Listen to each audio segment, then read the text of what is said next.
Hey everyone, welcome to FanFic Canon. Thanks for hitting play. I'm thrilled to bring this fan-made story to life for you. If you enjoy the ride and want more narrated fanfics, smash, subscribe, and tap the bell so you never miss an episode. And if you want audiobook of a novel of your choice, join my Patreon. Request any title that's freely available online, and I'll produce a full narration just for you. Now, let's dive into today's adventure. Number 18 slowly circled Natasha, clicking her tongue in admiration. She rubbed her chin, nodded thoughtfully, then walked another lap. Natasha felt goosebumps rise all over her body. "What are you doing?" she asked cautiously, her posture tense. "You're not planning to make things difficult for me, are you? I'm not someone you can just mess with." She said it more to encourage herself than anything else. Number 18 chuckled. "Relax. I'm not doing anything. I'm just checking whether you're suitable for the job." Whoever designed her like this was seriously twisted. She finally cleared his throat. As entertaining as it was, he still had some basic decency. Ahem. "Lolly, stop pressuring her. Why scare her like that?" Natasha immediately let out a quiet breath of relief. This woman was terrifying. Did she really plan to fight her? "TCH. Boring," Number 18 muttered. "You're always ruining the fun." She ignored her and suddenly shifted the topic. "By the way, we need to talk about Jean Grey going to school." The room fell silent. Everyone understood the problem immediately. Jean's identity made normal schooling impossible. Mutants always stood out, and that kind of attention wasn't good for anyone. "Why don't we hire a private teacher?" Wanda suggested after a moment. "A female tutor from a top university. Credentials don't really matter. As long as she can teach properly, I'm fine with it." "Same here." Everyone agreed almost instantly. "All right," she nodded. "We'll look into it in a few days." The conversation drifted into lighter topics. Time passed quickly. Since there was no food at home, they ordered takeout for lunch. After eating, she handed a card to Natasha.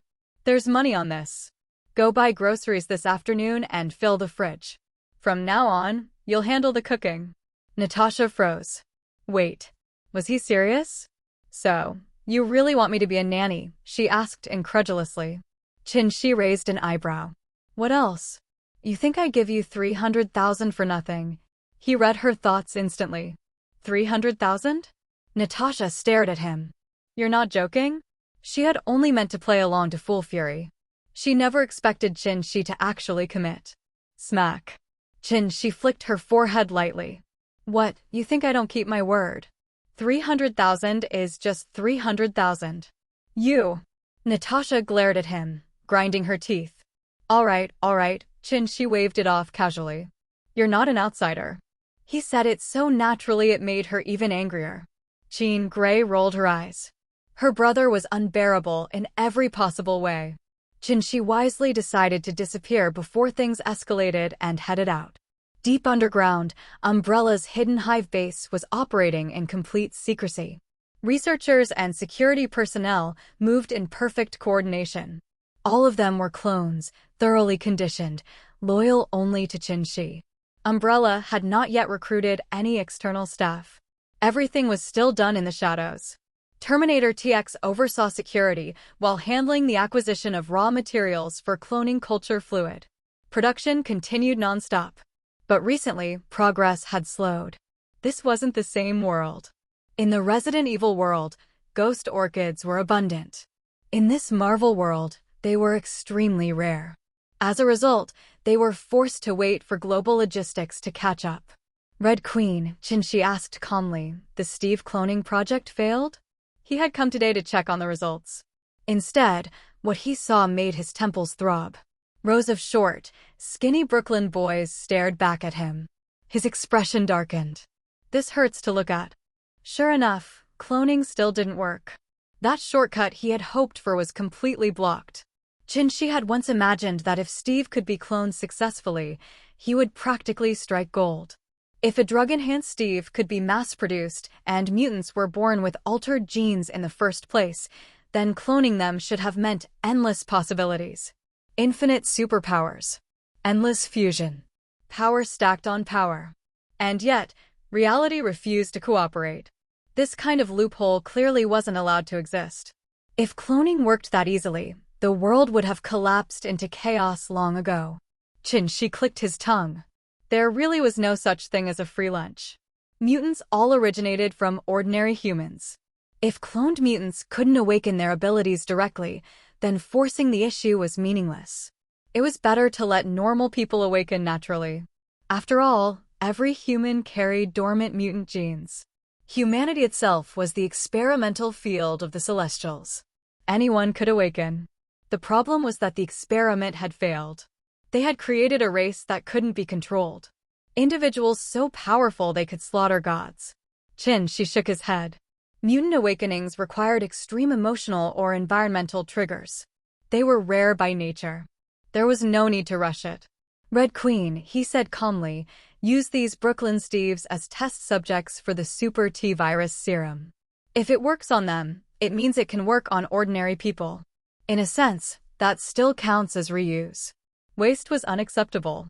Experiments required subjects, and releasing failed clones would only cause panic in New York, or worse, the entire world.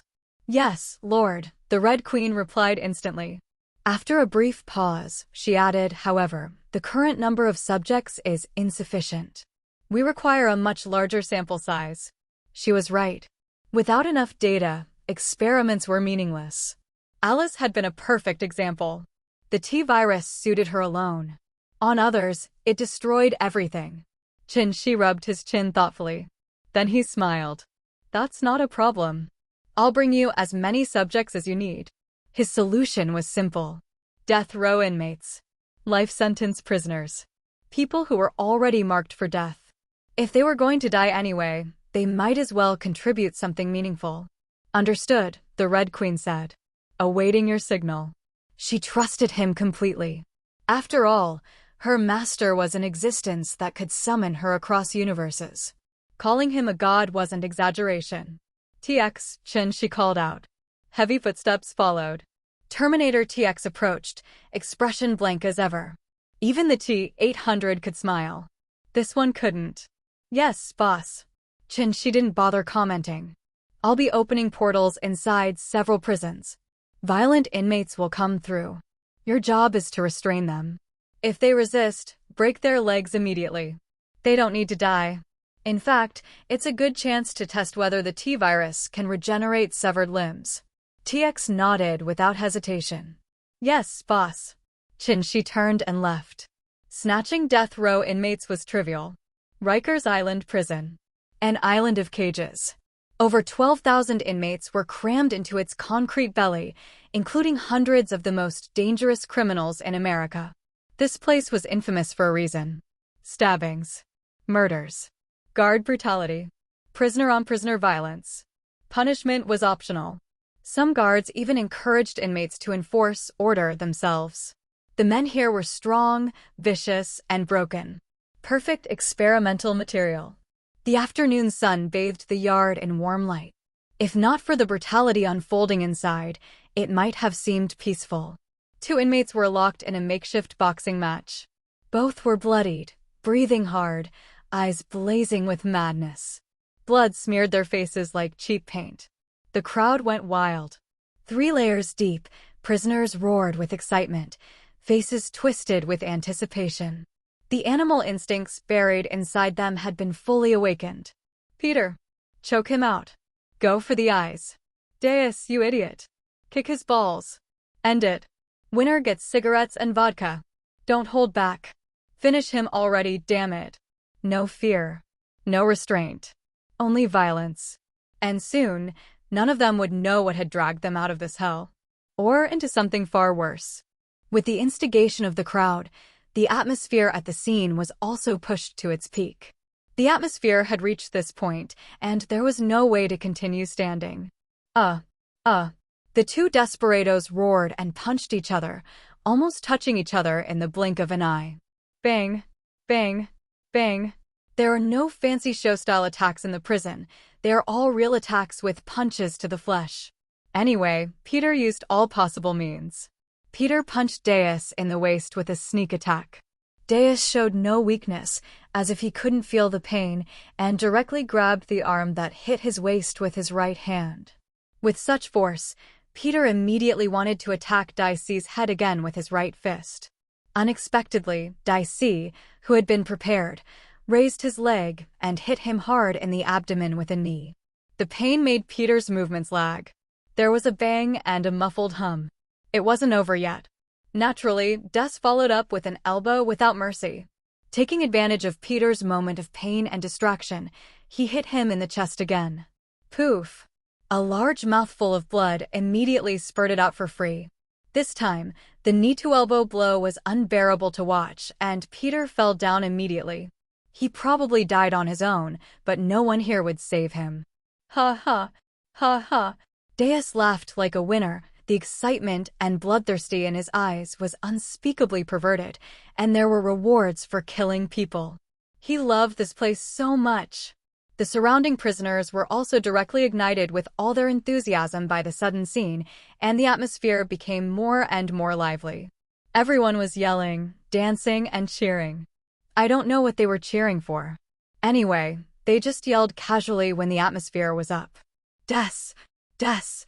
Des! Dicey Niobe is worthy of being a butcher. Ha ha! Boss Deus, don't be stingy with your cigarettes and wine tonight. I can exchange them.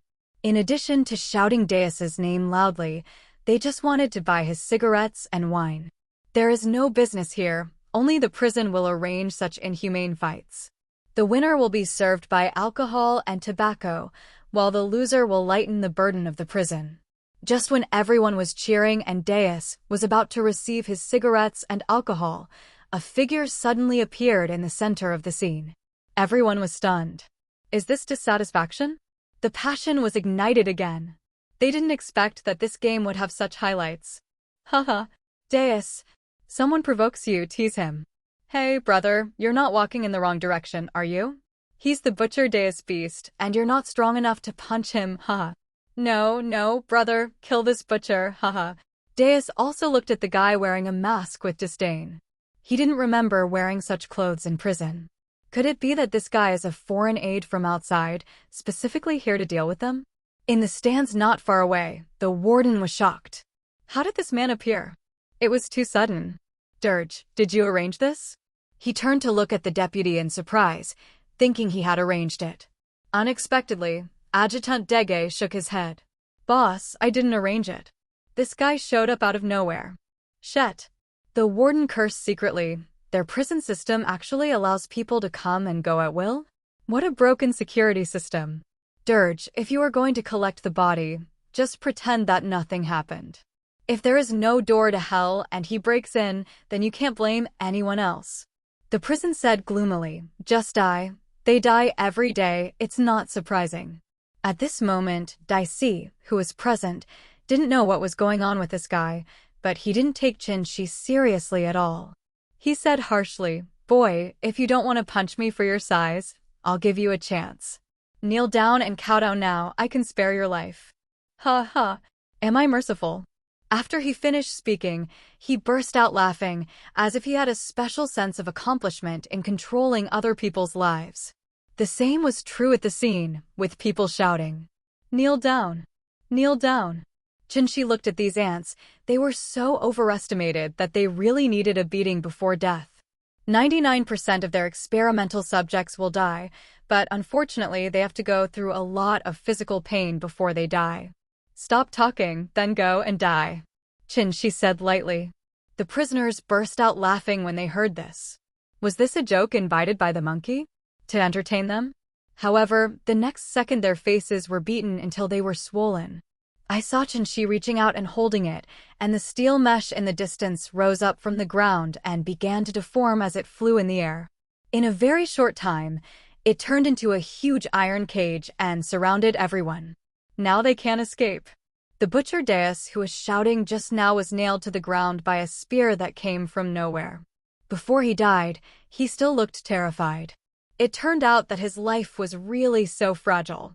Only the surviving criminals recovered from the brief shock, and then they burst into horrified roars. It turned out that they could not remain calm in the face of death, wailing like frightened wild dogs. Those with softer bones and those who are timid will kneel down and kowtow. My lord, please let us go. We were wrong, please. Your Majesty has a lot of them. Just treat us like a fart. They have no way to escape. Maybe by delaying it, the prison can save them? Qin just watched their performance quietly. Even if the King of Heaven comes, I can't save them. Murderers will always be killed. Imagination is beautiful, reality is cruel. Qin just wants to congratulate them. Hey, be ridiculous. You can live for one more minute, and you can choose to recall your life. Yes, the prison authorities naturally discovered that such a big movement is more terrifying than a terrorist attack. This is a blatant prison robbery. Fake squid, is this okay? Suddenly, a shrill alarm sounded over the prison, and all the guards were alerted for a moment. Whoosh! Whoosh! Whoosh! Whoosh! Quick, shoot for me, aim at that guy, no. No need to aim, just shoot for me. This is a premeditated prison robbery. He is a mutant. Give me a tranquilizer bomb. He can control metal. The warden yelled in panic, is this Magneto? Judging from his age, he is not Magneto, F***K. Could it be that another Magneto comes out of the mutants? If that's the case, isn't it the end of the world? At this time, Qin was standing there, waiting for them. He wanted to take away all the prisoners openly. He had never done such a fun thing as robbing a prison. Taking these felons away by himself will save the country many unnecessary resources. He is doing a good deed. In a short while, hundreds of soldiers with guns and live ammunition were ready. They had plenty of tranquilizer bombs. After all, they couldn't kill people at will. There were always tranquilizer bombs in the prison. Shooting. When the warden saw Qin standing there majestically, he simply didn't take them seriously. He must be taught a lesson. With an order, the anesthetic bullets flew towards the cage in dense numbers, completely indiscriminately. With a thought in Qin's mind, a transparent telekinesis shield only covered himself. The anesthetic bomb hit the telekinesis hard, making a thump-dong-dong sound, but it was of no use. The tranquilizer bombs fell to the ground feebly, but the prisoners were not so lucky. Few of them escaped the fate of being hit, and they all fell down helplessly. Fake. What kind of ability does this guy have? Isn't it the ability to control metal? Seeing Qin unscathed, the warden's jaw dropped in shock. In order to test Qin's ability, he decisively ordered again, all the soldiers on my right should use ordinary bullets and shoot me hard. For a moment, half of the soldiers replaced them with ordinary bullets and shot at Qin again. This time, Qin will not be polite. Countless bullets, whether they were tranquilizer bombs or ordinary bullets, stopped in front of everyone's horrified eyes, completely floating in the air and motionless. Everyone was so frightened that they forgot to pull the trigger. They could only stare at the incredible scene in front of them with their mouths wide open and their eyes wide open. They had heard of it but had never seen anything like it. Qin opened his mouth and pushed his right hand back slightly against all the bullets, only to see all the bullets return the same way they came. Puff, puff, puff. No matter who it is, all living beings are equal at this moment. The screams resounded through the sky. If you were lucky, it was an anesthetic bullet. If you were unlucky, it was an ordinary bullet. When the bullet enters the body, the muffled sound can be heard endlessly. Those who hit it in the back may sleep for a few hours, those who hit it poorly will be injured, and those who hit the back will be shot out. Then life and death are really determined by fate, and wealth and honor are in heaven. Now there are people everywhere wailing and screaming. Of course, the warden is not immune to the disaster. He has been given special care, and he has probably seen Satan now. The law of the jungle is so simple. For this notorious prison, the warden and all the guards are murderous guys. They connive at perverts and kill wantonly. Even if they are not serious criminals, there is no telling how many people have died in their hands. Kill them without blinking an eye. Call it done. Qin clapped his hands and the whole world became quiet. Looking at the serious criminals and murderers everywhere, Qin would not have any mercy. They are all people who deserve to die, and to still be able to survive in this world is the greatest insult to the people they killed. The United States does not easily have the death penalty. Even if it is sentenced to death, it is useless. You can still spend money to appeal and find connections. Some magnetism began to emerge from the palm of Qin Shi's hand, and he controlled the steel bars to become as thick as wires, tying up the group of people one by one, making them look like gangsters. With dozens of efforts, all the guys were quickly tied up. Qin Shi used the space gem to open the space channel, controlled the dumplings with telekinesis, and threw them in one after another. When the TX at the other end saw the space channel opening, he immediately asked all security guards to prepare. Sure enough, there was movement on the other end soon, and they saw tightly tied prisoners being thrown out one after another. Quick! Reinforce them all like this, and send them to the laboratory for researchers to use as experimental subjects. TX quickly ordered Umbrella security guards to arrange their final destination for these fine experimental subjects. Most prisoners will be injected with T-virus serum in a dazed state, which can be considered a kind of comfort. At least it does not make them feel fear or despair. As soon as the injection is administered, various adverse reactions appear, and the remaining ones are more unlucky. They must stay awake as the next batch of experimental subjects for the improved serum. When the last prisoner was transported, Qin Shi also left. Naturally, such a major event that shocked the world could not be concealed. In less than half an hour, it spread throughout the United States. The New York City Hall is about to explode. Citizens are calling the City Hall to complain and ask how such a big movement can be concealed. The gunshots rang out in the prison and spread far away, even heard by nearby residents. Now the entire New York City government is in a state of panic, with several people in one head. The phone lines were buzzing, everyone was calling, and all lines were busy. Those who couldn't get through didn't even wait, and those who couldn't get in were driven straight to the City Hall building. Now the mayor of New York, Victor, is scratching his head and pacing back and forth in the office. He is now restless. The group of people outside cannot ignore it and are waiting for him to comfort him. He doesn't know how to appease or arrest criminals now. These words cannot be said easily. He is a super mutant like Magneto. How can he be caught just by saying he is there? Governor, what should we do now? The crowd outside is expanding, and countless people are coming here. Please make an idea quickly. When Victor was frowning, the office door was pushed open, and the panicked secretary pushed in directly, sweating profusely and looking nervous. He doesn't care about etiquette and gentlemanly demeanor. If this thing doesn't work well, they will all be dismissed from get out of class. Wait, let me think about it again. Think about it again. Victor rubbed his hands, paced back and forth, lowered his head and thought about countermeasures. Forget it, sir, it's too late. Go out now and find any excuse to get rid of the problem. The secretary took a look and thought of a way to get rid of the blame. Don't worry about so many things. Yes, shirk it. Get away quickly, it won't affect me anyway.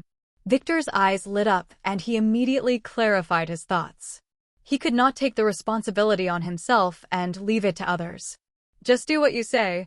Victor, who wants to understand, immediately walks out. Why does he care so much? Just get rid of him.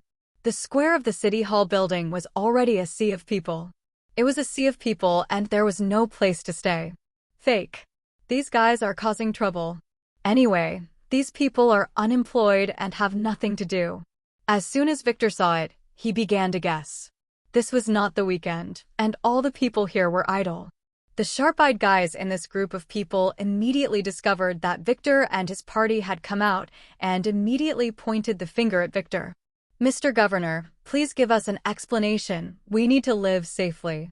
Give us an explanation why the prison on Chris Island was attacked? It's too dangerous. Mr. Governor, even if Chris Island is an island, if a prisoner escapes by swimming, how can our safety be guaranteed? Yeah, we need to explain there are more security guarantees. Yes, we won't leave unless you give me an explanation. I'm not leaving.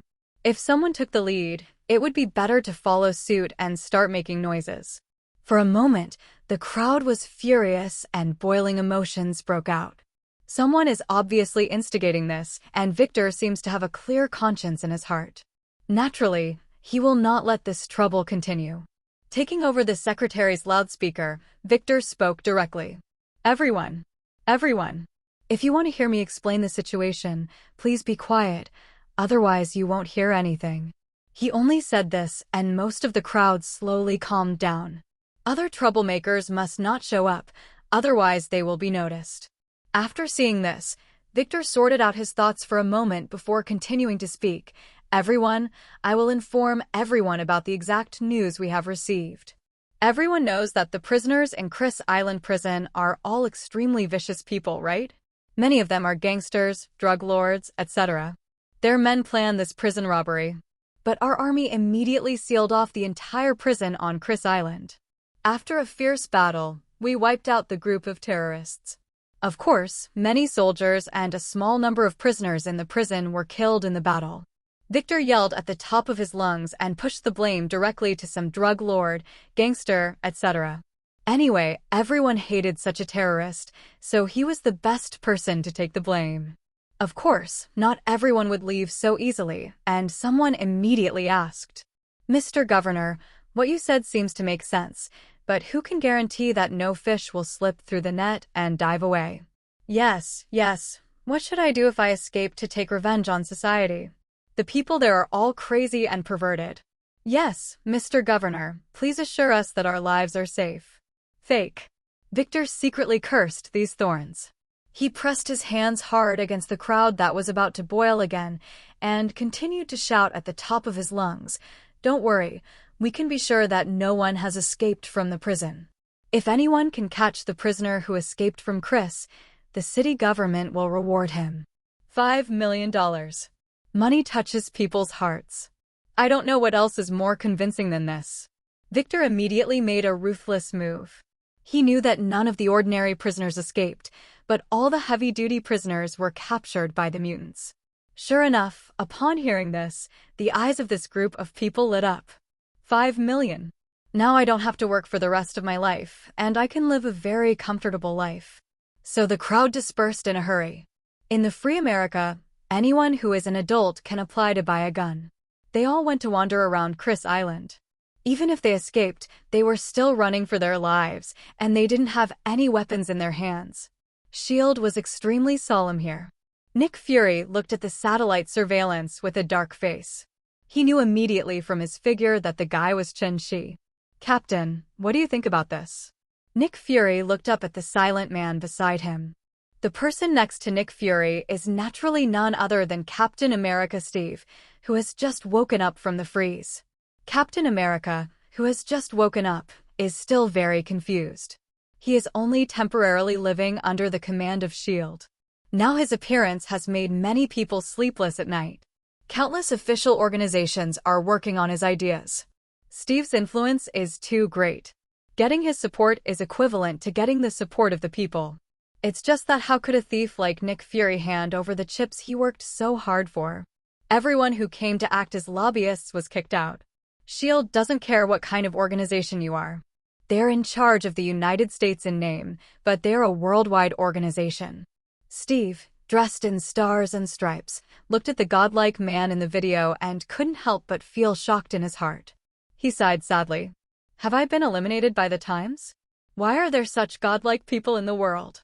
In the video, while Chin-Shi was talking and laughing, the enemy was suddenly defeated, and the rain of bullets in the sky seemed like nothing. The invisible shield allowed bullets to pour out, and time and space seemed to be condensed when he raised his hand.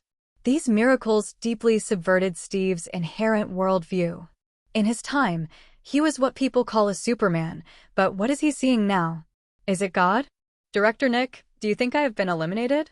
There is no need for the super soldier Steve Rogers in this era.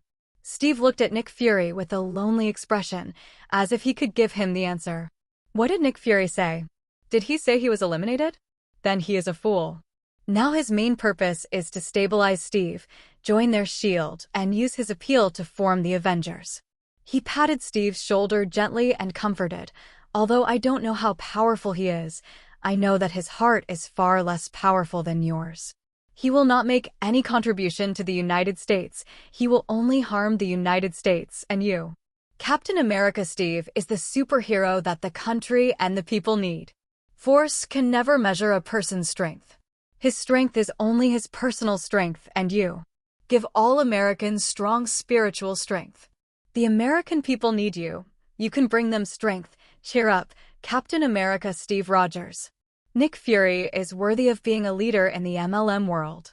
He has deceived one powerful person after another. He is so eloquent. These words directly ignited Steve's passion. The people of America need him. This sentence was enough. He seemed to have found his first goal since his resurrection, serving the United States. Steve stood up with a swish of energy, and he was full of energy. He said loudly with the fullest enthusiasm, "Please rest assured, Director Nick Fury, Super Soldier Steve Rogers understands." Okay. Nick Fury's face suddenly turned into a smile, and the pleats he wore could almost kill a fly, not to mention how dazzling his big white eyes were. It's better now. America is so lucky that you can cheer up. Welcome back, Soldier Steve Rogers. Nick Fury solemnly saluted Steve, and his next sentence of returning to the team completely pulled Steve into his team. When Steve heard the words soldiers returning to the army, he was even more excited and burst into tears. He seemed to have returned to the passionate days of the past. He returned the salute vigorously and shouted loudly, "Yes, sir." Steve's official joining makes Nick Fury feel that all the efforts are worth it. Regarding Chin-Shi's behavior, he can only secretly observe his purpose at present if he really wants to summon Carol to return. Nick Fury came back to his senses and said to Steve, "Captain, you go back and rest first. I'll ask Sharon Carter to walk around with you and adapt to this era." Sharon Carter? Steve was in a trance. Peggy Carter, are you still alive? Maybe he is really gone? He asked nervously. What is the relationship between Sharon Carter and Peggy Carter? Is Peggy still alive? After waking up, he was thinking about Peggy and the unfinished date. Nick Fury smiled and said, "You guessed it right, Sharon Carter is Peggy Carter's niece, and Peggy is still alive. You can go meet Peggy. I think she will be very excited to see you alive. She has no regrets." Is this true? Steve asked with his eyes widened and even more excited than before. Of course, it's true. Nick Fury smiled and nodded. Ha, great, I'm going to find her now, I can't wait. Steve fell into ecstasy. His sky lit up, his face turned red, and he covered his head. Everything was so unbelievable. Okay, I'll let you go now. After Nick Fury finished speaking, he shouted toward the door, "Agent Sharon Carter, come in." As soon as he finished speaking, the door opened, and a beautiful agent who looked somewhat similar to Peggy Carter walked in. Report, Sharon Carter reports to you. Sharon Carter, a beautiful girl who is also one of Steve's future girlfriends, is also Peggy Carter's niece. I have to say that Steve still knows how to play. If Chin-Shi knew that he was both aunt and nephew, he would definitely feel inferior. When Sharon Carter took Steve to meet her old lover Peggy Carter, Chin-Shi was not idle. Now every move of the entire shield is under the surveillance of the Red Queen, including the cameras and audio equipment in Nick Fury's office, which are all means of monitoring him. Master, we just detected that Nick Fury asked Steve to go to Peggy Carter. He has successfully won over Steve. What's even more interesting is that Alexander Pierce actually controlled Sharon Carter, a woman. I don't know what the handle was. Now it's become more confusing. It was probably Alexander Pierce who threatened Sharon Carter with Peggy Carter's life. These old foxes are really interesting. They have gone too far in their calculations and conspiracy. Now everyone's attention is on Steve, and they are all trying to figure out his plans. The Red Queen listened to all the key information from Nick Fury and Pierce, which shocked her. The fighting in this nest is really fierce. Chin-Shi laughed loudly after hearing this. This shield is really a palace battle drama, not too exciting at all, with all kinds of forces appearing in full force. In his estimation, there must be other forces secretly observing Steve's every move. Red Queen, you can check the information about the Winter Soldier, Bucky Barnes, from Pierce's computer and see where he is hiding in Siberia. Since they are all here, we have to let them have fun. The water must be mixed as turbidly as possible, otherwise I will be sorry for my hard work in fishing Steve out. This quagmire must be chaotic and draw everyone into this chaos so that we can fish in troubled waters. She touched his chin and laughed. Now the whole of New York is in chaos. The center of the storm is Steve, so why not add Bucky? Civil War ahead of schedule? It's interesting. Directly explode all the contradictions. I am tired of waiting for so long. Stop pretending, show your cards, I'm just tired of it. This time let's see how Steve handles it and how Nick Fury faces Tony Stark. The Red Queen is so fast that the entire shield defense system is useless in front of her, and Pierce's personal computer defense is naturally useless. Found it, a Hydra base at 33 degrees north latitude and 65 degrees east longitude, northeast of the Arkadeos Mountains in Siberia. Now he has just performed a certain task and fell into a passive state of sleep again. The Red Queen immediately reported the exact location of the Hydra base to Qinshi, which was very efficient. Okay, is this right? Qinshi nodded, and the matter became clear. Oh, it's true. I really don't have many people under my command. It seems that my Justice League is about to be built. The boss always does it himself. Then I am so shameless, right? Qinshi thought about it. He was too cheap. He had to do everything by himself. He had no one under him. In order to make yourself look more powerful, you have to pull up the team. With a wave of your hand, thousands of juniors rush upward. That scene is what a boss should have. Look at the purple sweet potato spirit, the 5 black generals, and the army of billions of Chittery, which is full of force. After a while, Qinshi teleported directly over. This was indeed Siberia. This October season was as cold as winter. Unfortunately, this bullshit Hydra knows how to choose a place. Only ghosts will come to places where birds don't poop. Qinshi wanted to see the snowy and freezing environment nearby. There were not many people for hundreds of kilometers around, so he really wouldn't be exposed. Red Queen, can you hack into the network here? Qinshi suddenly asked. Master, the signal here has been cut off. I can't get in. They will only connect to the internet when they are in contact with the outside world. The Red Queen's helpless voice came. There was nothing she could do in a place without internet. Oh, forget it. It doesn't matter. Qinshi shrugged and didn't care. At this moment, the moment Qinshi arrived, the Hydra base had discovered his existence. Isn't it very strange that someone suddenly comes to this desolate and remote place? Sir, there is a person outside. He is sneaky and I don't know what his purpose is. The soldiers in the control room immediately reported the incident. After hearing this, the base commander frowned and lowered his head in thought. It's strange. It's definitely coming for them. As for what it's about, it's not a good thing anyway. Come here, send a team of soldiers out. If you can catch them alive, catch them alive. If you can't catch them, just kill them. He made a decision in the next second. No matter what, he would be captured or killed. Yes, sir. As soon as the soldiers heard this, they immediately prepared to go out and arrest Qinshi. However, before they could make any move, the entire base began to shake violently. There's an earthquake? What's going on? This is not an earthquake zone. No. No. The building is deforming. Oh no. Help. Help. The metal is moving and deforming. Mutants. We have never had any grudges with mutants. Why? The beams of the Hydra base are collapsing, the soil, sand, and gravel are no longer distinguishable, and the entire base is actually being destroyed. Every room is collapsing, huge rocks, steel, and concrete are smashing into the ground, desks, and various instruments and equipment for free. It was like a strong earthquake in the base, which was directly uprooted by Qinshi's terrifying magnetism. Countless Hydra soldiers, as well as the management and squad leaders, fled to death. But where can we escape?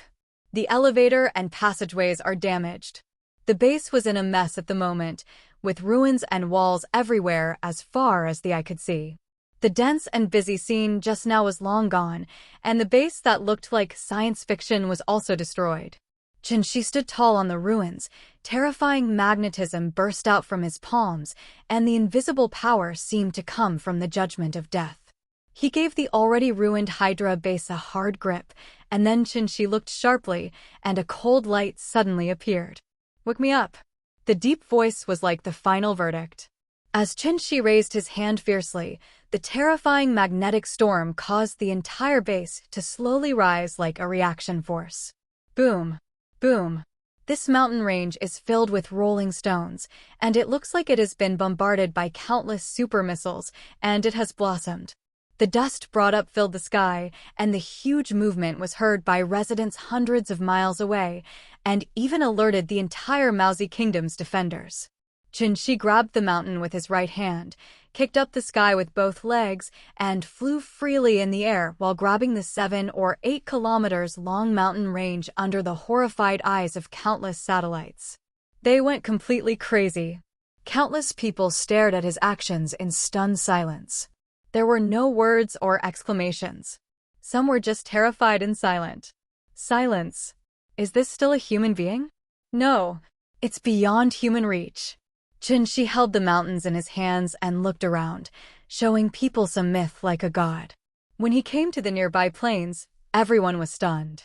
Because Qinshi was flying all the way, everyone discovered that people kept falling from the mountains and their lives were unknown.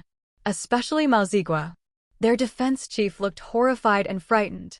They saw that those who fell to death were soldiers wearing Hydra logo clothing. This is the great irony.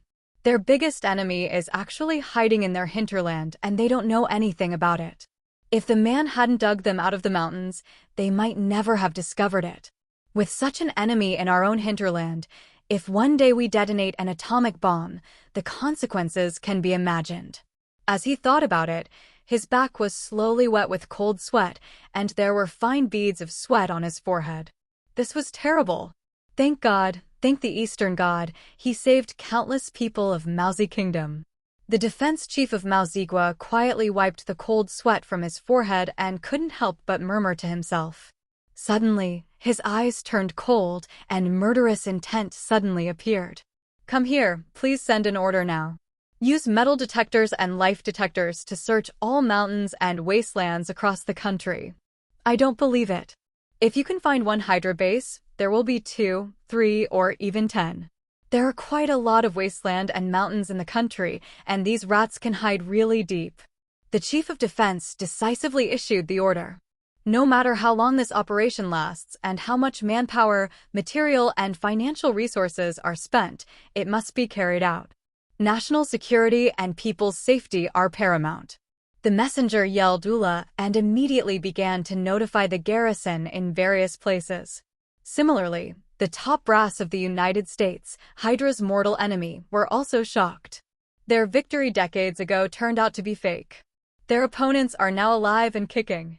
The Hydra base was pulled up by Qinshi. It was like a hard slap on their faces. The loud slap made their faces swollen and painful. Everyone's face was burning. It hurts. This has been a false honor for half a century, and they have been secretly laughed at by Hydra many times for what they did. Now that it is made public, it will cause a loss of face. The Secretary of State was even more angry and yelled, F***K. F***K. Damn Hydra. What a bunch of filthy creatures that are haunting. Come here. Come here. Give me the order. Now all the mountains and Gobi deserts in the United States have to dig 3 feet of ground. This group of scum in the dark must not only be hiding in Maozi Kingdom, there must be some here as well. The video conference on the parliamentary side was passed immediately, and the speed was jaw-dropping. This is their shame, which must be washed away with blood. At this moment, high-level officials all over the world are watching Qinshi's next actions, and his every move affects the hearts of the world. Is he destruction? Or revenge? Destroying Hydra on behalf of justice or revenge against Hydra? I don't believe it when it comes to ambitious villains or crazy villains who destroy them purely for the sake of destruction. If you wanted to cause destruction and carry out terrorist attacks, would you still wait until this time? The answer is no. A few minutes later, Qinshi came to a more desolate permafrost plateau, where innocent people would not be harmed. He threw the Hydra base hard and came into close contact with the ground. Boom! A shocking sound was heard, and people within a dozen miles around could clearly feel the earth shaking. Even if the ground was made of hard frozen soil, a huge crater 2 meters deep was created. All the soldiers in the Hydra base were beaten to death. In Qinshi's perception, only the Winter Soldier survived while holding the pillar. At this moment, the entire human hierarchy is paying attention to what Qinshi will do next and what he wants to get. It's no joke to go to such great lengths to uproot the Hydra base without any hesitation. What is his purpose? Everyone stared at him, holding their breath, without blinking, for fear of missing some crucial moment. Standing proudly in the air, Qinshi immediately sensed the location of Bucky, the Winter Soldier, through telepathy. Bucky, who was telepathically speaking, had a confused expression on his face and was hugging a concrete pillar. I have to say that this guy's reaction was really fast. When he felt himself taking off, he grabbed the pillar next to him. He guessed that he was going to fall, but he didn't know what happened. Being able to lift a base with a mountain directly out of the ground, is this something that a human being can do? He immediately ruled out manpower and only thought that it was a state machine that took action. Seeing Bucky's appearance, Qinshi smiled. Is this the Winter Soldier who has no consciousness and can only follow orders? It's just a big horse monkey. It's so funny. Qinshi almost died laughing. Whoosh! Qinshi appeared above the base again, and the terrifying magnetic storm burst out from the palm of his hand again, spinning hard in a circle towards the base below, and then pulled it upwards. Then the entire base exploded, and everything was exposed to everyone's sight. They discovered that this base was actually too big, completely occupying the 7 to 8 kilometers of fractured mountain range. Broken instruments, scattered weapons and ammunition, and all kinds of materials are dazzling. This is a small city. It is conceivable how long they have been in business. Everyone is horrified by the forbearance of Hydra. The poisonous snakes that spy in secret are the most deadly. They have brought the nature of snakes to the extreme. Everyone looked at each other and saw the same emotion called fear in each other's eyes. Hydra was hiding it too deeply. Qinshi teleported directly to the Winter Soldier's location and prepared to take him away. This time, his goal was achieved. Hey, Bucky, come with me, and I'll take you to meet your old friend Steve Rogers. Qinshi looked at Bucky with a smile and said, who knew that Bucky didn't say anything at all, and just punched Qinshi. He was really a typical example of a ruthless person who doesn't talk much. It's just that his robotic arm has 4 tons of power, and it will be very painful if he is hit by it. Boom! There was a dull impact sound, and Bucky's mechanical arm hit an invisible wall hard, which was of course useless. Haha, you are disobedient. It seems that I am no longer so polite to you. In this case, just be obedient. Seeing the sneer on Qinshi's face, Bucky was about to attack again, but his robotic arm began to move and twist. Click! Click! In less than 3 seconds, Bucky roared crazily, and the mechanical arm twisted and tore off the link directly. The pain was unforgettable, like having his arm ripped off deeply. The nerves are connected. How can you slowly spin your arm 360 degrees and then tear it off? Who can bear it? Bucky immediately fell to his knees in pain, covered his broken arm, and began to howl. The severe pain directly broke through Hydra's brainwashing program, and the huge pain made Bucky wake up. It hurts. It hurts. Who am I? Where am I? Who are you? Bucky woke up, and his brain couldn't process so much information for a while, but he finally regained consciousness. I remembered, I am Bucky Barnes. I was captured by Hydra and experimented on. Bucky finally remembered who he was, and he was caught. Who are you? He finally eased his pain a little and looked at Qinshi, the only living person in the ruins. You don't need to know who I am. You just need to know that I am a good person who saves you. Your arm was broken and needs immediate treatment. I'll send you to Steve Rogers. He can take care of you. Qinshi was talking nonsense here in a serious manner, making Bucky, who had no memory of it before, bewildered. Yes, that's right, Bucky believed it. Psychic suggestion is also very useful. It is best used to deceive people who do not know what is going on. When Qinshi said that he knew Steve, Bucky believed him instantly. He knew Steve, so he was safe. Without saying a word, Bucky immediately nodded in agreement. Thank you, you're such a good person. Alas, I don't know how long I have been in coma, and I have no memory at all. You're too polite, let's go. Qinshi waved his hand and said very generously. Yeah, I may repay you if I have a chance in the future. Bucky said in a low voice in pain. That's great. What a great person. He staggered to his feet, tore off his clothes, gritted his teeth in pain, and simply stopped the bleeding before walking out. Seeing Chinchi motionless, Bucky couldn't help turning around and asked, "Why don't you leave? This is a Hydra base, and there are dangers everywhere." Chinchi shook his head. "I have a better way." "What?" As soon as Bucky asked why, he felt dazzled in front of his eyes. With a flash of dazzling blue light, he came to the edge of a small wilderness. Bucky almost peed with fear. If I didn't bring this, could it be that I had been unconscious for too long? The technology here is so advanced. He looked at Chinchi in shock with wide eyes, tongue-tied, and stammered, "What is going on?" "High technology." Chinchi nodded, more or less, just treat it as high-tech. Steve is inside. "Aren't you going in?" Bucky asked doubtfully. "No, I won't go in." "Okay, can you tell me your name?" Bucky shrugged, wondering, are all such good people in this era? "Okay, please call me Lei Hong." After Chinchi finished speaking, he disappeared without a trace. "Lei Bang? I remember it." Bucky looked at the air in front of him and murmured softly. He turned around and looked at the villa in front of him. It was a bit modern, but it wasn't much higher than his time. It probably didn't have a similar style for many years. This felt a bit ridiculous. He thought of the high technology she mentioned just now and suddenly felt so stupid. He actually believed his lies. This was obviously a lie to him, and he was so stupid that he believed it. Forget it, who doesn't have a secret of his own? If he doesn't tell it, of course he has his own reasons. Bucky took a deep breath to relax his painful expression and look a little more normal. Ding dong! Ding dong! He stepped forward and pressed the doorbell, and his breathing began to become rapid. He didn't know how many years had passed. "I thought that being captured would mean death, but who would have thought that I would be able to see my brother again after so many years?" He was nervous, excited, and even more impatient. He took big breaths and tried to calm himself down.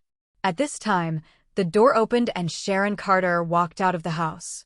She looked at the guy in front of her who was covered in blood and was dressed in ragged clothes. She was suddenly caught off guard. "Who is this? Terrorist attack? Gang revenge? Are you running for your life now? Are you here in a panic?" Sharon Carter thought for a while. A woman's nature made her fantasize about all kinds of things, and it might even be true. She looked at Bucky in confusion and asked, "What's going on with you? Are you being hunted?" "Chase?" Bucky was stunned for a moment, then suddenly lowered his head and realized that he really looked like he was being hunted, didn't he? "These clothes, this hairstyle, and this blood stain, it makes you look like you are being hunted. But now is not the time to think foolishly." Looking at the girl in front of him, Bucky is even more confused. Did he send it to the wrong place? "No. Excuse me, is this the home of Steve Rogers? I'm looking for him. No matter what, ask first before talking." "Steve Rogers." "That's right. Sorry, this is my Aunt Peggy Carter's house, but Steve is here too." When Sharon Carter heard this, she looked carefully and saw that the person in front of her looked really familiar. "Peggy Carter? Ha ha, they're really together?" It's true that lovers finally get married. When Bucky heard this, he was overjoyed and his wounds no longer hurt. They were particularly optimistic about Steve and Peggy back then, so it's really not surprising that they are getting together now. "Are you Bucky Barnes from the Howling Commandos?" Captain America is Steve's closest comrade. Sharon Carter looked at him in shock, her eyes full of disbelief. "How many years has it been? Didn't he die long ago?" "Oh my God, another one injected with super soldier serum?" Sharon Carter looked at the seriously injured Bucky and quickly invited him into the house. "Steve? Steve? Aunt? Aunt? Come on, come on. Something big has happened. Something big has happened." Sharon Carter walked and shouted, calling out to Steve and Peggy. At this time, Peggy was still able to move freely. Due to the vigilance of a super agent, she knew that something big was really going on. So she and Steve couldn't catch up on reminiscing and hurriedly walked out on crutches. At this moment, their eyes were facing each other, and everyone was stupidly motionless, just looking at each other quietly. "We meet again after a long separation," Things have changed and people have changed. I didn't expect that they would meet again. Isn't this God's mercy? Steve. Peggy. Bucky looked at them with his mouth moving, eyes filled with tears, and his body shaking violently. Bucky. Bucky. Equally excited were Steve and Peggy. They also had tears in their eyes, covering their mouths with their hands, looking at Bucky in disbelief. Woohoo! It's so great to see you. I thought I would never get another chance in this life. My brother. Steve. Bucky rushed to Steve crying, hugged him fiercely, and slapped his shoulders, pouring out his excitement. Steve also couldn't hold back his tears, crying with joy and hugging Bucky, unable to control himself. In this situation, what a good gay friend and quilt. Peggy watched the scene where the brothers reunited and was really happy for them. The world has changed, the years have passed by, and there is no old friend or friend around. It is like they've been forgotten by time. It must be God's mercy to meet each other now. The two finally calmed down, still looking at each other excitedly, only to hear Steve say sadly, "Bucky, you must be having a hard time." This simple sentence made Bucky cry again. This is his closest brother. Steve felt sad when he saw Bucky's ragged appearance covered in blood, and tears welled up again. It's okay, I'm still alive, right? Bucky couldn't bear Steve's sadness and quickly comforted him. When he stretched out his left hand, he suddenly found that only a tattered cuff was left. I'm sorry. Bucky was in a daze looking at his bleeding arm and thought of the pain again. At this time, Steve finally discovered something was wrong. He raised his hand and gently touched Bucky's cuffs slowly and solemnly. No, no, no. Steve's eyes widened with anger, and he yelled repeatedly. He didn't believe it. His brother would be hurt to this extent. Who is it? Who is it? I'm going to kill him. I'm going to kill him. I must kill him. Kill him. How dare he hurt Bucky like this? How dare he? Steve has never felt such hatred. Killing intent. His eyes suddenly turned blood red, and he suddenly lost his mind. God allowed him to see Bucky. This was a gift and a mercy for him, for his country and people. God was merciful to him. But now someone has destroyed this beautiful gift, this hard-won gift. Why is he not angry? Since the death of his parents, Bucky has been taking care of his life and protecting his safety. Bucky is his best brother, a brother who can give his life for. In Steve's mind, even Peggy Carter can't compare to Bucky, and this relationship is so precious. Seeing Steve crying and yelling, Bucky felt the same. Only he understood how deep and profound the brotherhood between the two was. Bucky held Steve with one hand and shouted forcefully, "Steve, wake up. Wake up. This is all in the past, do you understand? Now Hydra has resurrected. They were not destroyed by you back then. I was just rescued from their base. Do you understand? Don't be angry or sad now. They will make you dull and make you make mistakes. Now let's wait for me to recover from my injuries, and then we will destroy them again. Cheer up, Steve." Bucky's words were deafening, like a blow to Steve's head. Hydra is actually still alive and well? Didn't he destroy their base back then? How is this possible? I just did useless work? With a snap, Steve was woken up. He stared at Bucky with wide eyes. Are you telling the truth? Are they still alive? Are you hallucinating? I watched the Red Skull being swallowed up by the invisible light. I saw it with my own eyes. Steve firmly believed in his own judgment. Their base was destroyed and the Red Skull was killed by himself. Unexpectedly, Bucky shook his head slightly. That's not the case. The Red Skull is just a snakehead of Hydra. They have many branches. They are so hidden that no one knows where they are or who they are. After being captured, Bucky briefly saw the internal complexity of Hydra, and he was simply an invincible Xiaoqiang. When Steve heard this, he was hit a bit hard, and his whole body felt bad. He only killed one?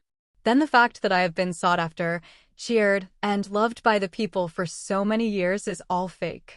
He announced his return before, and walking on the street, he was more popular than anyone else, even international superstars, and their president was not as popular as him. Hee. Steve smiled bitterly. It turned out that this was all fake. It was so ironic.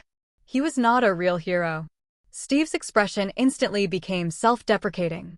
Maybe he was just a clown in the eyes of Hydra, an arrogant, reckless man, right? Steve, don't do this, you're a hero. Peggy saw this, held his hand, and comforted softly that this was not Steve's responsibility. It was too easy to hide in those days. She couldn't bear Steve being so sad. Destroying Hydra had always been his pride and responsibility, and he had already done a good job. Yeah, what else is there in Hydra? Can't we just destroy it one more time? Have you, Steve, forgotten your responsibilities? Have you forgotten your oath? As Steve's spiritual mentor, Bucky has instilled various ideas into him since he was a child. Naturally, he has two brushes. He knows that this is what Steve does. Sure enough, one word woke up the dreamer. Hydra is still there. Then destroy it again. If my American team Steve can succeed once, he can succeed twice. Thank you, brother. You are the person who understands me best. Steve's eyes lit up, and his high fighting spirit appeared again. His passion was ignited again, and he found the meaning of existence again. He has a new goal in life, to destroy Hydra again. Then he can live with Bucky forever. Oh, you survived. Bucky was delighted. This is his brother. He then joked, hurry up, clean my wound and bandage it to stop the bleeding, otherwise I will die. Oh, yes, Peggy, do you have a first aid kit here? Steve slapped his forehead and suddenly remembered that Bucky was bleeding. It's just a little strange. Why is there not much blood in the broken arm? Could it be that he was also injected with some kind of serum? It should be, otherwise how could he live for so long without changing at all? Peggy nodded quickly. Sharon, go get the first aid kit and help Bucky clean and bandage it. As an agent, she still has various first aid measures. Sharon Carter here acted very quickly and quickly brought the first aid box over to help Bucky clean and disinfect his broken arm and bandage it. Bucky, what's wrong with your arm? Why doesn't the wound feel like new? Steve finally saw his wound clearly and asked doubtfully. Oh, it wasn't new in the first place. They replaced my arm with a robotic arm. It was very powerful and I became their experimental subject. Bucky sighed. When Steve heard this, he became even more furious. It turned out to be like this. His hatred for Hydra has reached its peak, and he is determined to kill no one alive. Don't worry, brother, let's take revenge together. Steve held Bucky's hand hard and said through gritted teeth, I trust you. Bucky also looked at Steve with emotion beyond words. The two brothers were talking to each other, but Chin-Shi was not idle over there. Red Queen, send the video of Bucky torturing Howard to our classmate Iron Man Tony Stark. Chin-Shi, who had been observing them, sneered, Are you reunited as a family? Are you happy? What a pity. The last possible possibility must be completely destroyed, the Avengers' plan. Nick Fury? Forget it. What is revenge? All conspiracies should be nipped in the cradle. This is his style. There is only so much power in this universe, and you must control it all in your own hands. How can you do it if it is scattered? His enemy is Kang, who has conquered countless universes. Who knows how many Thors, Tonys, Jean Grey, or Scarlet which he has in his hands. He didn't dare to take a gamble, he simply couldn't afford it. If Nick Fury is allowed to integrate this group of people, it will be difficult for him to really destroy it, as long as all possibilities are cut off from the source now. Haha, you have to sacrifice when you should, Bucky. His strength is too weak, and it is completely impossible for me to control Captain America. Since your ability is not good enough, you can only be eliminated. Bucky, don't blame me. Kill people to pay for their lives, and pay your debts for money. It's time to pay back what you owe the Howard family. Chin-Shi's eyes seemed to have traveled through space and time, and he saw the passion of the gay friends. He shook his head and smiled, cherish the last time now. Master, I have sent the video to Tony, and it has started to spread on the internet. The Red Queen said softly. Very good. Next, it's time for others to perform. Let's enjoy the show. Chin-Shi said strangely, no one can control the current development. He was directly exposing the two parties involved, Bucky and Tony, in front of everyone and roasting them on the fire. This is Hongguogua's conspiracy. Whether they accept the move or not, they still have to accept it. The hatred for killing my father is irreconcilable. According to Tony's arrogant and domineering personality, It is impossible to let go of this enemy who killed his father. This is not a movie, and Tony has not been brainwashed by Nick Fury and others. His character is now even worse than before. He is very cynical and arrogant. Who is he? Is Iron Man Tony Stark any good? It is so swollen that it will explode. Soon, Tony was the first to receive this video, which restored all the truth. Sir, here is a video sent by Mr. Chin-Shi. He wants you to watch it now. Tony was suddenly interrupted by Jarvis while he was working. Well, I don't know what this guy is up to. Tony shrugged and said with a playful smile. The moment Jarvis played the video, Tony frowned and his expression became serious. That car was so familiar. He would never forget until his death that this was the last car his father drove. The car in the video suddenly lost control and crashed directly onto the side of the road. This was consistent with the result given by S.H.I.E.L.D. He didn't understand why Chin-Shi sent him this. But the next scene made Tony completely crazy. At the scene of the car accident, Bucky suddenly appeared. Howard climbed out of the car and shouted to Bucky, "Help, help my wife. Please help." However, Bucky got off the motorcycle and grabbed Howard's pale silver hair and punched him hard. Howard, who was beaten, looked up in disbelief at the person who beat him. Sergeant Barnes. He didn't believe it. It was his former friend who was cruel to him. Why on earth was this? It's a pity that Howard never had the chance to ask again. With this question, guilt for his wife, guilt for his son, and infinite attachment to the future, he fell into darkness forever. Bucky punched 1, 2 punches, 3 punches. Each punch was as heavy as 1,000 pounds and hit Howard hard. There is only a perverted and sinister expression on his face, and he is silent. Is the brainwashing really so perverted? This is not as simple as brainwashing, it is simply a different person.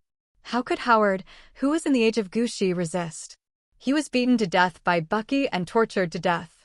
Next to him was his mother Maria, who was wailing loudly. She could only watch helplessly as Bucky tortured Howard. Howard! Howard! Howled out loudly, and everyone who heard it burst into tears. However, it was of no use at all. Bucky dragged the dead Howard into the car and strangled Maria, Tony's favorite person, to death. The video ends with Bucky's provocative expression, and the video ends abruptly here. The sadness will always be left to Tony. This is not a car accident. This is killing his parents. Bucky, Bucky, Bucky. No. Father. Mother. Tony yelled wildly and painfully, wailing for his father and mother. Bucky Barnes. I must find you. Even if you are dead, I will dig up your grave and dig up your body and crush your bones into ashes. If I don't take this revenge, I, Tony, swear that I will not be a human being. I will be a son of man in vain. Bucky, Bucky, I must kill him. Kill him. The horrifying roar spread throughout the villa, and he watched the video over and over again with great grief, his murderous intent getting deeper every time. His eyes turned blood red, as if he wanted to choose people to eat. He was now like a crazy beast, completely crazy. A destructive emotion burst out in his heart. Now he just wants to kill and destroy. His parents were tortured and murdered, which completely destroyed Tony's world and plunged him completely into madness. He couldn't think of anything else but to find Bucky, even if it's a cemetery. Graves must be dug, bones crushed, and ashes scattered. Jarvis, contact Chin-Shi. Since he sent me this video, he must know something. No matter what the price is, I want to know Bucky's whereabouts, whether dead or alive. Tony said coldly. His voice was low and cold, just like the biting cold wind in the dead of winter, making people shudder. His heart was ice cold, and only the word revenge could awaken the blood. Yes, sir. Jarvis immediately started to contact Chin-Shi, and the call was connected instantly. Tony, you should ask me for Bucky's address, right? Or is he dead or alive? Before Tony could speak, Chin-Shi's calm voice came out. This was his plan. Although Tony didn't know what Chin-Shi's purpose was, he didn't want to know either. He just wants revenge and doesn't care about anything else. Tony doesn't care what he wants to do or what his purpose is. Tony asked in a deep voice, "Tell me, whatever you want, as long as I can give it to you, I'll give it to you." This time, he gave everything and didn't care about anything. Even if he gave everything he had, he would do it. When Chinchi heard this, he knew that Tony was going to spend a lot of money, but apart from Tony's steel armor, he really didn't care about anything else. Therefore, Chinchi directly made his request. I need your drawings for each generation of steel armor in the future, and of course I need samples. Okay, I promise you. Tony didn't hesitate for half a second and agreed immediately. Chinchi was not surprised at all by such a reaction. The hatred for killing his father was irreconcilable, and he could afford it no matter how much it cost, let alone the price. Tony was happy, and Chinchi was naturally happy too. Bucky is recuperating at Peggy Carter's house. He is still alive and well. He has not changed at all after being injected with the Infinity Formula. I think, Bucky, this is the best news for you, right? Chinchi said with a smile. That's what I want. The more powerful it is, the more fun it will be to kill. Haha, you are right. Tony sneered in a low voice and hung up the phone directly, with an even bigger smile on his face. Bucky is alive and well, living well. That's what makes it interesting. It would be more interesting to kill a strong man, but it would be boring if Bucky was an old man who couldn't walk. Jarvis, go all out to create Mark III. I want revenge. Tony didn't immediately go after Bucky alone. He knew Steve was there and would definitely help Bucky. If you want to do it yourself, you must make a complete plan, and you must hit it with one strike, leaving the enemy no chance to breathe. Tony began to transport a large amount of alloys, various auxiliary materials, weapons, and ammunition from Stark Industries. Only by manufacturing 10 steel armors at once and giving them to Jarvis to control can he rest assured that there will be no room for failure and revenge. Give him half a day, and everything will settle down. Leaving aside the outside world for the time being, the top leaders of various countries are currently in a state of gloom and gloom. Hydra has resurrected, but they are still very much alive. Then they themselves will live a very unsatisfactory life, and those who don't know are fearless. They didn't know before, but now they know. So will Hydra choose to strike first and madly attack their senior leaders because they are afraid of retaliation? Only God knows the answer, but they have to guard against it. They began to deploy various plans against Hydra and started digging 3 feet into the ground. As for their plan against Chinchi, they really don't know how to target him. They are sure to be on guard. It's like a tiger eating the sky and having no way to eat. They are just above board, but you can't deal with such a guy who is as powerful as a god. Are you angry? The only one who feels at ease is Longua, because Chinchi is one of his own. Other countries are even more envious and jealous. Why don't they have such a big boss behind them? This is the humanoid infinite nuclear bomb. No one can afford to offend it, and no one dares to offend such a being. The only people who are most troubled are the top leaders of the United States. They know that this human-shaped nuclear bomb is on their land. Such an existence is too terrifying for them. If something happens, who can bear it if I don't directly perform an internal explosion on you? The battlefield is within the borders of the United States. Will this still set the economy back 10 or 8 years? They are miserable internally and the ashtrays are full, and the American people outside are even worse. With the help of the famous Queen, this video was instantly pushed to major social platforms and portals, and it made headlines. Everyone looked silent and shed tears. Silence is the most terrifying thing. Silence is just the short calm before the storm. What comes is the most terrifying disaster. Howard was beaten to death and died extremely sadly. Before he died, he begged the executioner to save his wife. Everyone is angry. They are angry. Burn them. They left messages on major websites demanding severe punishment for the murderer. Some people took to the streets again and went straight to S.H.I.E.L.D. Now S.H.I.E.L.D. is no longer a secret and has been exposed by Chinchi. Why attack S.H.I.E.L.D. directly? No reason, because the person who tortured and killed the Howards was Bucky Barnes, a member of the Howling Commandos back then. Such a well-known commando team across the United States has made great achievements in the past, and it is even the team of Captain America Steve. Now, Steve is in S.H.I.E.L.D. They want a statement that Bucky Barnes is a disgrace and does not deserve the name. As his captain and brother, Steve has to tell everyone that he is a superhero, but Howard has created countless weapons, and he is also a superhero who protects the United States. At this moment, Nick Fury within S.H.I.E.L.D. naturally also saw the video on the internet. This black-hearted man secretly said, "Oh no. This is going to be a big event. The video is being circulated from who knows where. This is a rhythm that will make people die without stopping." Bucky tortured Howard like this, and still made a provocative expression. This was to arouse everyone's public outrage. Tony Stark must be looking for Bucky to kill him, but he knew that Bucky had already appeared. Naturally, he, an old fox, would not send Shock alone to follow Steve. There were too many people spying on him. His agents had already reported it to him, and it was a big conspiracy. This is the rhythm to dismantle S.H.I.E.L.D., a chain of plans one after another. There is no such coincidence in the world. Over there, Shi brazenly attacked the Hydra base, uprooted it, and disappeared. How did he know about the Hydra base? And who did he get the information from? This is too mysterious. Shi not only knows his shield well, but also Hydra. Is he really a god who can see the past and the future? For a moment, Nick Fury could conclude that all this was Shi's conspiracy. No, it was a conspiracy. This guy is a bit too ruthless, killing someone with a borrowed knife without even a trace of trace. He is a master of tricks.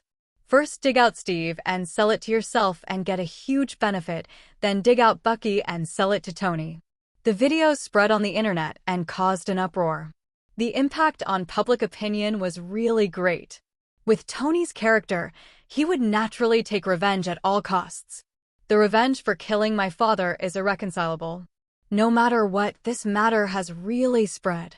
I can't hold it back. Oh, it's really a series of links. From his appearance, every step he takes is deeply calculated by him. Why on earth does this person want to cause trouble and always target our S.H.I.E.L.D.? Nick Fury looked out the window and couldn't help but sigh deeply. Recently, he has not had a peaceful sleep since Shi was born. Dong dong dong. Dong dong dong. There was a rapid knock on the door and Nick Fury was shocked. His face changed wildly. Something bad happened. Whatever you said.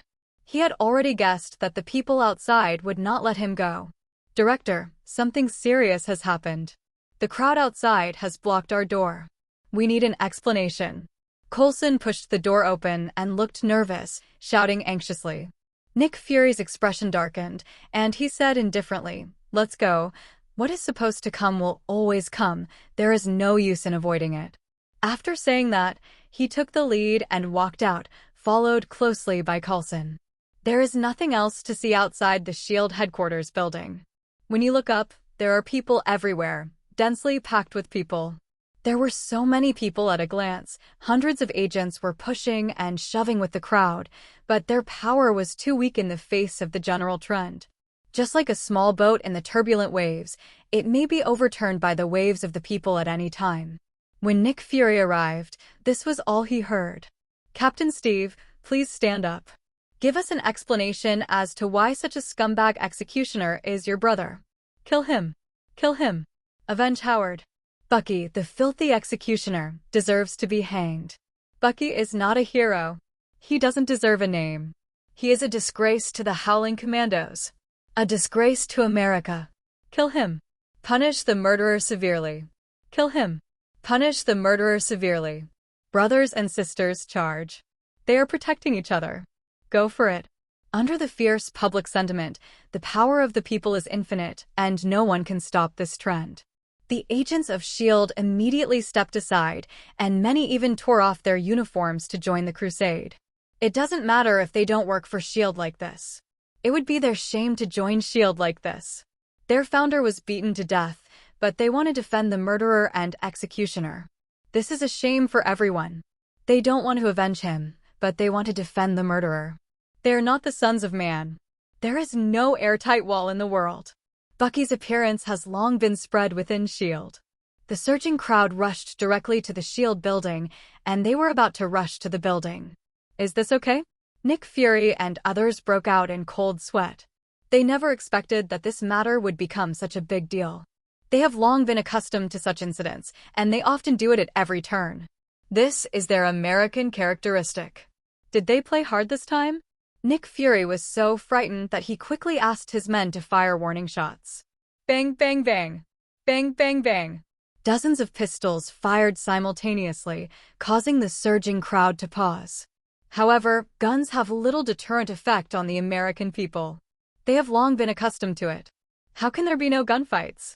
Seeing that the crowd was about to rush again, Nick Fury quickly picked up the loudspeaker and directly linked to all nearby devices to broadcast. Everyone, please calm down, calm down. Impulsiveness can't solve any problems. Let me just say a few words here. I don't know what the video on the internet is about, but don't you believe my Captain America, Steve? He just woke up from the ice and knows nothing about these decades. People will always change. Neither we nor the captain know anything about Bucky's treason and surrender to the enemy. There was no way Nick Fury sold Bucky directly. Who allowed such a thing to happen to him? Heaven and earth are outraged, and God can't protect him, so he can only say sorry. For Nick Fury, there is no one in this world who cannot be abandoned, as long as he has no value.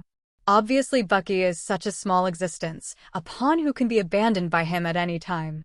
In order to protect Steve, and more importantly, to protect his own status and S.H.I.E.L.D.'s transcendent status, there is nothing he can't do. Sure enough, as soon as these words came out, the turbulent crowd suddenly became quiet. Yes, Captain America Steve just woke up from the ice. He has been unable to do anything in the past half-century.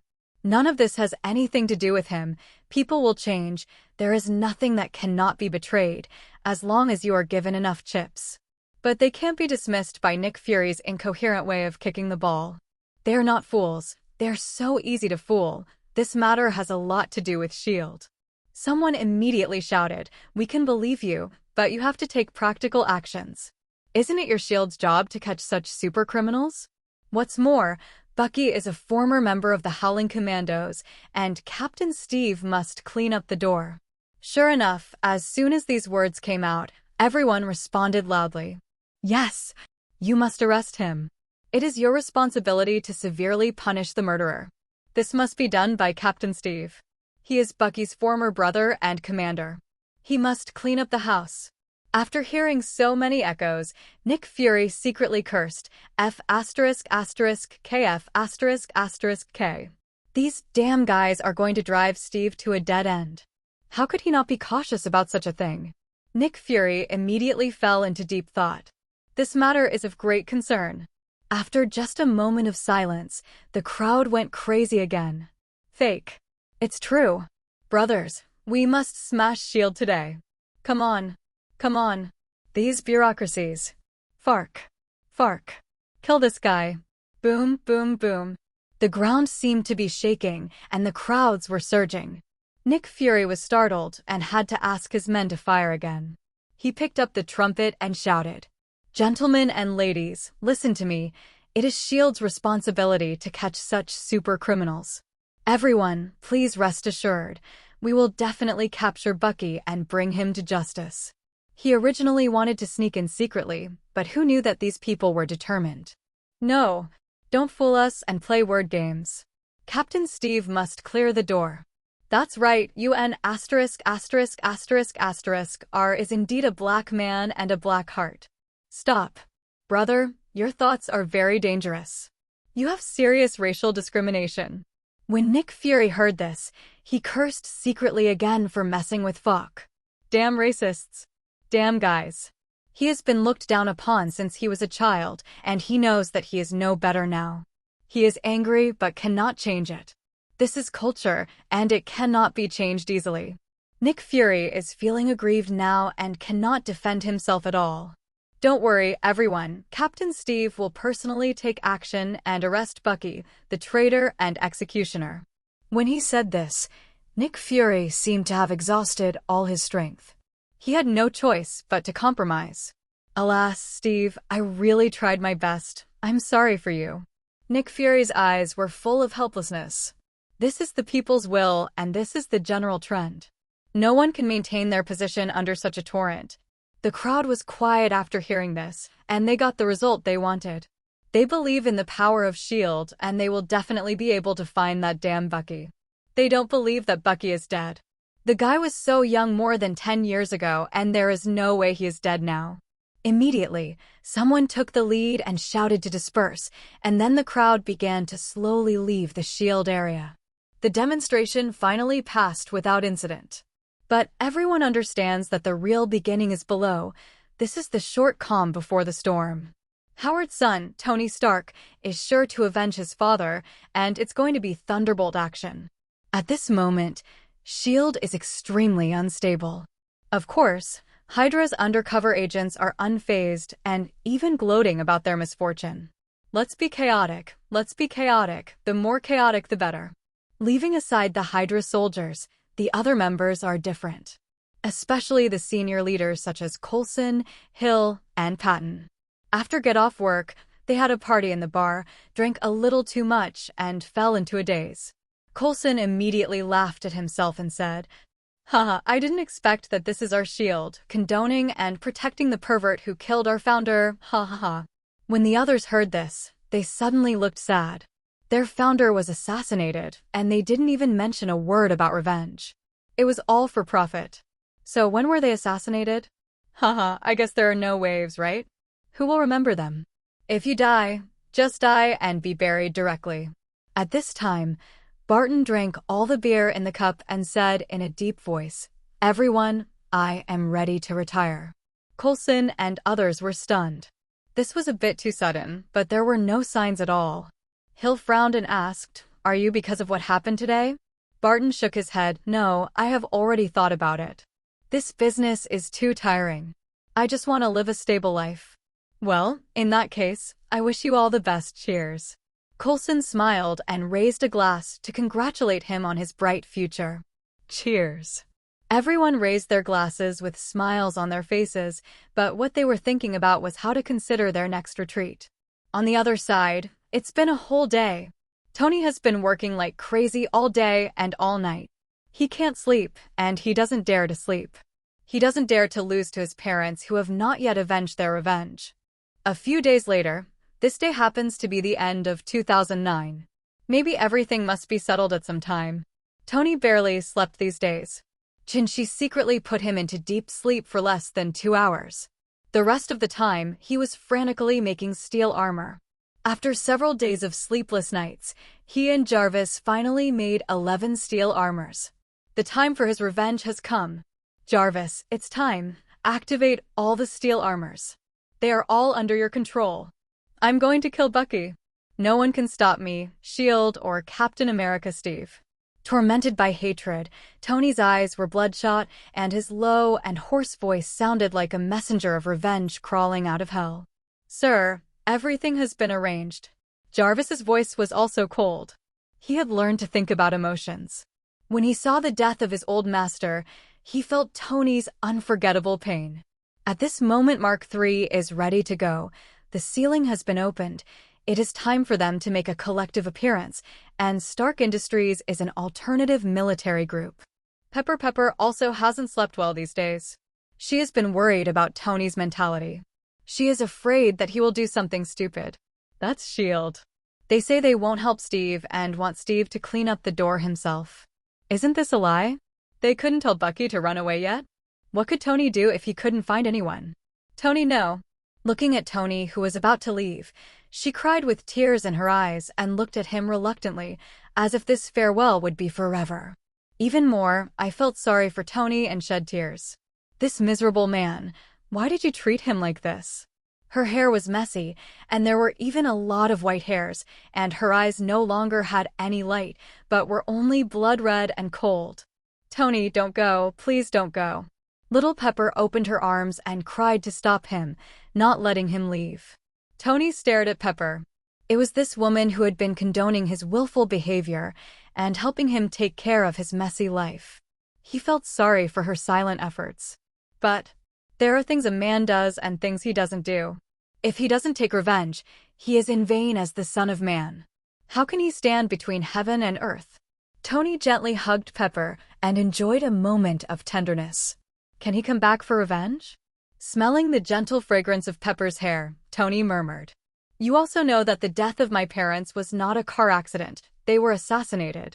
At this moment, Tony's tears began to burst out of his eyes uncontrollably. My father was beaten to death by Bucky, and my mother was strangled to death. Do you know how miserable his death was? I can't give up. As a son of man, if I can't avenge my parents, how can I live in this world? Tony's words were so powerful that Peppa could not find any reason to refute. His anger can only be extinguished with Bucky's blood. But Tony, will S.H.I.E.L.D. really stand by and watch? They have been standing for so many years, and their background is unimaginable. Peppa still looked at him with great worry. The water in S.H.I.E.L.D. was very, very deep. No matter what. I won't give up. Tony said categorically, even if there are thousands of people, I will go. But what if you can't come back?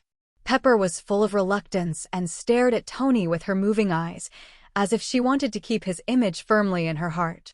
She knew that this trip might be a life-and-death farewell. Can't you come back? Tony sighed deeply. Then don't come back. Tony kissed Pepper affectionately again as a farewell. Alas, I, Tony, can only feel sorry for you.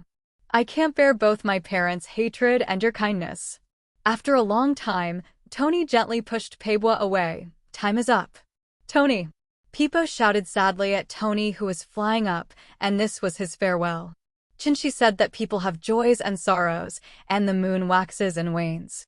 If I go here and never come back, it means that we are destined for this. You have to live a good life and live strong for me. I left you 10% of the shares. If I don't come back this time, tell Chinchi for me that I transferred 30% of Stark Industries shares to him. This time I broke the promise and I owe him. I'll pay back the rest in my next life. Peppo, I love you. I will pay back everything I owe you in my next life. Tony said his final farewell and then plunged into the boundless blue sky. Tony. Only Peppa sat paralyzed on the spot, crying into tears. I don't know how much time had passed, but Peppa's tears seemed to have flowed out and her face was stained with tears. The pear blossoms with rain were so sad and beautiful.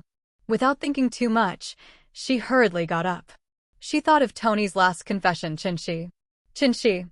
She seemed to have grasped the last straw and rushed to Chinchi's home without washing away the tears on her face. Yes, she knows that Chinchi is a god on earth. Nothing in this world can stump Chinchi, and no one can stop Chinchi. No one dares to ignore Chinchi's words. The distance of 500 meters allowed her to unleash her astonishing potential. In just 1 second, she arrived. Is the power of love really that great? The color of Peppa in Chinchi's eyes changed and turned red. He knew that Peppa had awakened. This time it's for love. Peppa ignored the doorbell and banged on the door. Before she could make any move, the door opened. You don't need to tell me. I know why you're here. Tony will be fine. He is the protagonist of this universe, and he has his own mission. Peppa just opened her mouth, and before she could say anything, Chinchi interrupted her. Really? Peppa asked quickly without thinking too much. Of course. Chinchi knew very well that Tony at this time was not the guy who would take the overall situation into consideration and be able to swallow his anger. Although he got Chinchi's affirmative answer, Peppa still didn't dare to rest assured. This was just metaphysics, and it was elusive. Chinchi invited Peppa into the house again and asked her to wait in peace. You come in first and sit down. Wanda, Larry, Jean, and Natasha, please come down. Classmate Tony's first battle for justice has begun. When the girls heard this, they realized that this was the good show Chinchi was talking about. Lolly was the first to boo. Come on, let's start, hee hee. After hearing this, Chinchi immediately asked the Red Queen to call Stark Industries' civilian satellite to track Tony's movements in real time. This day is the end of 2009, December 31st. Everyone remembers this day, and they will never forget it. Tony led 11 steel armors across the sky, neatly and quickly, with a huge roar and golden fireworks tail, and it was difficult not to attract the attention of others. Look, those are Tony Stark's steel armors. S.H.I.E.L.D. is really unreliable, and this is Tony Stark. Haha. He is right. This guy with a true temperament has not changed at all. He is still the same. The hatred for killing my father is irreconcilable. If the United States does nothing, then we will have to bring about the result ourselves. This is the real superhero with flesh and blood. Everyone was cheering and screaming for Tony, and everyone stopped and watched Tony's movements. This is a real man. This country that extremely worships individual heroism is beginning to boil. Heroes are also human beings, not gods who live in temples and enjoy the fireworks of the world. Revenge when there is hatred, repay kindness when there is kindness. This is the superhero they worship. Most people are following Tony's direction and broadcasting his news online. They can't catch up with the steel armor, but they can witness this great event. In a suburb of Frankfort, Kentucky, west of New York, Bucky and Steve are hiding in a villa. Anyway, this place is remote, so I can hide for a while, at least until Bucky's injury is healed before Tony finds him. After these days of recuperation, there were almost no serious problems, and his wounds were basically healed. The only bad thing is that I'm not used to walking without one arm, and it's easy to go astray.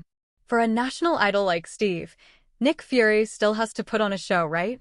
In order to win over people, he assigned Steve a dozen agents who were unwilling to hide his secrets. But he was not the only one who wanted Steve's favor. Pierce's men were all brainwashed Hydra, and he immediately sent hundreds of agents to protect him. Which one is higher and which is lower can be seen immediately. Nick Fury was so angry that he yelled at Pierce.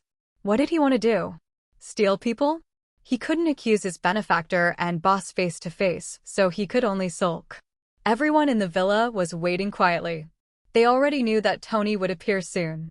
It's just that Tony's goal is too clear and he knows exactly where they are. 10 minutes later, a large number of steel armors arrived. Here we come. Brothers, get ready to fight. This is a Hydra agent. Here we come. Brothers, prepare to run away. This is Agents of S.H.I.E.L.D. They are completely different attitudes. The difference between brainwashing and non-brainwashing is whether they are afraid of death. Steve. Bucky. Get out and die. This roar made Steve's body tremble slightly. What is coming will come after all, and there is no way to avoid it. He sighed to Bucky, let's go out. There are some things we have to face eventually. It depends on whether he listens or not. Bucky nodded nervously. It was really raining all night. He had just escaped from hell and met someone with revenge. What a shame. What kind of immoral thing actually has a video? When Steve walked outside and saw a neat team of steel armors, he knew that something was wrong. Tony, listen to me. Things are not like the video. Bucky had been brainwashed by Hydra at that time, and those were not his original intentions. As soon as they met, Steve explained earnestly, hoping to solve the problem peacefully. No, I don't want to hear what you are saying. It is only natural to kill people to pay for their lives and debts to pay for their debts. I don't care who he is or what he did, he must die. How could Tony listen to this? Is this just trying to coax a child? He just wanted to brush it off in just a few words? This is the biggest joke he has ever heard. Tony, listen to me. As a good friend of your father, Howard's death, I am also sad, but Bucky really didn't do it willingly. He was controlled. However, it's okay if Steve didn't say anything. These words completely angered Tony. Bucky is your brother, so my father is not your friend and benefactor? Steve responded with a mini-missile, completely interrupting his sage-like chatter. Ha ha. Is this answer enough? What followed was Tony's disdainful rhetorical question. You. Steve didn't expect that he would blatantly attack after just a few words. This guy is really not like Howard. He doesn't have Howard's calmness and restraint. Ha ha, you deserve it too. Don't even look at your ugly and disgusting face. Old guy, don't you think it's so shameless for you to say this? You are using the super soldier serum made by my father and Dr. Erskine, and using the shield my father made for you. Everyone. Look. This is your superhero. Is such an ungrateful guy your idol? Tony laughed, as if he had heard the most ridiculous joke in the world, and he was about to burst into tears. Steve's face was so irritated by Tony's ridicule that it hurt so much. For a moment, he stayed there and didn't know what to say. He knew that everything he explained was so feeble. It was Tony's father who made him Steve's glory, but now he is shielding Howard's enemies. This matter is all his fault anyway, but he really can't help it. Bucky is his brother. Even if he is against the whole world, he has to do it. At this moment, Tony discovered that there were densely armed secret agents. Even if they changed their banners, how could they hide this from him? Look at these guys looking at them with the same mocking eyes. Haha, SHIELD. You are also a bunch of white-eyed wolves. You are all traitors. From now on, your shield will be truly blind, haha. No one can catch Jarvis. Come on, do you want to fight me or hand over Bucky? Tony, who had the attribute of being a talker, sprayed everyone. Everyone lowered their heads, not knowing how to refute. Tony, is there no room for negotiation? After holding back for a long time, Steve asked sincerely again. No, either fight or surrender. Tony was as determined as ever. There was no room for negotiation or compromise on this matter. Okay, let's see what you are capable of. Since we can't make peace, then let's see the real deal. Tony smiled disdainfully. You're you. Always so hypocritical. He won't be merciful now if he comes. Someone will die. Jarvis. Fire. I saw Tony lifting up all the steel armor to avoid harming himself. For a time, the super-intelligent Jarvis was multitasking. With his supercomputing power, he controlled 11 steel armors and launched micro-missile projection at the same time. This is not a movie. He is very cruel now. For a moment, small missiles flying all over the sky flew towards this country house indiscriminately. Boom, boom, boom. The next second, the fire bloomed all over the sky, bringing with it billowing smoke and flying dust. The small villa was also turned into ruins in an instant, and it was devastated. The thieves' shield agents have already greased their feet and ran away. Why the hell are they made of flesh and blood? How can they withstand a cannonball? Die, die. They wish Bucky, the Scourge, would be hanged on the gallows as soon as possible. Steve and Bucky were racing all the way, and behind them was a sky full of artillery fire. If they were any slower, they would be burned in a sea of flames. Ha ha. Jarvis did a great job. Now go and kill those agents. Since their origins are unknown, they are Hydra. I am here to eliminate harm for the people. Tony was not stingy with his praise, and casually gave any reason to kill all the SHIELD agents who opposed him. Of course Jarvis doesn't care, just die. Yes, sir. Scan information. Clear command begins. A few rays of light flashed past, and Jarvis controlled all the steel armors to surround them and carry out the mission of extermination. Here Tony has found the real owners Steve and Bucky. Revenge must be taken by oneself. Tony catches up with the two, and a mini-missile detonates between Steve and Bucky, forcing the two to separate. Bucky rolled around like a lazy ***, rolling around on the grass a few times and then quickly stood up. Before he could stand still, he found a huge fist suddenly dilated in his pupils. Bang! Tony punched him hard on the head, making a dull sound. Bucky suddenly felt dizzy and then heard a furious sound in his ears. Bucky Barnes. Bucky Barnes. Did you see it? That's how you treated my father. Is this what you did to him? Really? Really? I asked you if it was true. Was it true? Was it true? The tragic scene before his father's death flashed before Tony's eyes, and his eyes were red with anger, and he no longer wanted to control it. 1 punch. 2 punches. 3 punches. Each punch was harder than the last. It was as if he was using all his strength to roar the anger in his heart. At this moment, Tony was already crazy. He just wanted to punch Bucky, this arrogant murderer, to death with 1 punch. Just like this gangster fighting, without any rules, just to vent the anger in his heart, he has gone crazy. After reacting, Steve rushed forward quickly, raised his vibranium shield high, jumped and hit the reactor on Tony's chest hard. But can he succeed? Just like in the movie, Tony instantly activates a chain device, directly locking Steve's legs from the air when he can't use any force. With no way to use force, he can only fall down hard. Haha, you'd better wait. Tony smiled disdainfully and raised his fist to greet Bucky again. Bucky, with one hand, had no power to parry and could only passively accept Tony's beating. The scenes in the video echoed in everyone's mind how similar they are. It's not that I won't report it, the time has not yet come. Tony's behavior made the crowd watching from afar with drones secretly happy. That's right, they liked the feeling of being punched hard. The situation here was also broadcast live to major websites, and the people who had already paid attention to it were finally satisfied. They discovered that it turned out to be exactly the same as what they had guessed in advance. Their superhero Steve is literally shielding criminals. Countless people's hearts were broken, and their defenses were broken. Why? Why is this? Is this still you? Our Captain America, why are you so partial to Bucky, an evil criminal and traitor? Have you forgotten? Howard is also your comrade in arms. Steve has changed. He has changed too.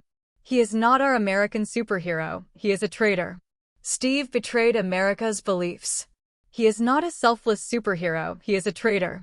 Even in this situation, there are many people who support Steve and do not want to believe it. They are also speaking out in support of their idols. No, I don't believe it. There must be something hidden. Steve wouldn't be so indifferent. Yes, that video is fake and synthesized. Steve, come out and explain. Prove to everyone that you are innocent. Why? Why don't Steve explain it? We believe that as long as you explain it, everyone will believe it. Countless messages on the internet filled mainstream platforms, some supporting Steve's innocence and some believing in Tony. All of them knew that the video could not be fake, and no fake video could deceive Tony. People who don't want to believe it just don't want the superhero Steve in their hearts to collapse.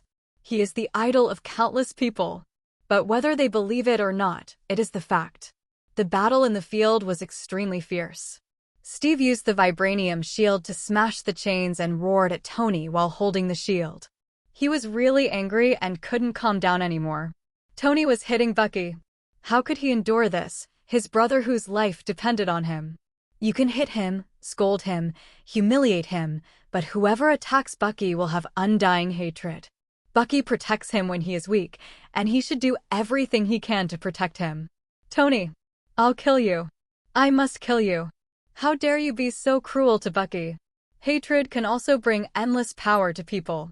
Steve's hatred reached the extreme. Steve, who seemed to be blessed by inexplicable power, carried Tony's energy cannon and kicked Tony away. Bucky, be patient. I will avenge you. Steve, who saved Bucky, couldn't help but shed nervous tears, and tears burst into his eyes. Bucky's head was already bleeding, and there was no good piece of flesh on his face. The bridge of his nose had been broken, and he was bleeding. Seeing that he was about to die, he looked at Steve with bright eyes, filled with infinite nostalgia and guilt. He had hurt Steve, and he hated himself for being incompetent and unable to help him. Sure. Tiff.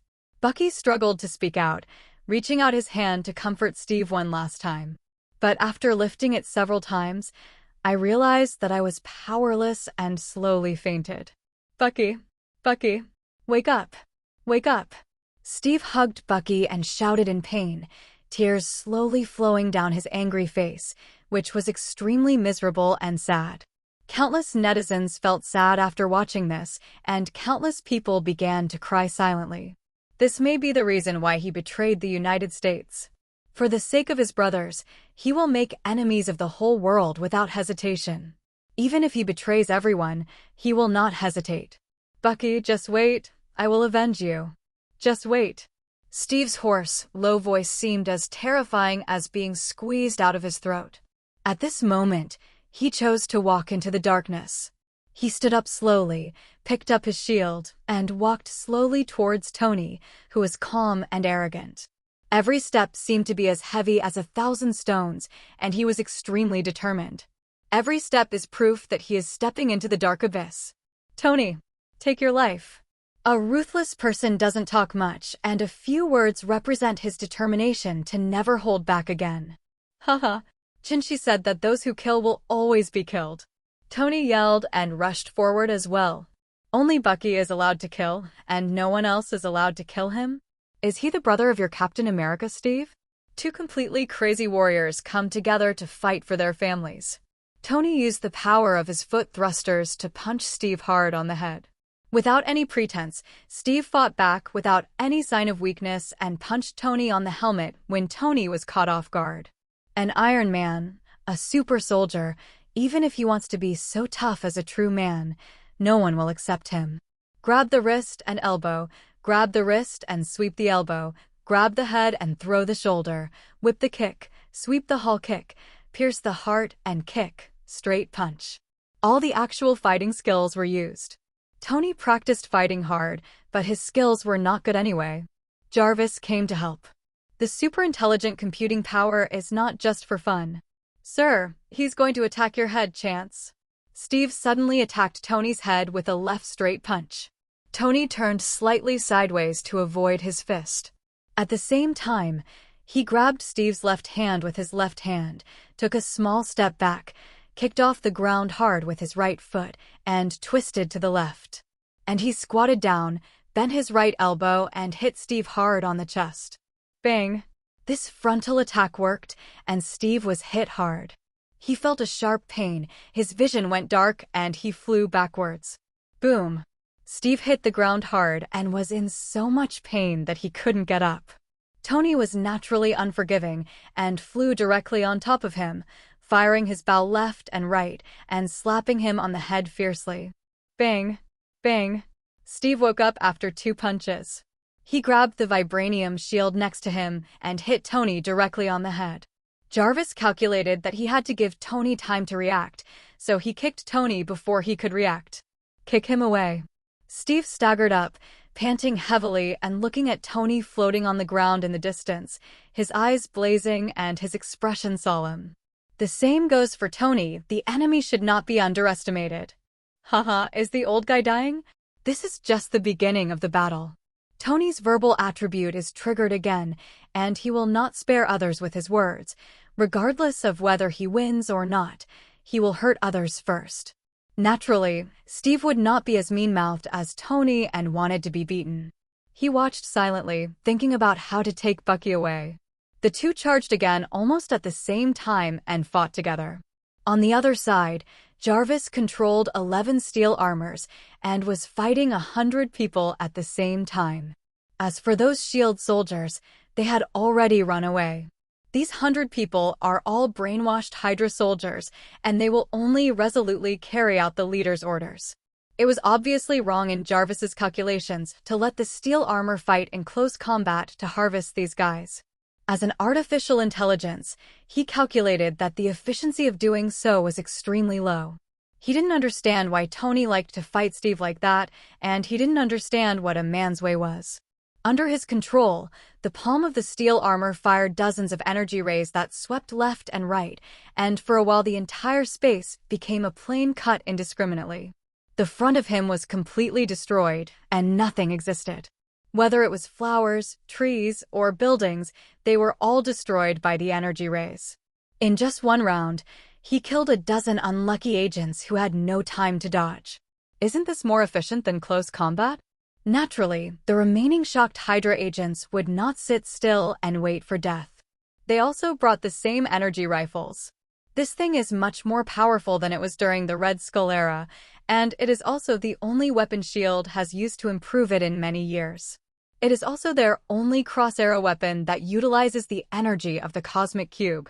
Although the accuracy of this thing is not as good as that of a pistol or a rifle, and it takes about 2 seconds to charge, it is extremely powerful. It's perfect for dealing with steel armor. Other light weapons can't break through the defense at all, so Pierce asked them all to use energy rifles. It doesn't matter if they can't aim accurately. If there are more people, they can always hit them, right? Corvette, the leader, gave an order and everyone fired energy rays in the darkness around them. For a time, a battle scene even more gorgeous than before appeared, and everyone was stunned. More than 80 energy rays directly blinded the 24K Krypton gold eyes of the Melon Eaters. It was so enjoyable. Is this modern warfare? No. This is the special effects in a movie, a science fiction movie. Is the world so crazy? There are too many secrets hidden in this country, and they have turned science fiction into reality. Just like the iron armor, Tony also turned science fiction into reality. Is this the real world? Maybe this is just the tip of the iceberg? They couldn't understand it. They only saw more than 80 blue lasers dancing wildly in the air. Bayou, bayou, bayou. The air was directly burned until white smoke was emitted. They could imagine how terrifying it was. They also saw 11 steel armors dancing in dreamy air, dodging energy rays one after another. Every step is like dancing on the edge of a knife, brushing against death, and people are not allowed to clench their fists for them. This is like walking on the edge of a cliff, dangerous and dangerous. But it was in response to that sentence that you can often walk by the river without getting your shoes wet. Jarvis's computing power is strong, but human thinking is even more complicated than an intelligent program like him can understand. Just like the movie The Wandering Earth that Chin-Shi watched, no matter how hard they calculated, they could not completely calculate human thinking. Jarvis, who was so dense and sparse, was still hit by 2 steel armors. It was scrapped in the eyes of the melon eaters who cried out in pain. This is a steel armor. If you give them one, you won't immediately take off on the spot. Fake. What a wild creature. This is what they all feel. This was not the case for Nick Fury and Pierce, who were far away in S.H.I.E.L.D. They pumped their fists hard and shouted, "Well done. Aren't you very arrogant? We can still kill you." The first appearance of the energy ray rifle brought them unprecedented confidence, and they seemed to stand up. Tony, who was fighting with Steve, also secretly cursed fake squid. This is $8 million wasted in vain. 2 planes are equivalent to $16 million wasted in vain. He just heard a sound and disappeared. After another hard punch with Steve, Tony pulled away and quickly flew to about 10 meters, looking down at Steve. Tony is also a little solemn now. There is something about S.H.I.E.L.D. It's a little ruthless. The current full-scale attack of Hydra also exposed the positions of all of them. Jarvis escaped the first round of attacks and used radar to determine the positions of everyone in the gap between them, accumulating energy. Start scanning. End scanning. The position is determined. Attack indiscriminately. Infrared rays scanned the positions of all Hydras, and Jarvis began to attack decisively. The steel armor flying in the air quickly glided over their heads. Like laying eggs, rows of miniature missiles were launched from the shoulders of the steel armor. Below, there was a bang-dong-dong explosion, and flames shot into the sky. This round of attack almost made all Hydra agents incapable of combat. If you are unlucky, it will be blown into 5, 6, 7, or 8 pieces. If you are lucky, there will be some spare parts left. The rats in the dark immediately cleared the area, leaving only Steve and Bucky on the outside intact. At this moment, Steve's heart has sunk to the Marina Trench. The current situation makes him extremely passive. He has been surrounded. This time it's not like in the movie. Bucky and him are fighting 2 against 1, and Bucky's robotic arm is still in good health. The 2 played mixed doubles, and finally defeated Tony with Bucky's sneak attack. Now the situation was completely opposite. He was surrounded by steel armor. Bucky had been caught by Jarvis and was being held in his hand like a dead dog. This is the real world. It's not the movie. It's not the director who has the final say. It's too easy for Tony to kill Steve and the others. The poor rely on mutation, and the rich rely on technology. Steve's mutation is still too simple. It is just an increase in physical fitness. He is still immortal in nature, without any incredible superpowers or brain creativity. Tony had 10,000 ways to kill him, but he chose to go head-on. It was an honest revenge, and I disdain to use conspiracy. Do you still want to fight? Tony looked down at Steve and spoke calmly. Tony, what kind of man do you think you are if you catch Bucky? If you can, don't use Bucky to threaten me. Steve shouted, thinking that Tony was just exploiting his weakness to show off his strength. He would not think that he was inferior to Tony, who was just an ordinary person except for the steel suit. Good. Who knew Tony really agreed? People with a discerning eye know that this is just a way to provoke the generals. Tony has already won, which is completely unnecessary. They are the United States. They only believe in victory, but they don't have the gentleman's morality like in the East. Even Steve was surprised. Is this guy so proud? He was just unconvinced and blurted out, not expecting Tony to really agree with what he said. Haha, do you think I only have energy rays and your shield can completely withstand it? All you rely on is the shield my father made for you. Today I will let you know my father's greatest work. Let him tell you now, what is the real power of science and technology that cannot be competed by the transformation of a serum like yours? When he was stunned, Tony's roar with pride and remembrance came again. I saw Tony's shoulders slowly opening, and a fist-sized micro-missile soared into the sky and exploded 10 meters away from Steve with lightning speed. For a moment, the whole world was quiet. Everyone was frightened by the terrifying doomsday scene. The violent force instantly formed a black hole-like vortex, and all matter within a radius of 50 meters twisted and rushed towards the vortex. Especially the nearby Steve's expression suddenly changed drastically, and he ran away in terror, but his speed was as slow as a turtle, and the power of the molecular bomb kept pulling him. Haha, you saw it. This is my father's greatest technological power. I'll give it back to you today. Tony laughed crazily, with only endless joy in his heart. He proudly looked at the struggling Steve with mocking eyes. The audience watching the live broadcast, various organizations, and senior officials of major countries were dumbfounded. They can't imagine what kind of weapon this is. It instantly forms a black hole-like existence that swallows all matter. It is the most terrifying weapon in the world today and cannot be resisted. It transcends any era.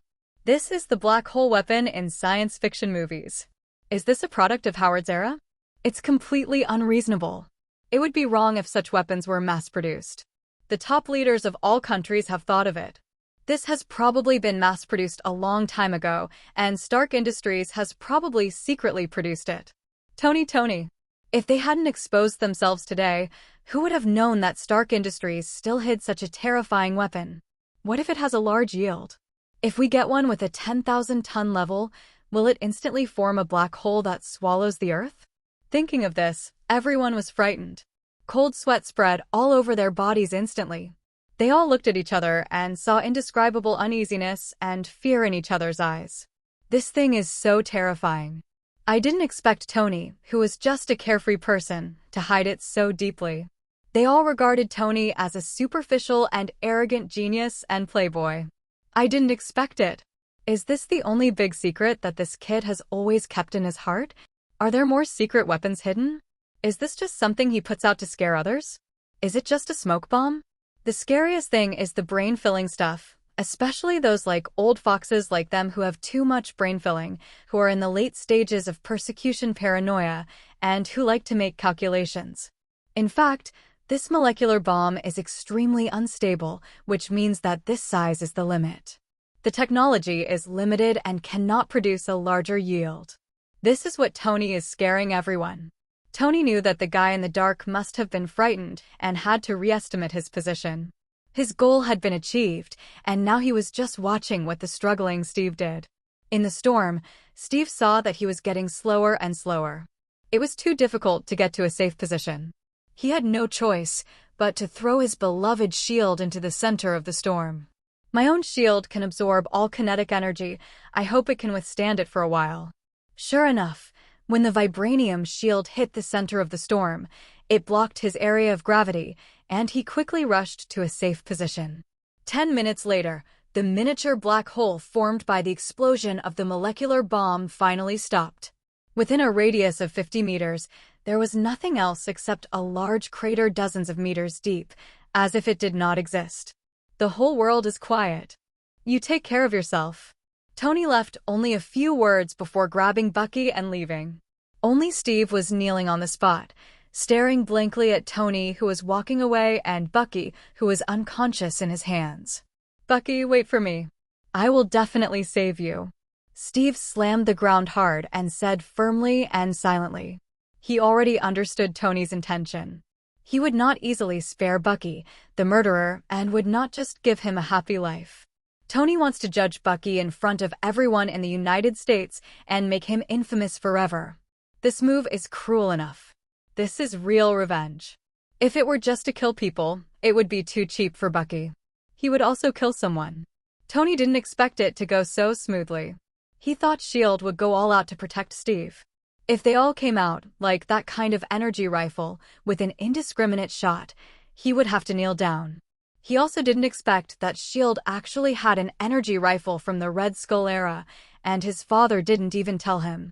What he still doesn't know is that the angry New York people have repeatedly attacked S.H.I.E.L.D., directly forcing S.H.I.E.L.D. to take action, not daring to risk the world's disapproval and openly protect him. Now the eyes of the United States are focused on them. They're thinking about what Tony will do if he takes Bucky away like this, and how Steve will rescue Bucky. Tony is not a fool. He doesn't dare to kill Steve. If he does, no one can really save him. Steve's reputation is too loud in America. In any case, even so, his supporters may not be 200 million but 180 million, right?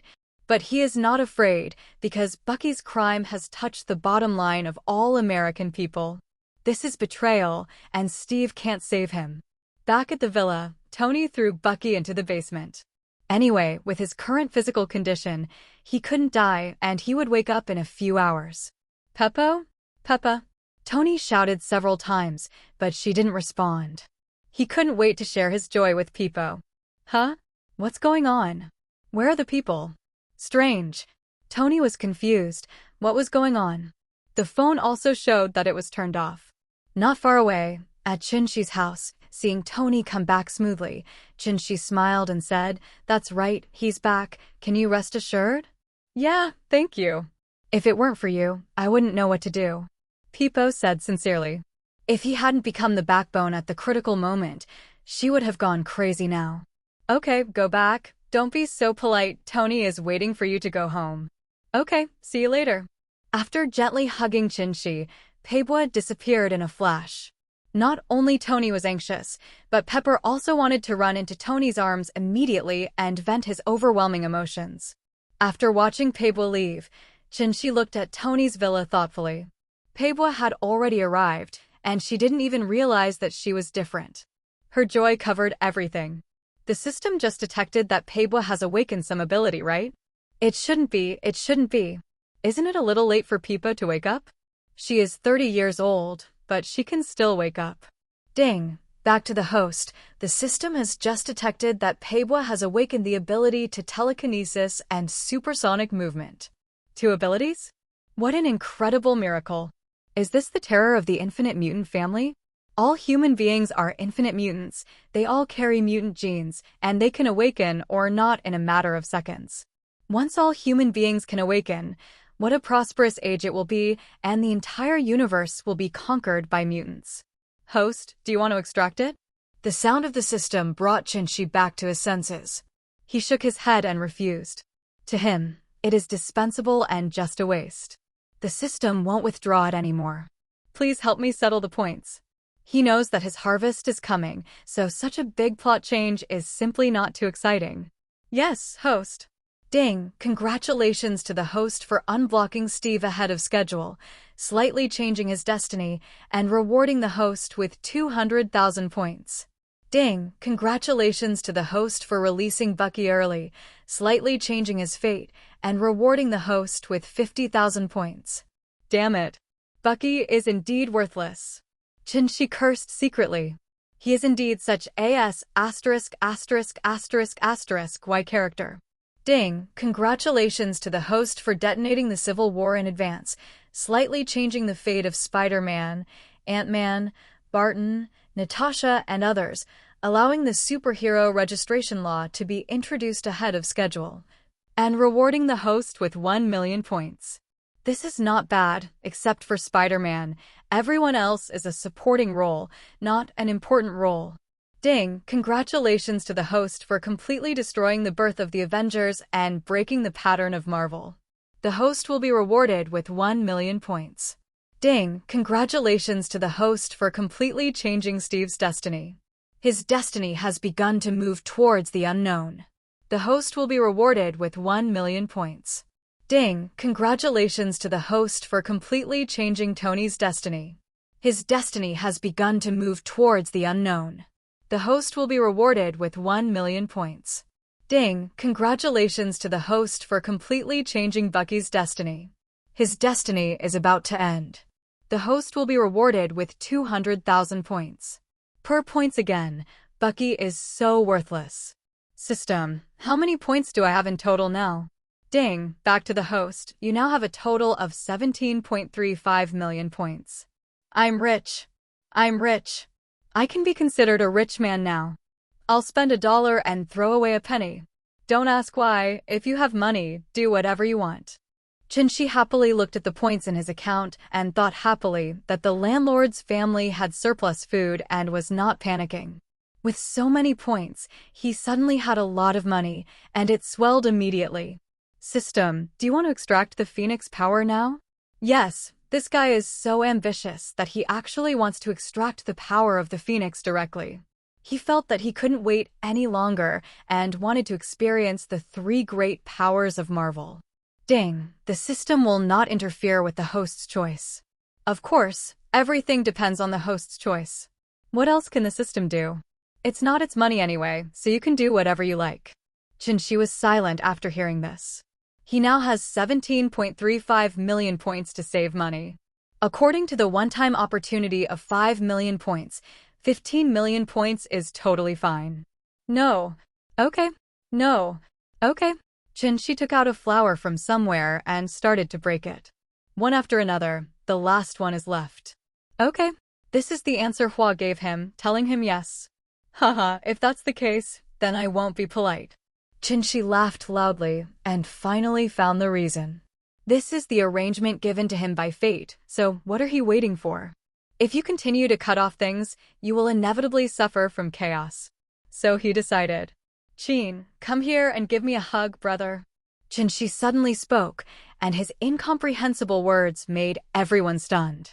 This beast was sick again. What are you doing? Don't try to tease me. Jean Grey blinked her big eyes with a vigilant look on her face, telling Chinshi that you must have some bad ideas. Oh, what can I do? I just want to hug you. Chinshi spread his hands and shouted out his grievances. I am a good person. I am a positive person. TCH, I don't believe you, bye. Jean Grey snorted, rolled her eyes at him, and went upstairs with her short legs. Humph, this bad girl. Chinshi angrily took 3 steps at a time and grabbed her directly. He held her and rubbed her little head until her hair became like a chicken coop before letting her go. The angry Jean Grey bit him on the neck. It was useless. He couldn't reach other places. Humph, you asked for this. Looking at the grinning Chinshi, the triumphant Jean Grey snorted and walked back to her room with a catwalk. Hey, this little girl is quite vindictive. Touching those 2 rows of cute teeth marks, Chinshi smiled helplessly. TCH. You deserve it. Who asked you to provoke her? That's right, that's right. Are you still not allowed to resist? Yes, you are not the only one in charge of our family. When Wanda and others heard this, they all condemned Chinshi's immoral behavior. Do you only allow the state officials to set fires, but not the people to light lamps? Chinshi became angry when he heard this. Okay, you guys, are you little b*** going to rebel collectively? It's been 3 days since I've been able to fight. Chinshi flashed his ultimate move with a swish and greeted their PP. Stop it, I'm not your slave. Why are you hitting me? Natasha immediately refused. Even if I am a nanny for you, I have human rights, okay? Pia. Chinshi slapped her twice again, not to mention that Natasha's elasticity was so addictive that it made him scratch her again. Yeah, I'll fight with you. Natasha was so angry that she jumped on him, strangled his neck, and shook him, as if she wanted to use her big balls to cover Chinshi. The B************************************************************************************************************************************************************************************************************************************************************************************************************************̈ Natasha, don't you see how much he's enjoying it now? You can't cover him up, you're giving him an advantage. Number 18 pulled up the huffing Natasha, pointed at the upturned Chen Xiaoxi, and said disdainfully, get out of here, you beast.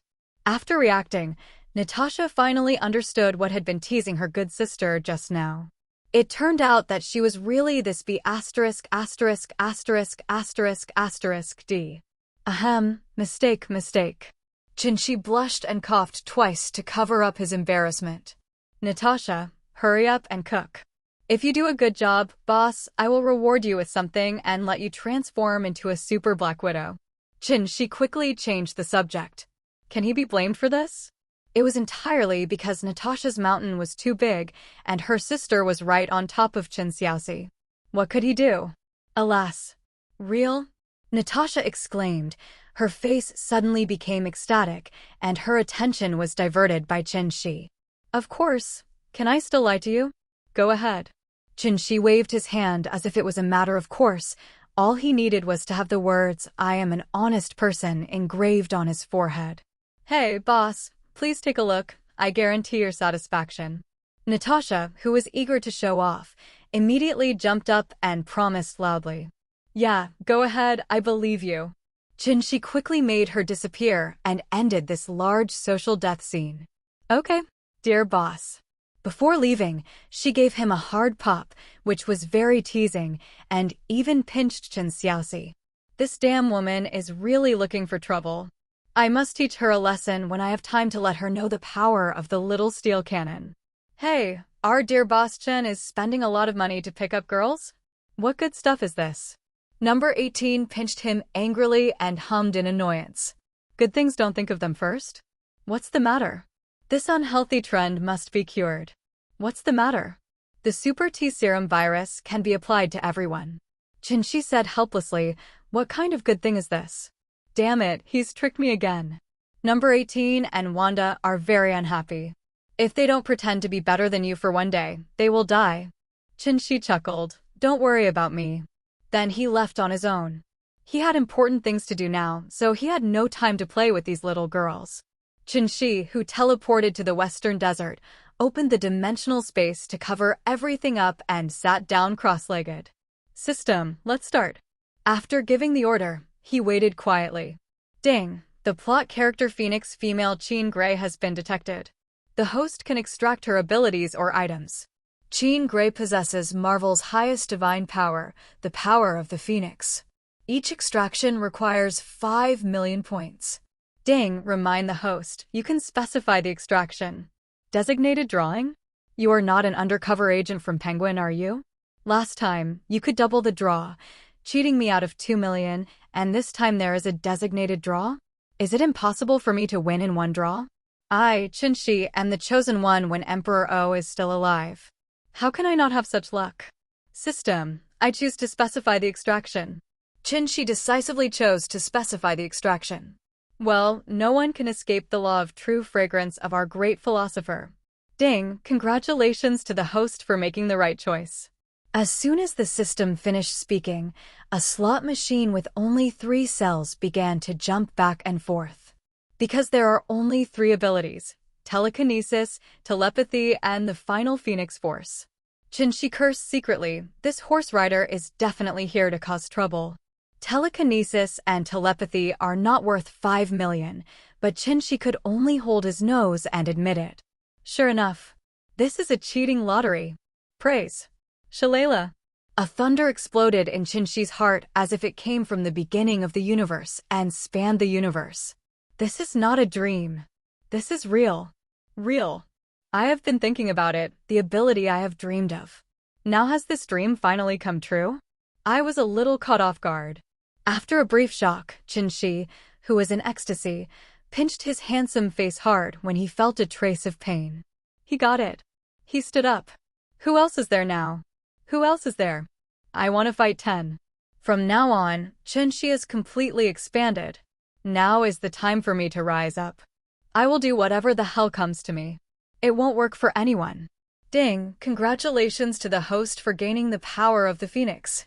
Is the host now integrated with the power of the Phoenix? Integration. Integration. If you don't fuse, you'll be like a salted fish. Qinshi couldn't wait and roared like crazy. He jumped up excitedly. Faced with such a huge thing, he couldn't calm down. He was not a saint. Ding, the fusion has begun. The process is a bit long. Please wait patiently for the fusion to complete. After saying this, the system stopped making any noise and began to operate at full capacity. At this moment, Qinshi also fell asleep, drifting and drifting under the leadership of the Phoenix power, and he didn't know where he drifted. This time is a transformation that changes one's life, a leap in the level of life. Just like Qin Galei, Qinshi couldn't help but go back to the past and began to look back on the past. From the time he could remember, everything slowly passed before his eyes. Life in the orphanage was one of the few moments of warmth, and even the hard days of not having enough to eat and clothing to keep warm were the most nostalgic times in his life. In the blink of an eye, he reached school age. Even though the state waived all fees, the orphanage still couldn't make ends meet, and donations were far from enough to cover their expenses. When he was in junior high school, he grew up quickly and ate more. He could never have enough to eat. He didn't know what it felt like to be full. It was very bitter. He always soaked some dry rice in hot water and put some sugar in it to make it sweeter. His life was too bitter. Just like this, time slipped again, and he started junior high school. Students began to form gangs and bully timid students and students with poor family conditions. Jinshi was the target of bullying. Can he accept his fate?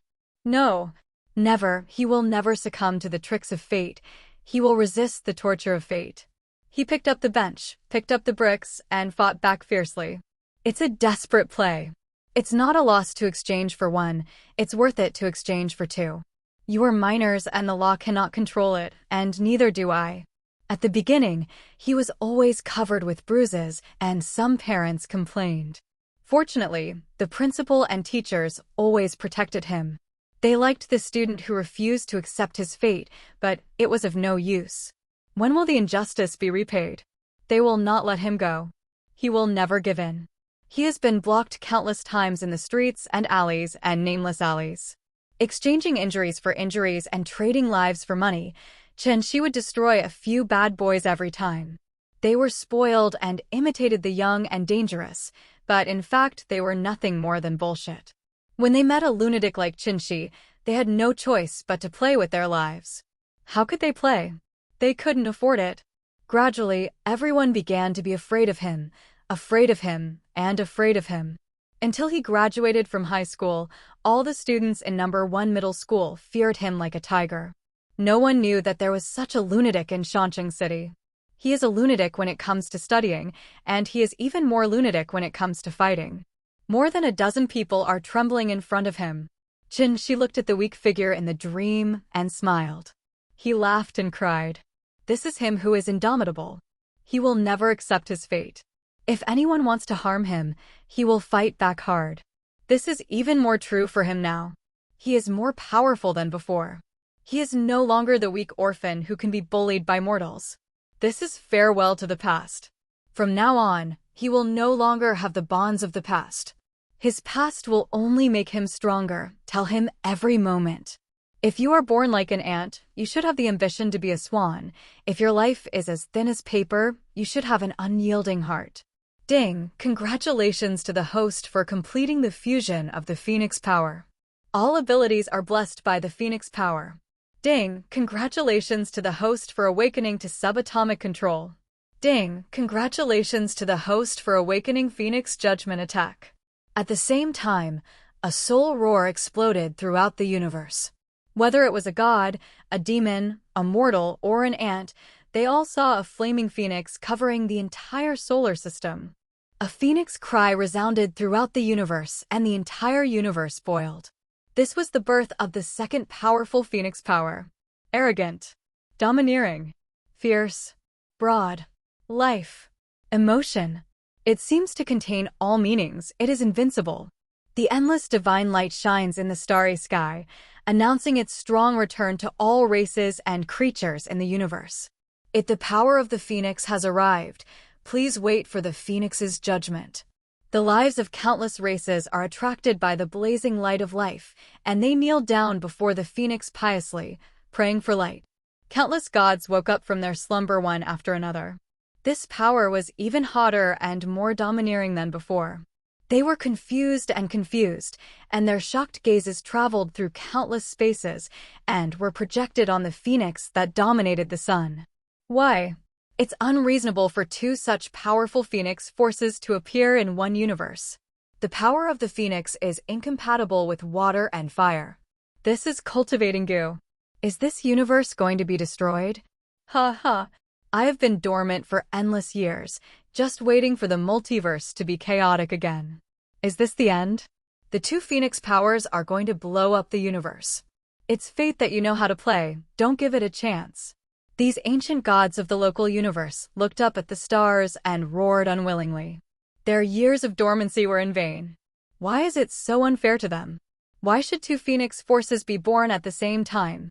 The five gods Infinite and others frowned, and even if they cut off their fingers, they still couldn't figure out the end of Qinshi's fate. The endless timeline is too blurry, everything is constantly changing, and everything about Qinshi is in chaos. Eternity, how's it going? What kind of future did you see for that person from the timeline? Infinite looked at Eternity and asked in a deep voice. He could no longer control the space of the earth. It seemed that it was no longer under the jurisdiction of him, the god of space. Alas! How terrifying! This person possesses great terror. Eternal sighed deeply. He couldn't understand. You're right. What are you talking about? The grumpy Annihilation urged impatiently. Yongheng looked at these old friends who had worked together for endless years, shook his head gently, and looked solemnly at Qinshi outside the endless universe. I saw 2 timelines about him. In one timeline, Qinshi has 3 great powers and 6 infinite multidimensional gems. He fights into the infinite multiverse alone, stepping on the corpses of all enemies to reach the throne. These enemies include all members of the Avengers, Franklin among the mutants, existences like the Swarm that are not weak to us, and cannon fodder like Thanos and his men, who have destroyed the 3 major empires of the universe. And we also died in his hands, the Lord of Hell, the demon god of Dark Latitude, the Lord of the Crimson Universe, Sithorn, the god of the underworld, including the Tribunal of Life. What? At this point, Eternal's words were immediately interrupted by Annihilation. The other great gods also widened their non-existent eyes, and they all came across time and space in the shape of humans on Earth. Tell me again, are we all dead, including those ancient gods? We were all killed by him alone. How is this possible? How is this possible? Are you lying to us? Yeah, no matter how much he grows, he won't be so powerful. The resources in that universe are very poor. Infinity, Annihilation, Death, Galactus stared at Eternity in disbelief, trying to find a real answer. Looking at the old guys, he sighed helplessly. How could I lie to you? This is the future. Our future. How could Annihilation and others accept it? No. How is it possible? This is not our future, not our ending. It is definitely not the ending of us creator gods. Annihilation yelled excitedly, this is impossible. He won't accept it. Suddenly, his murderous intent suddenly arose, and his master was destroying and killing. Naturally, he was not a merciful god. I'm going to kill him now. Why don't we just wipe him out of the universe as well? He's still weak now. Annihilation said cruelly. Wait. Do you think you can kill him? Eternity immediately blocked his impulsive annihilation. Why can't I kill him? Eternal question. Haha, since he walked to the throne safely in the timeline I saw, do you think you can be more powerful than the Life Tribunal? This. Annihilation was stunned by Eternal's rhetorical question, and for a moment he didn't know how to refute Eternal's words. The Life Tribunal is more powerful than them, can you see it? Why doesn't he take action? There must be something fishy in this. Death stood up and glanced at the grumpy Annihilation, looked at Eternity with a smile and said, if that's the case, what about the other one? Sure enough, women are thoughtful and not so irritable. Eternal sighed and then said. In another timeline, Qinshi walked towards the throne amid the cheers and applause of all the gods and powerful men. He takes us to an unknown new infinite multiverse to conquer all directions and plunder resources. As for where it is, I can't do anything about it. It's beyond my capabilities. Sure enough, all the great gods must have acquiesced to this timeline, otherwise they would have tried their best to kill Qinshi, even if this hope was almost 1 in a billion. It is impossible for them to accept such a fate, and they must fight for their own destiny to the last vestiges of strength. The 5 gods slowly disappeared, no longer worrying. What was left was that they waited slowly, waiting for the person to lead them into other infinite universes to plunder resources. This is the law of the Dark Forest. The resources of countless infinite multiverses are limited, and some are just plundering, killing, destruction. The local gods of the universe only don't know why, and they can only sigh and continue to sleep, or find some special hobbies to do. Even if the universe is destroyed, it will only happen in a long, long time.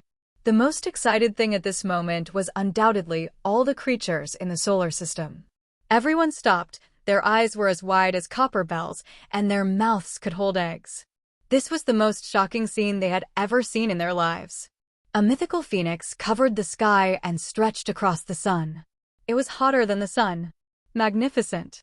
Is this the return of the myth? Has the world recovered? Their worldview has collapsed. Is this still the world we live in? Isn't this a mythical world? Countless birds flew high into the sky from all over the world. They began to cover half of the sky, bowing their heads to worship the indescribable figure. 100 birds pay homage to the phoenix. This is not just 100 birds. This is hundreds of millions of birds paying homage to their leader. Countless Huxia people danced with excitement, crying and crying. The phoenix is also their myth and their totem. Countless beasts raised their heads and roared, then bent their forelimbs and fell to their knees, lowering their heads and hitting the ground hard. When the phoenix is born, everyone surrenders. If the dragon is not around, the phoenix is their leader. The dragon hidden in Kunlun also woke up from his deep sleep. The power of the phoenix comes to the world again. Is it a disaster or a new life? Shenlong doesn't know how long he has lived and has kept a low profile. Can he survive this huge change? Kunlun disciples are not allowed to go out and walk from now on. Kunlun closes the mountains without caring about the world of mortals. The deafening roar of the dragon spread throughout Kunlun, and all the Kunlun disciples suddenly accepted the order, and everyone outside also rushed back. People on Earth will never forget the day when the phoenix descends. Countless people from the Dragon Kingdom burst into tears with excitement. Dragons and phoenixes will always be their belief. They claim to be the descendants of the dragon. Dragons and phoenixes present good fortune. This is a legend that can never be separated. Phoenix. It's coming. How could our ancestors lie to us? Haha. Haha. Phoenix. Phoenix. It's really it. God bless our Dragon Kingdom. Auspicious. This is auspicious. The rise of the Dragon Kingdom is unstoppable. Other countries also looked gloomy. The phoenix has always been the totem of the rising dragon in the east. Is it possible that no one in this world can resist the Eastern Dragon? The phoenix appears. God bless the Dragon Kingdom. High-level officials from hundreds of countries had countless thoughts flashing across their faces as they looked at the arrogant phoenix figure in the universe. Does God really care about the mortal kingdom? At this moment, everyone was immersed in the power of the phoenix, and a clear chirp came to the earth and the universe again. In New York, a phoenix figure soared into the sky again. What? Phoenix. And phoenix. A phoenix is born in America too? How is this possible? Is the United States also destined to go further? Is this fake? How come a country like theirs, which is only a few hundred years old, is favored by the phoenix? At this time, humans all over the world are in a frenzy again. People are shouting loudly, and countless people are extremely angry. This robber. Why? Are the Dragon Kingdom and the United States destined to be rivals? At this time, the American people could no longer control themselves, and countless people were rolling and acting in excitement. I almost smashed everything around me that could be smashed. This was such an uncontrollable excitement. FARC. FARC. Who can stop the United States? God's pattern is really different. They don't care about bloodline. God is taking care of us. God is taking care of us. Countless believers began to kneel down, kiss the earth, and embrace the sky. The top leaders of the entire United States are also yelling and jumping to cheer for their rise. They are the most excited. Isn't everything they do for this? Witnessed by countless people, the phoenix power in Jean Grey brought her to the sun in an instant. The power of the phoenix is to cultivate goo, develop yourself, and devour the same kind. There are only two ways to go. When the unconscious Jean Grey was controlled by the Phoenix Force, she came to the Phoenix Force represented by Qin Shi and launched a brazen attack. What? They're fighting. In the sight, Jean Grey grabbed a ball of stellar energy spear and threw it at Qin Shi. It was a nuclear bomb. Haha, Phoenix power, you're no match for me. Space spin. A ray of blue divine light swayed freely in Qin Shi's hand, and the spear that was supposed to fly towards Qin Shi suddenly appeared in front of Jean Grey. Snort. Without panicking, Jean Grey snorted, glanced at her, and the spear disappeared into ashes. Subatomic control is so unreasonable. Phoenix Judgment. Jean Grey gave a sweet shout and directly activated the instant kill move. The rules of this thing cannot be modified at all, and no one can escape its luck. Phoenix Judgment. Qin also shouted loudly and also used Phoenix Judgment. Under the gaze of countless people. Gods. The Lord of all things, two blazing rays of light that could not be seen directly collided fiercely. Boom. Even the vacuum rules of the universe are trembling under the power of the Phoenix. The explosion seemed to ring in everyone's mind. Suddenly all living things became deaf and the universe became deaf. The two divine powers became extremely anxious and no one was convinced by the other. However, how does Jean Grey's energy compare with Qin? Endless blue light and faint purple light suddenly appeared behind Qin. Multi-dimensional space gems, 8 power gems exert force at the same time. This is unlimited energy plus the increase of power gems. How could the power of the newborn phoenix be resisted? Groan. A phoenix cry echoed throughout the universe. She lost. How undefeated it is. Even though the 8 power gems only have a trace of power, they are still a powerful force. The nascent phoenix power is trying to defeat me? You can't even kill Apocalypse now. Qin snorted coldly. No matter how strong you are, you still have to grow. Without time, it's just nothing. The current Jean Grey cannot control it at all, but Qin's phoenix power is different. After systematic extraction, its instinctive consciousness has long been erased, and it will not make mistakes. If it were another phoenix force now, the victorious side would have already begun to devour the defeated phoenix force, but Qin would not. Jean Grey is the woman he values the most. She will be a strong man who can easily kill gods in the future. Can she devour her power? Besides, he still understands the principle of too much is not enough.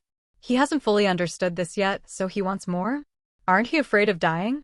Picking up the unconscious Jean Grey, Qin rubbed her little head distressfully. This girl would be controlled by the Phoenix Force at every turn. After waiting for a while, Loki of this universe came over with the Mind Stone, and the fused multi-Mind Stone directly erased the Phoenix Power's weak instinctive consciousness. Damn it. This damn purple sweet potato spirit doesn't know which corner he's running into. How can he find him in the vast starry sky? What are you running around with nothing to do? You are really illiterate. Kill half and keep the other half. I don't know if the number of people is growing the fastest. It won't take long to return to the starting point. With a whoosh, Qin disappeared directly. The humans on Earth who were watching the battle could not calm down for a long time. Is this the power of God? The sun was eclipsed before them, and the light of God completely obscured it. The phoenix flying from the United States was defeated and disappeared completely. Countless Americans could not accept what had just happened, and became even more violent, destroying everything around them. Refrigerators, color TVs, computers, tables, chairs, and benches were all smashed to pieces. Those who could only be smashed were smashed by the angry people to vent their pain. Now American businessmen can make a lot of money, and the United States has also created a large amount of Gerda coins, GDP. No.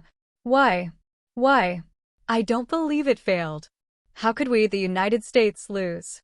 How could we lose? They must both lose, right? That's right. That's it. Most people don't want to believe it, blushing, scratching their heads and ears, like angry monkeys. Their mood is like a roller coaster, with ups and downs, flying high and falling heavily. It's no wonder that most of them can't accept it. No one can bear it. Falling from heaven to hell is so uncomfortable. Just when I thought I was standing up, I was knocked down. No matter how difficult it was for them to accept it, Dragon Kingdoms celebrated with joy like the Huxia New Year. This indicates that they have taken off and auspiciousness has come from heaven.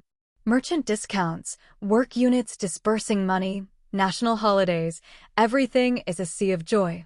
Of course, all this has nothing to do with the initiator, Qin, who is already surrounded by several women. Okay, you actually knocked Jean Grey unconscious. This girl won't bite you to death when she wakes up. That's right, you're too harsh, aren't you? She was speechless after a verbal scolding. Who can bear the thousands of ducks quacking on your head? She quickly suppressed them, otherwise he would really be said to be a heinous sinner. Stop. What do you know? Gang's awakening is not stable at all. If I hadn't suppressed her just now, the earth might have been destroyed. When Shi pressed them, he hummed solemnly, took it out in one go, pushed 4, 5, and 6, and said that he was a great good person. Real? The women looked at him suspiciously. Of course. Who am I? I am an honest young man who will lie to you. Shi continued to lie, blinking innocently. Let's go and play. They still don't know who he is? He'll kill someone without paying for it. Hey, eat. Shi quickly changed the topic and stopped them by eating. A few girls also know that bickering and flirting are enough. Isn't it good for everyone's physical and mental health to have fun together? Well, it's quite delicious. Natasha's skills are good. Tomorrow, I'll help you inject the Super T virus serum tomorrow. She couldn't help but praise Natasha's skills. The super agent is extraordinary and can do everything. But Natasha didn't pay attention to Shi's praise at all. She immediately grasped the key words. Super T virus serum. It's just that this thing is called the T virus. Is it okay for ordinary people to inject it? Who doesn't talk about being poisonous? Seeing Natasha's scared expression, Shi smiled and looked at her teasingly. What? You don't dare, do you? In order to become stronger, don't you have the determination and courage? Who says I don't dare? Isn't it just the virus serum? What can I, the mighty Black Widow Natasha, not dare to do?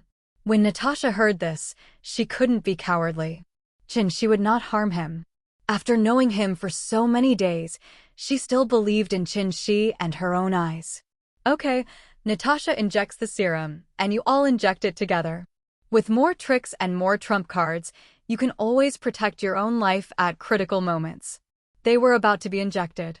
Shi simply asked everyone to get injected. They were all fragile mages, which was really worrying.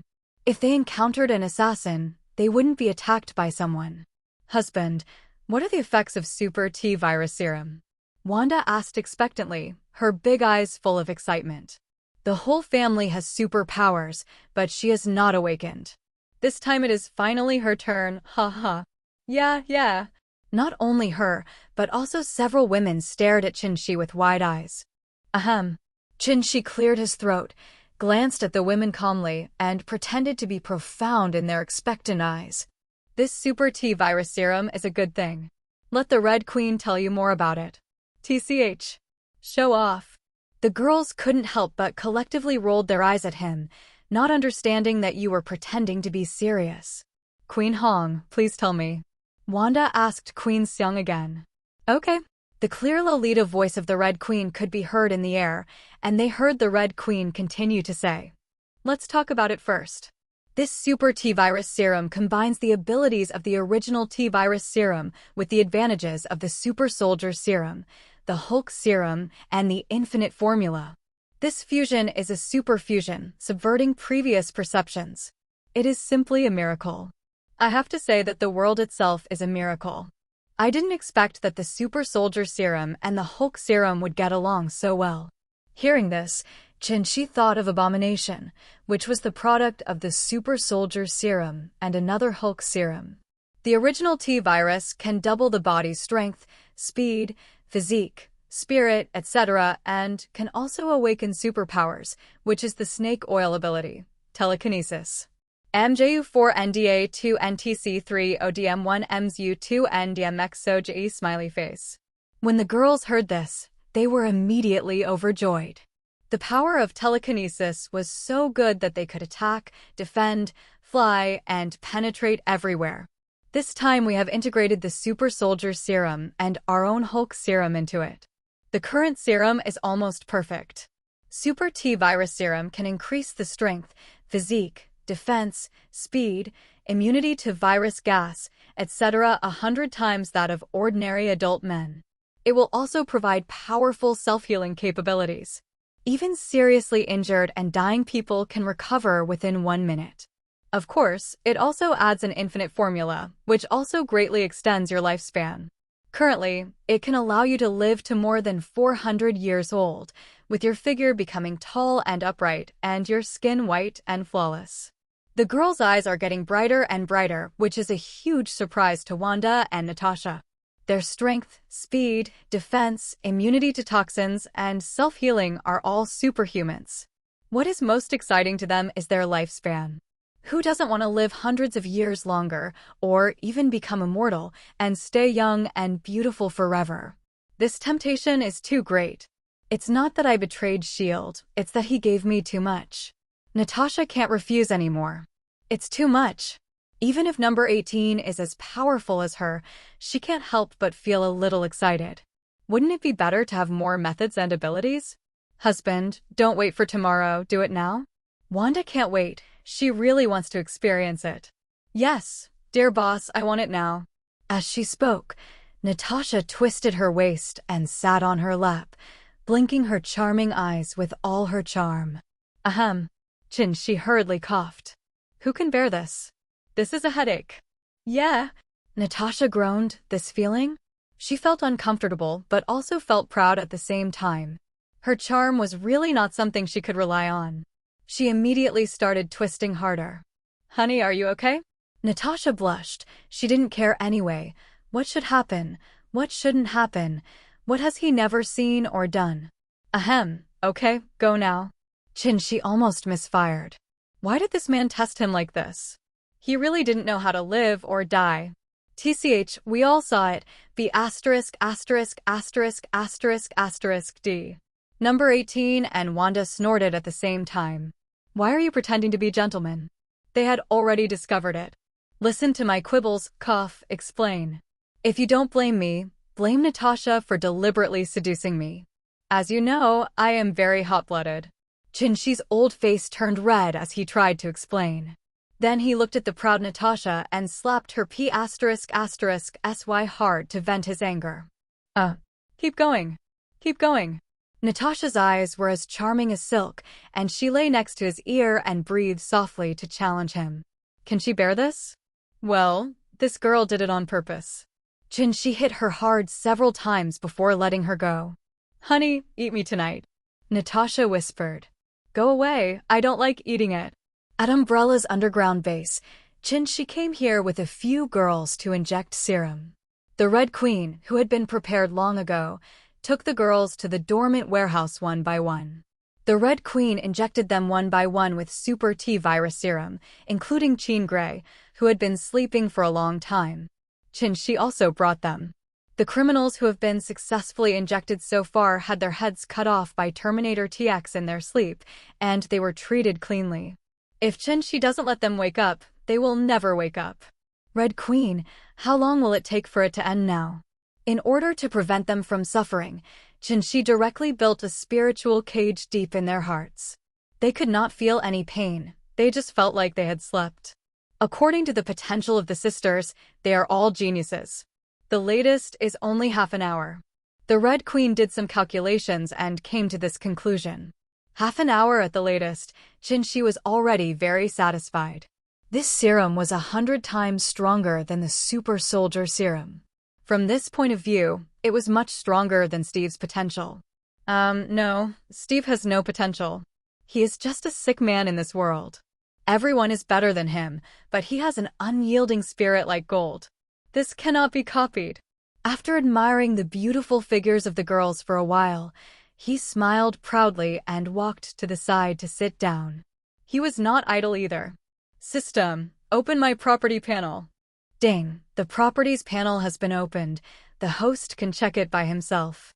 Host, Chinshi. Age, 23. Level, peak of Heavenly Father level. Physique, Frost Giant physique. Ability, Water type S level, range of 1,000 kilometers. Ice S plus level, minus 200 degrees Celsius. Fire control level A, 10,000 degrees. Carbon temperature transformation, second to original admin and vibranium. Super speed mobile S plus level, 3,000 kilometers per second. Super self-healing level S plus, any damage is healed instantly. Telepathy S level, can sense 10,000 kilometers. Magnetic control of S-Class can control 100,000 kilometers. Space transfer S plus level within the solar system. Space cutting S level can cut 1 centimeter titanium alloy. Dimensional space S level, a radius of 1 million square kilometers.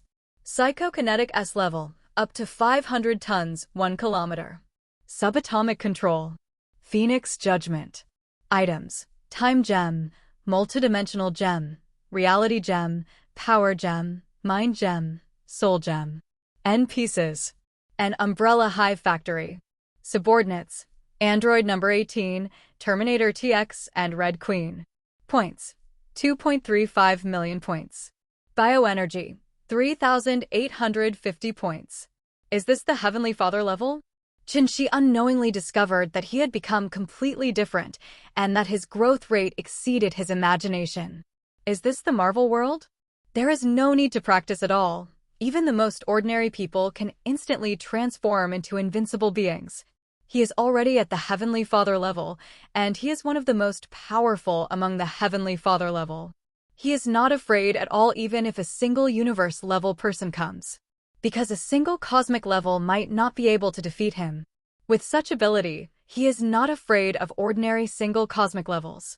Looking at the rows of powerful and gorgeous lineups, he didn't know how to describe his mood. In just a few months, he had completed the most gorgeous life transition from an ant that could not even resist the guardians of time. Time passed bit by bit, and Qinshi was experimenting with his strongest method currently, subatomic control, in the dimensional space. He doesn't know who can withstand his subatomic control. He now feels that he is an omnipotent god, and of course, he is not too far away from the real god. Qinshi in the desert grabbed a handful of sand and slowly and incredibly slowly turned the sand into brilliant diamonds. Hey, is this subatomic control? Qinshi stared at the huge diamond in his hand and murmured to himself, is this him now?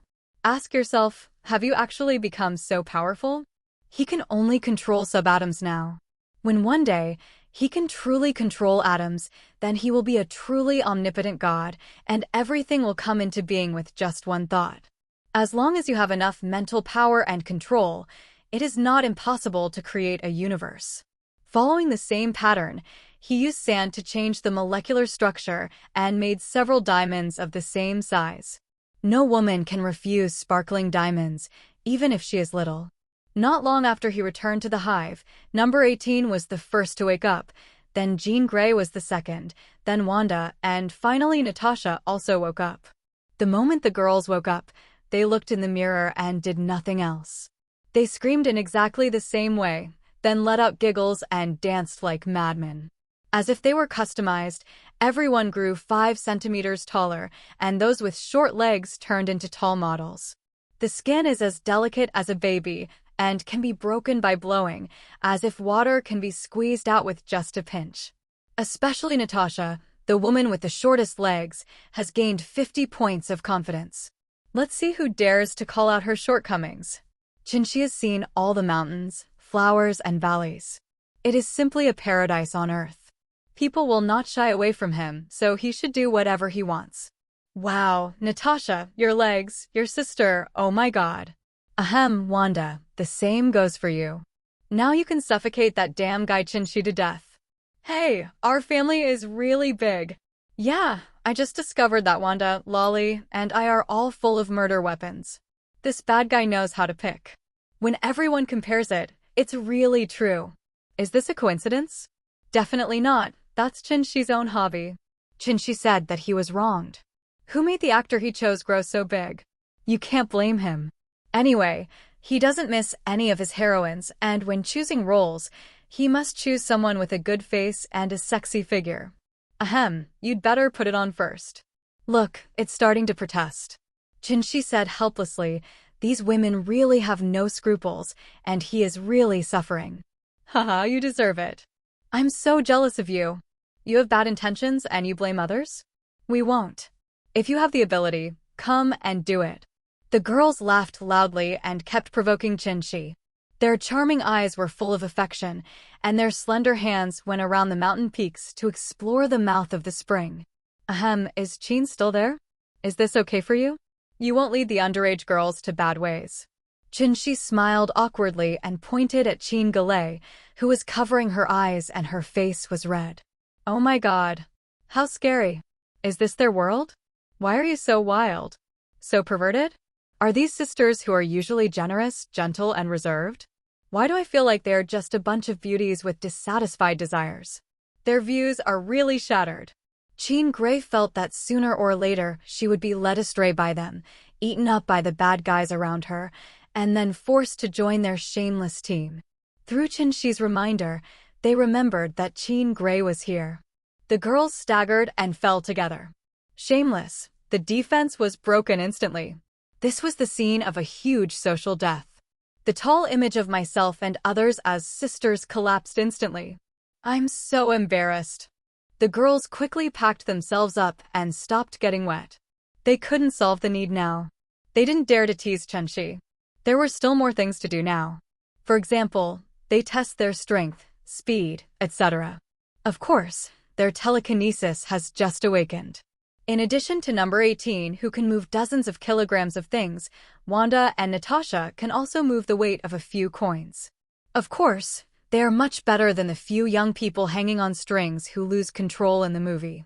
They just moved the needle at the beginning. It took a few months to reach more than 10 tons of strength. According to Wanda's super talent, it is estimated that she must have at least 30 tons. The power of telekinesis will slowly grow. As long as you use it more and practice more, it will gradually become stronger and stronger. The force of a heavy blow can reach about 10 tons, and the speed can reach 100 meters per second. The force and speed are about half that of Spider-Man. This has made Chenxi and the girls very satisfied. This is the power of basic technology. In the future, he will grab the potion left by the addicted sentinel and study it slowly. He wants to make all the harem-like sentinels, and his army of beauties will defeat the invincible enemies in the universe. The improvement that the Super T-Virus serum gave Jean Grey this time was dispensable for her, but it was pretty good for her now, after all. She has not yet mastered the Phoenix Force. Wanda and Natasha just got new abilities. It was like they had found the most fun toy, and they were having a great time playing with it. They tried all kinds of equipment in the gym, and they found it easy and without difficulty, and they were indescribably excited. Some people are proud of the spring breeze, while others are dejected. When Steve was taken away by Tony when Bucky was taken away, he knew that he was no match for Tony now, that he would not have any helpers, and no one would dare to help him. It seemed that everything had fallen into an endless abyss, and the painful Steve sat alone by a deserted creek in a daze. After thinking hard, there was still no way. He was desperate. He really didn't know how to save Bucky. Oh, Bucky, I'm sorry, I really don't know how to save you. Steve's eyes were dim at this moment, and he was muttering to himself to the river alone, a little sad and full of helplessness. Sudden, a figure sat down next to him.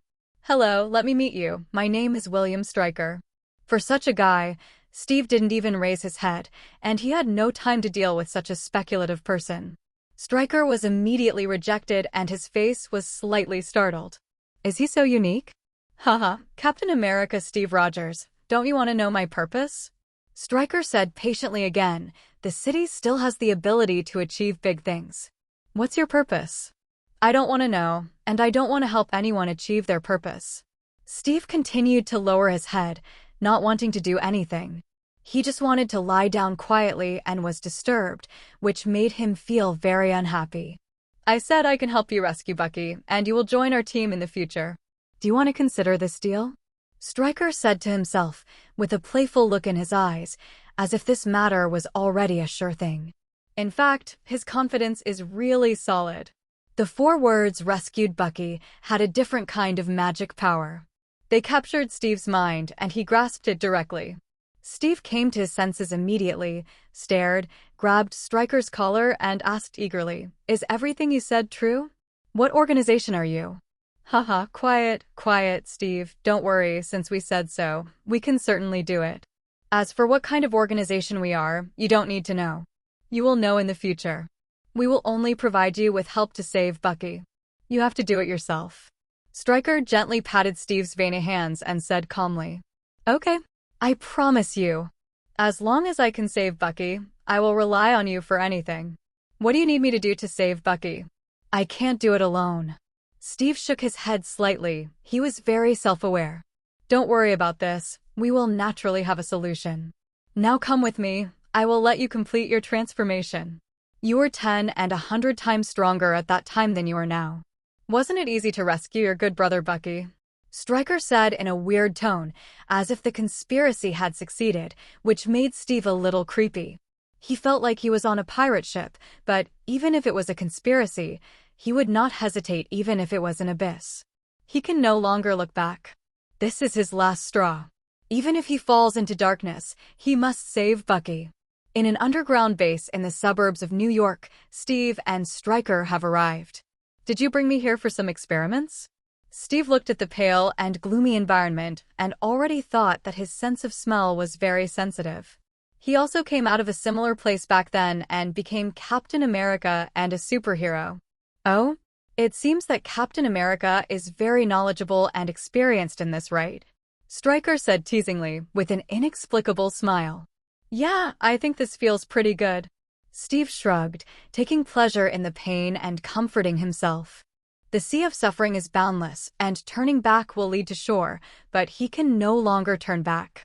The two guys working together, Stryker and Bolivar, used their skills to sell a lot of money during this time. Can the technology of the Time Variation Administration be nothing more than rigged? Wouldn't it be worth a lot of money to just leak a few years of technology?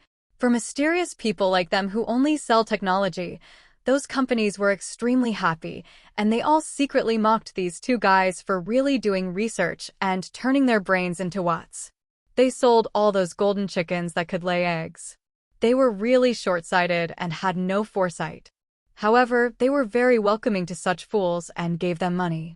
Little did they know that the technology they obtained was really not worth mentioning. They were all discarded by others, and they didn't feel bad about it.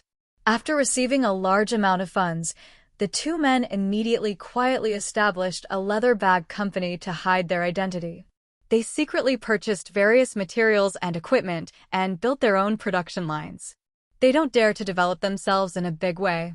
They are really weak and cannot touch capital and the country.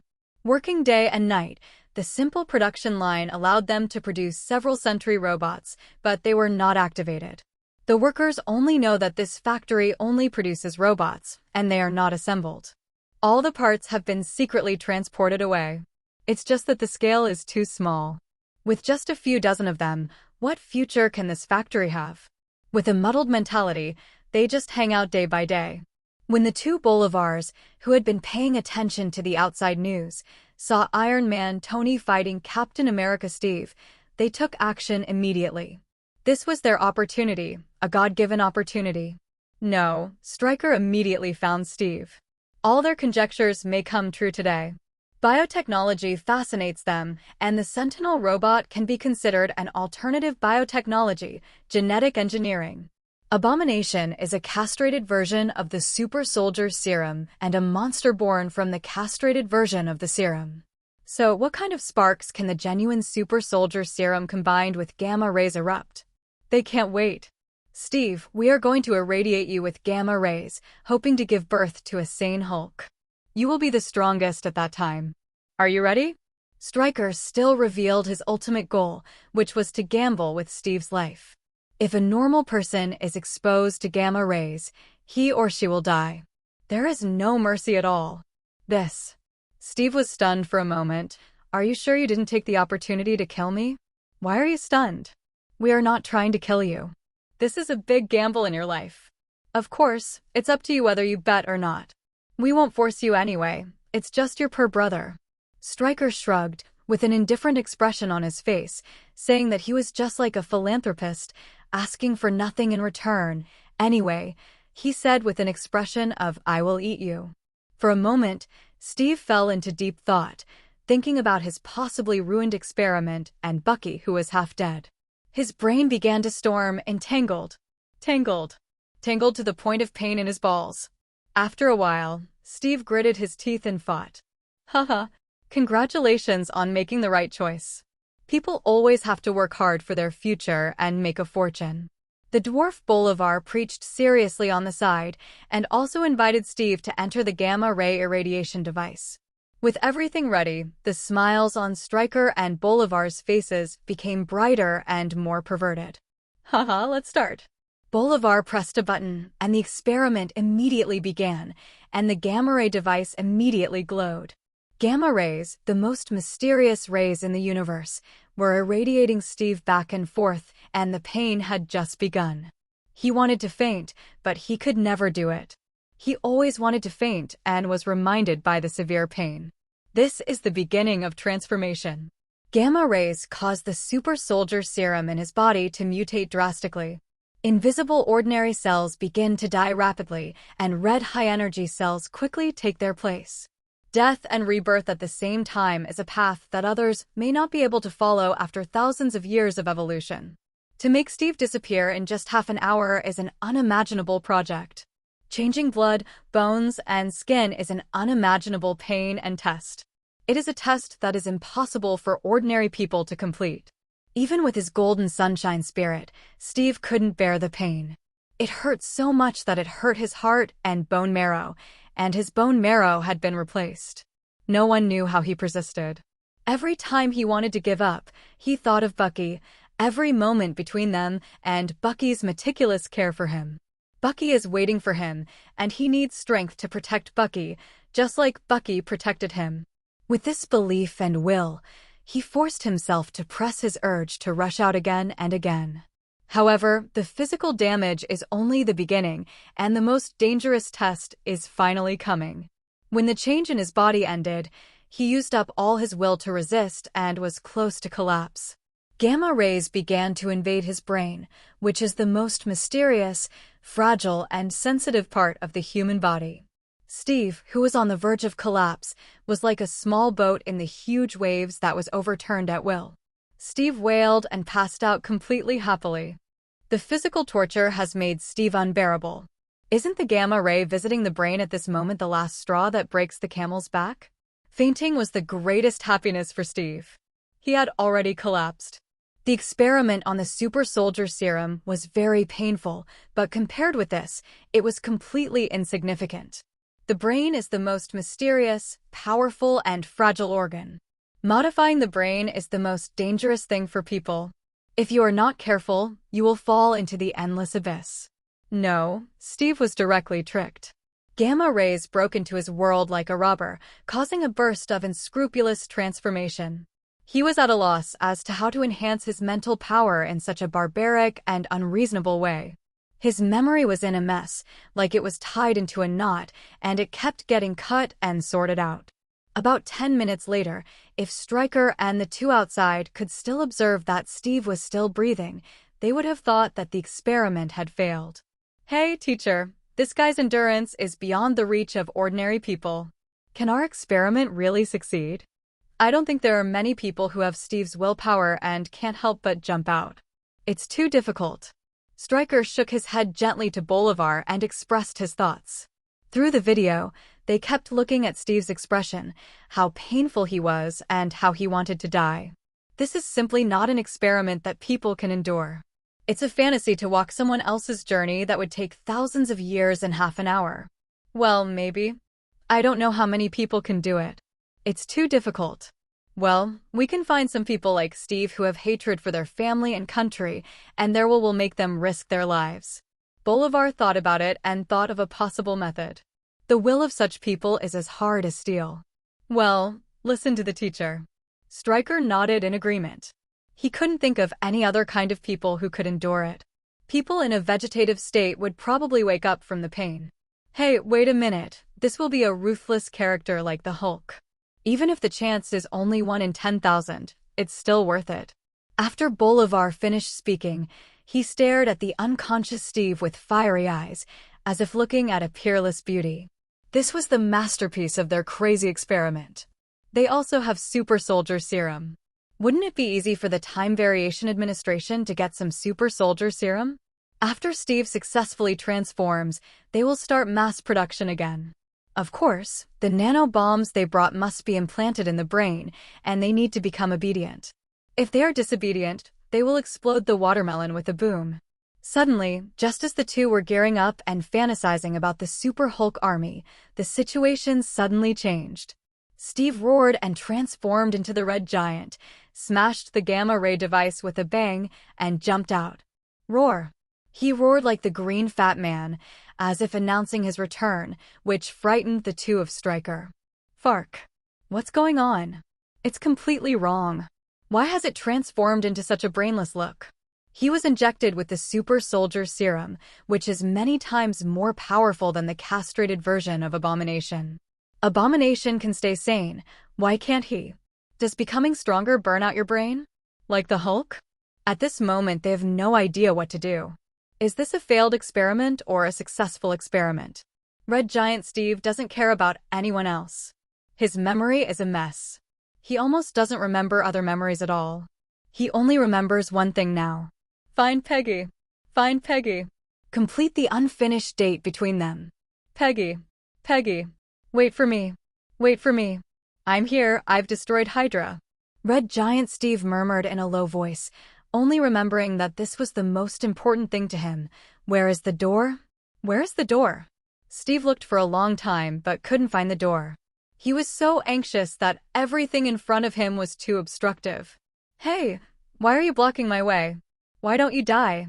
After whispering, an incredible red ray burst out from his eyes. Boom! The obstacle in front of him, a thick wall, was directly exploded by the inexplicable ray. Hiss! This. Bolivar and Stryker were directly shocked. They looked at each other with wide eyes in fear. I never heard that the Hulk can shoot energy rays. This mutation was a bit unexpected. Are they all so cruel? This 1-meter-thick wall exploded directly? This is reinforced concrete, not foam. Haha, that's right. Peggy. Wait for me. Steve was so happy that he clapped his hands like a happy fat man weighing several hundred kilograms. No, he was now the red fat man among 1,000 kilograms. Bolivar and Stryker watched helplessly as Steve left in such a grand manner. They had no choice but to do anything. Who dares this guy to fire a laser whenever he disagrees? In the city, everyone is celebrating the new year as usual. Today is New Year's Day in 2009, and the new year has begun. No matter how thrilling yesterday was, or how ups and downs 2008 was, it is already in the past. Suddenly, the entire city was in panic. A loud bang like an earthquake came from not far away, and it was big news again. Oh, God. This is the Hulk's brother? The Red Giant. Oh my God. Oh my God. Who is this? Why are you so incompetent? Ha ha. Brother, you are so awesome. After all, the Hulk also has big pants, hee hee. Don't you think this guy looks familiar? You feel like you've seen him before. Doesn't it look familiar? Isn't this the Hulk's brother? Pedestrians on the road looked at the rushing Red Giant Steve and all talked about it. Pointing, cheering, and whistling could be heard from far away. These guys have learned a lesson now, watching from a distance and not daring to step forward. They have learned too many bloody lessons. Now Steve is the most handsome boy in these streets, and the rate of turning heads is not to mention awesome. The people who eat melons all took out their mobile phones and started snapping pictures. This kind of brutalism is their role model. Even in this free country, it is extremely rare, let alone the Red Giant. This was the first time in history. No one could match him, and Steve was filled with admiration and admiration. Countless such special enthusiasts directly regard Steve as their leading brother. Doing this in broad daylight makes them feel like an expert, and they can run during the day. The effect of the program is as good as it gets. However, this was all in their head. Steve didn't even think about wearing clothes, and how could any clothes give him such a figure? The memory in his brain at the moment only contained the remaining routes. He vaguely remembered that it was here, but why couldn't he find it? Steve was also lucky. He was still himself, and no second personality was born. His brain just couldn't process it for a while. I just have to say that Peggy is both happy and extremely unhappy. Steve has engraved the tenderness in her bones. Even if his memory is lost, he can only remember that unfinished date. How unforgettable it is. Who do I forget? I will never forget you. For Steve now, Peggy is the white moonlight in his heart and the only woman he owes to in his life. He wants to find her and give her the perfect date. But everything has changed. Everything in front of me is really strange. Why don't I recognize it at all? This is obviously what New York is like. There is an Empire State Building there, yes. Why can't I find it? Peggy. Peggy. Where are you? I can't find you. What should I do? Steve shouted at the top of his lungs, but got no response. Everyone silently pays attention to this monster and no longer laughs. Why is his voice so helpless? What exactly has he gone through, and why did he become such a dehumanized person? He doesn't seem to be the kind of person who wants to destroy things wantonly. Steve was silent and motionless. Now he was standing at the intersection, not knowing what to do. He has no other memories. He only remembers that the dance was nearby, but there is nothing here. No matter how he walked or turned around, he still couldn't find it. This place was very similar to his memory, but not like it at the same time. Steve became confused and hesitant. Why did I find you, Peggy? Where are you? Peggy. I can't find you. What should I do? I lost you. I'm sorry. I'm sorry. Steve knelt at the crossroads with red eyes, roaring in pain, like a wounded lone wolf and a helpless child. Time flows slowly. At this moment, he is on the verge of collapse. His mind is beating rapidly and becoming more and more unstable. He is about to go crazy due to being tortured by being clueless. Steve roared angrily, and the terrifying air waves hit the shore like huge waves. Even if they were hundreds of meters apart, all the onlookers were overturned like paper boats. F***K. Tough luck. Tough luck. This guy is so terrifying. With a roar, we were overturned.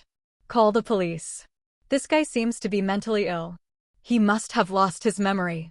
When everyone got up, they were all shocked by the power of the monster in front of them, and even more sympathized with this guy's pain of amnesia, the helpless poor man who couldn't get what he asked for. Steve, who was already suffering from amnesia and was on the verge of collapse, was even more upset when he looked at the guys surrounding him. They were buzzing like a swarm of flies. He was watched like a monkey in the zoo, which directly ignited his irritable mood. Get away from me, you annoying flies. This time, Steve's power was targeted, which made the crowd roar. With this roar, the invisible force directly lifted everyone away, leaving them dizzy and wailing. Humph. A bunch of ants.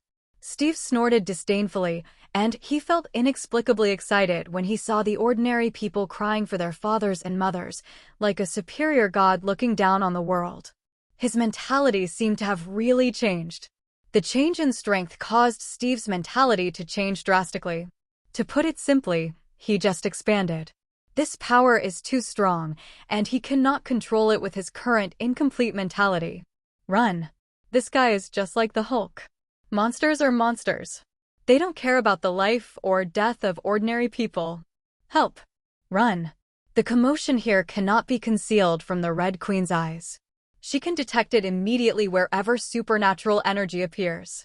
Steve, who upset everyone, finally vented some of the pain in his heart and let him feel a little bit. Destruction is indeed a good way to vent his emotions. Glancing at the crowd of people scurrying about, Steve snorted proudly and left like a strong wind. He was actually able to move at supersonic speeds, which was another terrifying change brought about by gamma rays, but Steve was unaware of all these changes. Steve, who was as free as the wind, ran faster and faster and then actually flew up. His figure was no longer visible. Everyone saw a flash of red lightning in front of their eyes, bringing up dust flying in the sky. There was no time to notice. Look has long since disappeared. Double. Twice. 3 times. 10 times. As if to vent his anguish, panic, and hesitation, Steve went on a rampage, and he could actually fly. Quarry Lake on the outskirts of New York, an inaccessible natural lake, aimless Steve stopped. Slowly becoming normal, his emotions subsided. He slowly walked to the shore and sat down, looking at the lake calmly. He doesn't know where Peggy is, he doesn't know where he is, what kind of world is this, and who is he? He has forgotten who he is now, and his only memories are Peggy and the unfinished dance. He gradually became confused, and the light in his eyes dimmed. The Red Queen on the other side sorted out the captured videos and ran to Qin to share them. Master, I just took a particularly interesting video to share with you. As he spoke, the video was played. When Qin heard this, he was also interested. This video that the queen found interesting was really interesting. In the video, a red giant ran wildly on the street. His naked appearance directly caused a sensation. Qin was a little stunned when he saw it. Is this the Hulk's brother? The Red Hulk is also out? But wasn't Red Hulk killed by him? Which corner did this come from? At the end of the video, the red giant rose up from the ground and flew away at a terrifying speed, which shocked Qin. Is this an enhanced version of the red giant? It can actually fly? Red Queen, where did this guy first come from? Qin asked solemnly, which laboratory pervert did this experiment? If this was mass-produced, wouldn't the world really be in chaos? Master, I'm sorry, this guy appeared too suddenly. I only found him in the city. His previous traces are nowhere to be found. Well, Qin thought about it. He knows where the monster came from, but this person looks familiar. The Red Queen, when comparing faces, I always feel that this guy looks familiar. Master, this is the most interesting part. You may have guessed that he is Captain America Steve. When Qin heard this, he was secretly shocked. My dear, why should things be so dreamy? How could he guess that Steve had turned into the Red Giant? This was simply a fantasy. He was directly shocked by Steve. Was this guy hit so seriously? If you don't die in silence, you will become perverted in silence. He has become so cool and wild, so awesome. This is really very social. This world has become more and more interesting since I came here. This series of changes is a bit interesting. Brother, what's going on? Are you so happy? While Qin was still watching Steve's feet, Jean Grey appeared out of nowhere, blinking her big eyes and sneaking up behind Qin. Number 18 Wanda and the others also turned to look at Qin curiously. What evil is this guy holding back? What conspiracy has succeeded? When Jean Grey and the others were about to find out, Qin quickly turned off the video screen. Naturally, they couldn't let them see such an eye-catching scene. Haha, it's okay. It's just Steve who has become the Hulk's twin brother, the Red Giant. Qin quickly said haha and explained the matter in an understatement. Red Giant. Real or fake? The girls were shocked. This was a bit unbelievable. What on earth was going on? Of course it's true. He has attracted the attention of everyone in the United States. I assume he wants to go back to his old career? Qin thought in a funny way. Is this guy debuting in the C position? Well, this suits him very well. After all, Steve was the most handsome guy on the stage back then. TCH, you guy doesn't tell the truth. That's right, I've been fooling around all day long. Number 18 and Wanda collectively expressed contempt. Then he said to the Red Queen, check the surveillance on the roadside and go back to see where Steve came from. I'm sorry, sisters, I've checked all the surveillance cameras on the roadside. It's just that he came from the suburbs. There is no surveillance at all there. Even satellites won't be staring at a certain place idle. However, according to my speculation, Steve must have accepted the gamma-ray experiment in order to save Bucky. The guy behind this is a bit interesting. The Red Queen tilted her head and even pretended to be a detective suit for everyone to analyze, which made everyone laugh. Red Queen, you are really good at making pranks, right? Qin thought about it. Steve, this guy, had already risked his life for his beloved brother Bucky, but he could do anything. Wouldn't he just transform into the Red Giant? What the hell? It's just that there's something about this Red Giant. It's ridiculously strong, and even his brain seems to be broken. Steve on the other side of Lake Quarry met an old man who could change his destiny. This old man has a kind smile on his face, like a wise old man who has seen through the world of mortals, and his eyes are full of calmness and calmness accumulated over the years. He walked gently here and said with a chuckle, "What's wrong? Why are young people so decadent?" The voice has a hint of vicissitudes of life and is full of a trace of distress. Is this still the high-spirited Steve? Steve was in no mood to pay attention to such a familiar old man who showed up uninvited. He just wants to be quiet for a while now. Why has this bit of freedom been deprived of him? Are there too many annoying guys? Steve didn't even raise his eyelids and immediately snorted. Old man, you'd better go. I just want to be alone for a while. Don't bother me. I don't have a good temper. This guy is not someone to be fooled, and he is quite explosive now that he has a brain problem. Even if Steve issued an eviction order so rudely, it really had no deterrent effect on the old man. He remained unmoved and said to himself, "Well, you have really changed now. You used to be humble, gentle, but very gentlemanly." The faint voice made Steve suddenly raise his head, and he looked at the calm old man in front of him with burning eyes. "You know my past, right? Who am I? Can you tell me about my experience?" Steve grabbed his hand eagerly, as if grasping the last straw, his eyes full of pleading. "Don't worry, everything can still be done in time." The old man patted his shoulder heartbrokenly and looked at him with infinite emotion in his eyes. The sparkling lake in front of them was surrounded by flowers, plants, and trees that had withered in the cold winter wind. All these desolate scenes are just like him now, in his dying years. His life is about to come to an end. But the flowers, plants, and trees in front of us will eventually become lush and lush again, and the flowers will be as colorful as a brocade. When the flowers bloom again, no one is young anymore. This man is strong and fragile at the same time, but seeing Steve in his prime, the old man felt endless joy. Being able to see him differently in his last days in this life must be God's favor for him. The old man looked into the distance with infinite nostalgia. He really couldn't bear to leave. Alas, the old man sighed deeply. Fortunately, everything was left to him. He slowly opened his mouth and said in a vicissitudes of tone, "You were once the greatest superhero in the world. You saved America. You were America's faith." The old man paused for a moment, his eyes a little excited, as if he was recalling the glorious past, as if he felt the same pride. What a glorious time. Steve knows that he has defeated the Red Skull and shattered Hydra's conspiracy, and he is an American hero. These are what his remaining memories told him, and he wanted to know different memories. He shook his head and said softly, "No, I know all this. I want to know a different past. Please tell me a different past." The old man smiled softly and said calmly, "Don't worry, young people should guard against arrogance and impatience. You are very powerful now, but you were very weak before. Even an adult could defeat you when you were shrunk." After hearing this, Steve was immediately stunned. He looked down at his strong body and couldn't help but wonder, was I so weak before? Don't believe it? The old man smiled. He naturally understood Steve's psychology. Steve shook his head. "No, I'm just curious as to why I'm like this." "Haha, this is fate. Impermanent fate." The old man smiled slightly, seeming to be recalling the past. "A long, long time ago, more than 60 years ago, you were a very thin little man from Brooklyn. Not only were you frail, but you also had genetic asthma. It was a war at that time, and the country encouraged joining the army to serve the country, but you didn't meet the requirements for conscription at all. You faked your identity many times to join the army, but you failed all the physical examinations."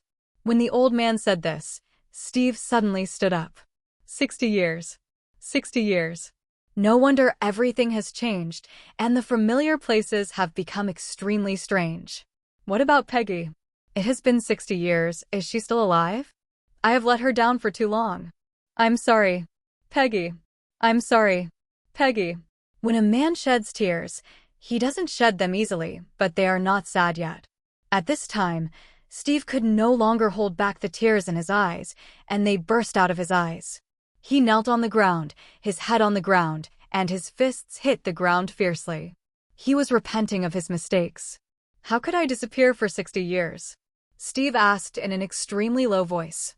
"Ice." The old man softly uttered 2 words. "Why? Is it the Red Skull?" Steve felt that there was no other possibility except this reason.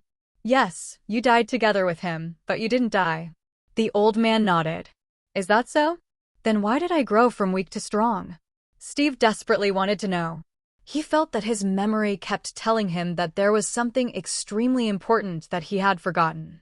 "Don't worry, I'll tell you. You have been unable to join the army before, but you can't stop your patriotism. After watching a movie, you were retaliated for yelling at an ignorant young man for insulting the soldiers.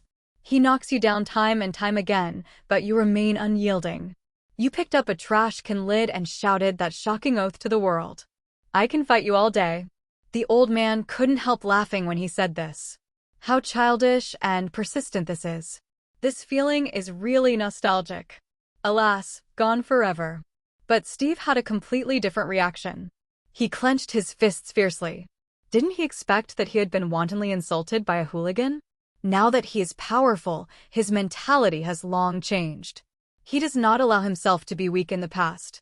When he heard himself say the words, "I can fight you all day long," he finally put down his fist, and endless relief surged in his heart. This is him, the little man from Brooklyn who never gives up. The old man also nodded secretly, as expected of him. The old man continued, "It was Bucky who rescued you. After a while, you still refused to give up and forged information to join the army, but failed all the time. Until you met someone at Stark Industries tomorrow's World Expo, and your perseverance finally touched him." Who is he? Steve blurted out. He knew that this man must be the great benefactor who changed everything about him. His name is Abraham Erskine. He is your great benefactor. It was he who changed your destiny. It was his determination and perseverance that made you become the world's first super soldier. At this point, the old man's face suddenly appeared with nostalgia for time, and there were tears in his eyes. It was because he didn't protect him. Apart from Peggy, Dr. Erskine is the person he feels most sorry for in his life. He feels sorry for his cultivation. At this moment, the identity of the old man is about to be revealed. Steve saw tears flashing in the old man's eyes, and he felt a little heartache. Could it be? Did something happen to him? What happened to him? Steve nervously grabbed the old man's hand and asked eagerly. What happened later, alas? There was nothing we could do about it. The old man sighed deeply, his voice trembling a little. He still can't let go or forgive himself. He is dead, killed by an undercover sneak attack arranged by Hydra. The old man looked at the lake and couldn't calm down for a long time. What? He was killed by Hydra. Steve's eyes widened and he exclaimed, "Didn't you expect it to be the same as what he guessed? Why? Why? Why can't good people live longer? Bad people always get away with it? I have so much power, but I can't even save my benefactor, so what's the use of this power? What use do I have with my strength? Hate! Hate! Hate! He hates! Why on earth is this? God, why is this?" Boom! An unparalleled red ray burst out, hitting the lake hard and sending a wave of more than 10 meters high into the sky. This really shocked the old man. Why is he so powerful? What kind of experiment is this? He saw the red giant in an online video and thought he was just like the Hulk. He didn't expect him to be so strong. Steve's already unstable mood was like a powder keg that could explode at any time, and the slightest spark detonated it directly. Boundless murderous intent suddenly broke out, and he couldn't even explain the people he killed, but he killed countless people. This murderous intent and hatred can be imagined. In the distance, some migratory birds froze and fell straight down from the trees and died. People who occasionally passed by had their hairs standing on end and sweating, their faces pale, and they hurried away. The old man couldn't imagine what Steve had gone through, how he had changed so much that he couldn't understand, and how powerful he was. This was completely different from history. It's just that this is not the time to think wildly. He has to quickly stabilize Steve, who is about to explode. In front of Steve, his neck is starting to turn red and his eyes are already red. If this breaks out, it will cause huge losses. He shouted, "Steve! Steve! Wake up! Wake up!" He was very relieved at the end, understand. You are the most satisfactory result for him. His hope has been revived in you, and he left very happily. He has had no regrets in his life. For a scientist like him, death is not scary. What is scary is that his research has achieved nothing. Now you have to live a good life with his will and be a person who contributes to the country. You have avenged him. The old man's earnest persuasion allowed Steve, who was on the verge of going berserk, to finally suppress his inner desire for destruction. Phew. Phew. Phew. Steve gasped for breath, taking deep breaths to calm down his emotions. What happens after I become a super soldier? After a long time, Steve asked angrily. He still couldn't let go, but he could suppress himself. The next front line has established a special team, the Howling Commandos, with you as the captain. Under your leadership, the Howling Commandos destroyed one Hydra base after another until the Red Skull had no choice but to die with you. The old man's tone was a little urgent. His eyes were full of memories, and his tone was full of pride, which made Steve wonder, could the old man be a member of the Howling Commandos at that time? Who are you? Seeing Steve asking, the old man smiled and shook his head. You guessed it all wrong. All right. Steve was not disappointed either. Suddenly his eyes became extremely solemn, and he looked at the old man. My biggest concern is Peggy still alive? After finishing speaking, Steve became extremely nervous, and his heart was beating violently, just like everyone checking their college entrance examination scores. I was so nervous that my hands and feet were sweating, and my little heart felt like it was equipped with a motor. Peggy has already met you. She is far away from this city. You two have to live your own lives. The old man said calmly that Steve had already met the elderly Peggy. For Peggy, there was no regret, and the best ending for them would be to not see each other again. Just keep the most beautiful memories and the most beautiful each other in your hearts. He is now as vigorous as he was then, while she is already an old man and in her twilight years. So why bother breaking this beautiful memory? Never see each other again, never owe each other again. Is this true? This is already a very good ending. She has her own family. I can wake up half a century later and see her living a happy life, and I will be satisfied.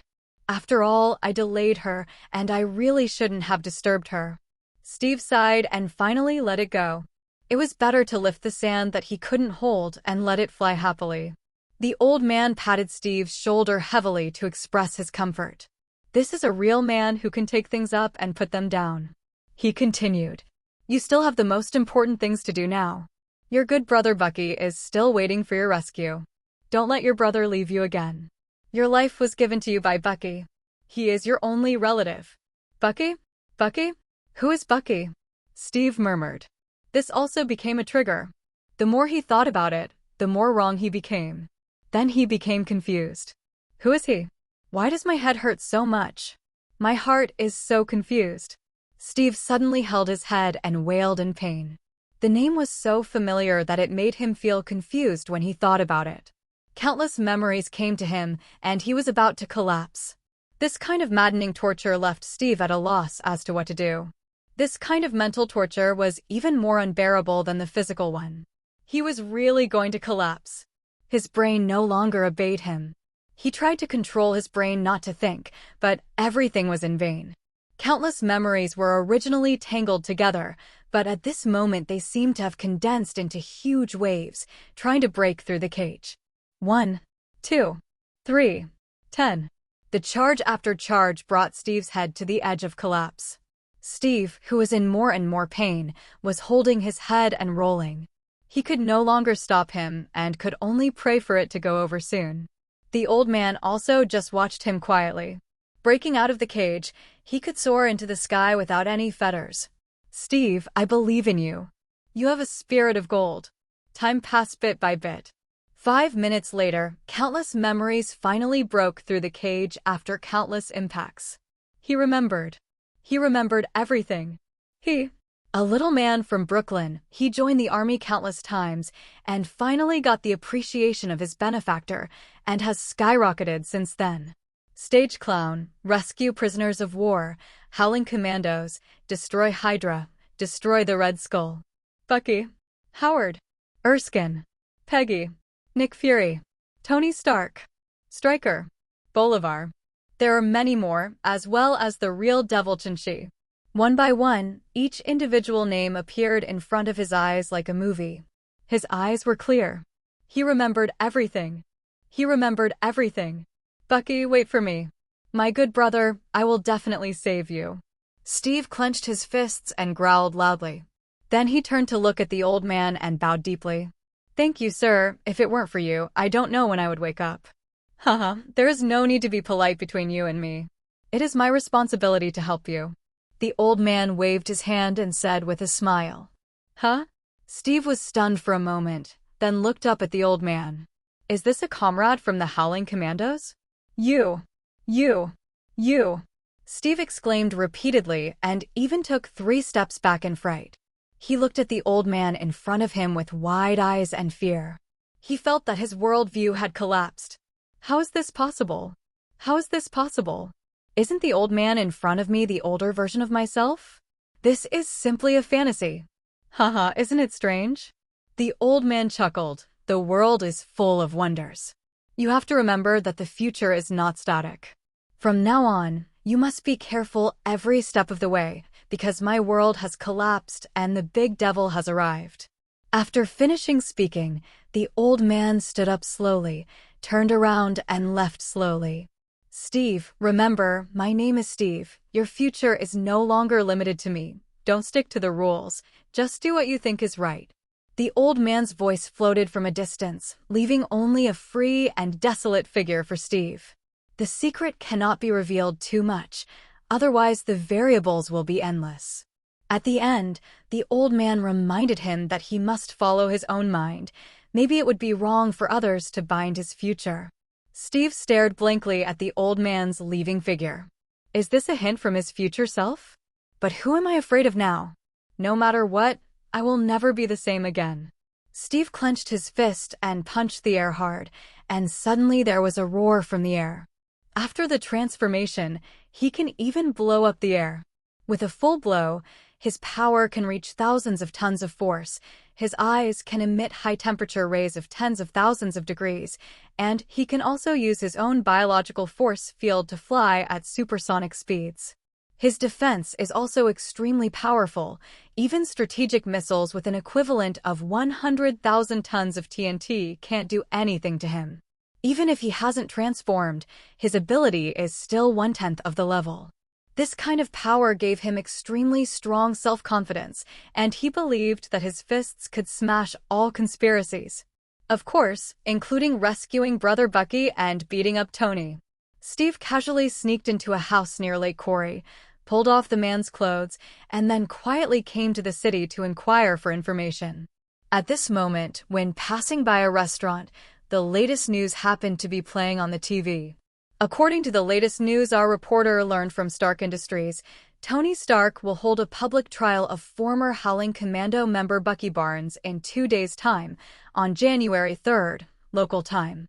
This public trial has invited media from all over the world to witness this century-old criminal. Our station will follow up in real time to witness this inspiring moment with everyone.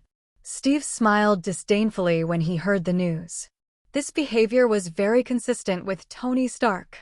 Killing people and heartbreaking is his favorite thing, like playing tricks on others, showing that he is superior. Now that you have this news, there is no need to rush. Steve knew that Tony would definitely hide Bucky and would not let him find him to rescue Bucky, so he would let him embarrass himself in front of the whole world. Just give him a slap in the face. Ha ha. Tony Stark, let you know that in the face of absolute strength, your high technology is not worth mentioning. Steve laughed and left, causing passers-by to lament that it was really a financial crisis. So many people were crazy. As night falls, Chinshi's villa is bustling. Cheers. Cheers. The girls raised their glasses to celebrate their new life and their eternal youth. After a glass of wine, the celebration party officially began. Everyone drank and exchanged glasses, changing glasses, feeling very unhappy. Hey, the biggest contributor to this is the Red Queen. It's a pity that the Red Queen can't drink, Wanda said with a smile. Her face turned slightly red, which was really cute. But it doesn't matter. Someone can replace the Red Queen, right, sisters? That's right, that's right. Hubby, as the owner of the Red Queen, why don't you do it for me? Drink. Drink. Drink.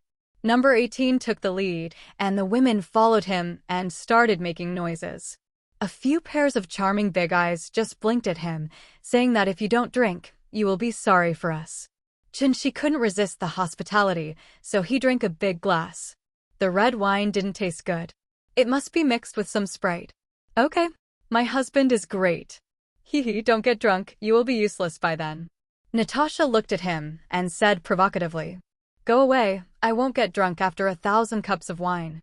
I'll make things right for you later. After Chinchi finished speaking, he held Natasha's soft hand and played with it, showing an expression of smug enjoyment. Get out of here, you just know how to blow. Natasha rolled her eyes and didn't resist. Not to mention it was quite comfortable. It was more comfortable than doing it by herself and having enough food and clothing. It's just that this guy just blows. Can he knock them down with a few blows? Yes, that's right, Natasha will take the lead later. Natasha, I'm optimistic about you. Just rely on your deep valley to pinch him to death. Number 18 and Wanda hurriedly started making noises, quarreling hard at Natasha, who was moaning. Hee hee, let you also try the power of the giant cannon on Earth. Sister Wanda, don't lead me astray. I'm a pure and innocent girl. Jean Grey couldn't stand it anymore. She couldn't bear the promiscuity of these women. She was still young and couldn't understand. Hee hee, it's okay.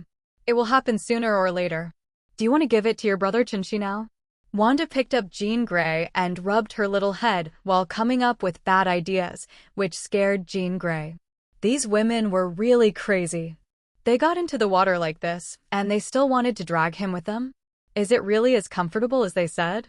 If you don't do it for a day, you won't be able to sleep? Anyway, she had heard too much and seen too much.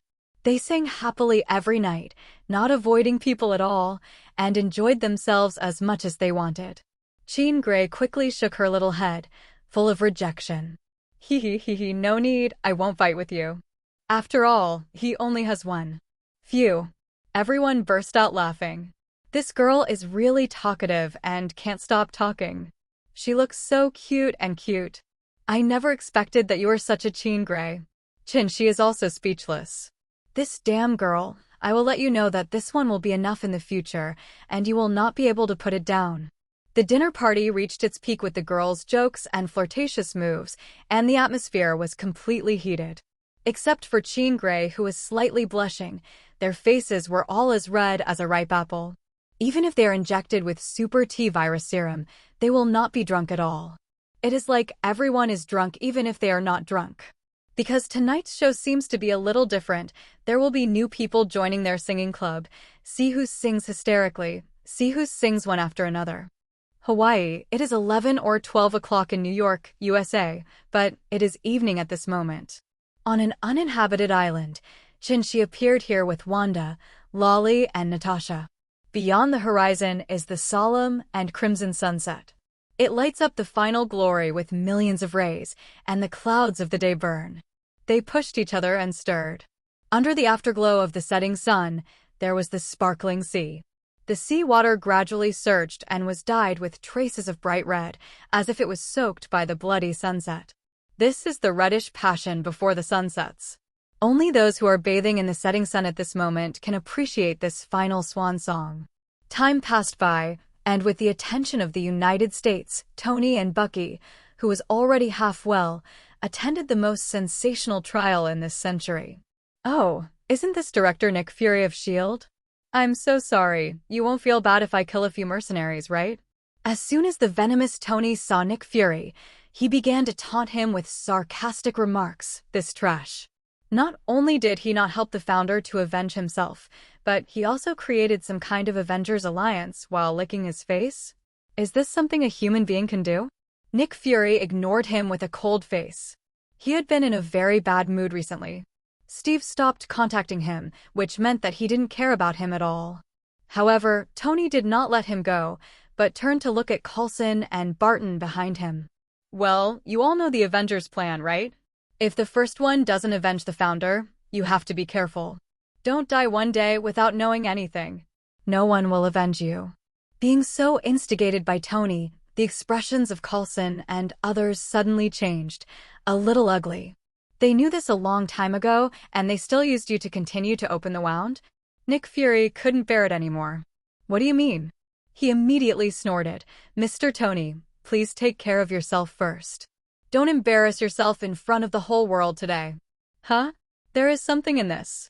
Tony was stunned. There was something on this guy's gloomy face. He must know something he didn't know.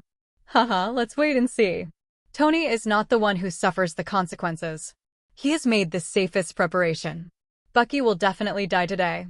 Time is passing slowly, and people are flocking in one after another. Today is a public trial for this treasonous guy, the hero who joined Hydra, the former country. This is not the first time. How many people want to spit and drown this heinous criminal? The East Court of the United States in Washington is the largest court in the United States. There were so many people this time that they had to hold a public trial in the large outdoor square. Seeing that the time was almost up, the Chief Justice picked up his gavel and banged the table hard to signal silence. Through the loudspeaker, everyone in the square with a radius of 1 kilometer heard it. The restless crowd slowly calmed down and waited quietly for the trial to begin. There was no sound. The justice is very satisfied with the effect, and it still works well for him to speak. He cleared his throat, nodded slightly to Tony in the audience, and then said lightly, "Mr. Tony, please explain your evidence." "Okay, Your Honor." Tony smiled slightly and took out his evidence. "As for hiring a lawyer? Are you kidding me? You still need a lawyer based on your sharp tongue?" "Mr. Justice, gentlemen and ladies of the jury, this is the evidence I provided. Please see, these are all found in Pierce's computer and safe. As for who Mr. Pierce is, I won't explain too much. He is the former director of S.H.I.E.L.D. Tony handed the evidence to the staff, whether it was a USB copy or a paper document, all of which were displayed on a huge projection. This wave directly put S.H.I.E.L.D. on the fire. Nick Fury grabbed the handle of the chair fiercely, sweating profusely, and even his dark face flashed pale. As each page of documents is displayed, everything is recorded on these documents. It's over, it's over. It's completely over. Nick Fury and Pierce, who was far away in the distance, suddenly went dark and staggered, almost falling off their chairs. The American people at the scene, in front of the TV, and in front of the computer were in an uproar. They were completely shocked and excited. They all yelled, "What kind of world is this? What kind of institution is this? Is this the protective umbrella around them? Fake squid. Fake. Fake. Just ban these damn guys. Our safety is actually handed over to the enemy? This is a big joke. Protest. Protest solemnly." The crowd at the scene quit and cursed Pierce and Nick Fury for taking the blame. Anyway, no matter what kind of criticism there is, it directly escalates to dissatisfaction with the current authorities. Quiet. Quiet. Everyone, please be patient. The justice hurriedly banged his gavel with a pale face, and the bailiffs who maintained law and order fired warning shots, but it didn't work very well. At this time, Tony stood up, turned to face the audience, raised his hand and pressed down hard, shouting, "Everyone, everyone. Now is not the time to get excited. Please continue reading. As for Hydra with me, Iron Man Tony Stark, these bunch of chickens and dogs are not worth mentioning." As he talked, this guy started talking nonsense, grinning like a train driver, with a smile on his face, and he was very arrogant. This is not the key, because this group of people almost took off. They really believed it, which brought Tony's popularity to its peak. Iron Man Tony Stark. Recently, he has been doing chivalrous acts and showing off everywhere, becoming a good citizen of New York and a good neighbor of the people. Tony. Tony. Tony. Everyone raised their arms and cheered his name. They were so excited that they almost fainted. This made Tony, the pretender, grin to the back of his mouth. All he had to do was carve the word "say" on his forehead and wave greetings everywhere, just like he was the president. I'll make you squeal, and I'll make you cry later. Steve, who was secretly hiding in the crowd, snorted in displeasure as he watched Tony get carried away and quietly moved forward. With Tony's ********y behavior, everyone was finally willing to continue watching quietly. The documents showed when the Hydra soldier joined S.H.I.E.L.D. and how many missions he had sent out. The document of Bucky's attack on Howard was clearly visible, clearly telling everyone that this is what they did. Now no one will question the authenticity of the documents. Who will defend such an organization? No one. Tony took a step forward and tore Bucky's long sleeves open, revealing the big Hydra snake logo. Your Excellency, I don't need to say more now, the evidence is all here. He turned to look at everyone again, opened his hands, and shouted to the crowd as if giving a speech. Everyone has seen it, this is the evidence. I believe you will be very satisfied with the ironclad evidence. I promise everyone that I will arrest these Hydra agents and ensure everyone's safety. Wow, wow, wow. Tony's speech was very successful. A tsunami of applause sounded from below. Everyone was cheering for him and encouraging him. Tony was having fun here, but some people were in the abyss. The situation suddenly changed. The style of painting suddenly changed, and the guys from S.H.I.E.L.D. felt the biting cold wind blowing through their hearts. Because Coulson and the others saw the evidence provided by Tony, they really couldn't refute it. There are also many secret agencies, important agencies, that are shaking with fear. S.H.I.E.L.D. can be penetrated like a sieve, so what is their situation? Whether they were there or in front of the TV, they all thought of this terrible fact.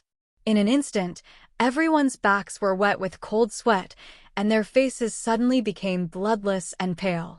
Who would have imagined that the colleagues and leaders who live with them day and night might be members of the terrifying Hydra, so wouldn't it mean that I have no secrets in front of them? When they thought about this situation, they could all foresee that they might die inexplicably. Their families also included. For a moment, everyone was in danger and suddenly looked at the colleagues around them, their eyes full of surprise. The previous trust was gone in an instant. The entire society has fallen into this terrible crisis of trust, and no one seems to be a good person. The Hydra that seemed to be destroyed by Captain America and others back then has actually resurrected, and now it has escaped into the darkness, becoming even more mysterious and terrifying.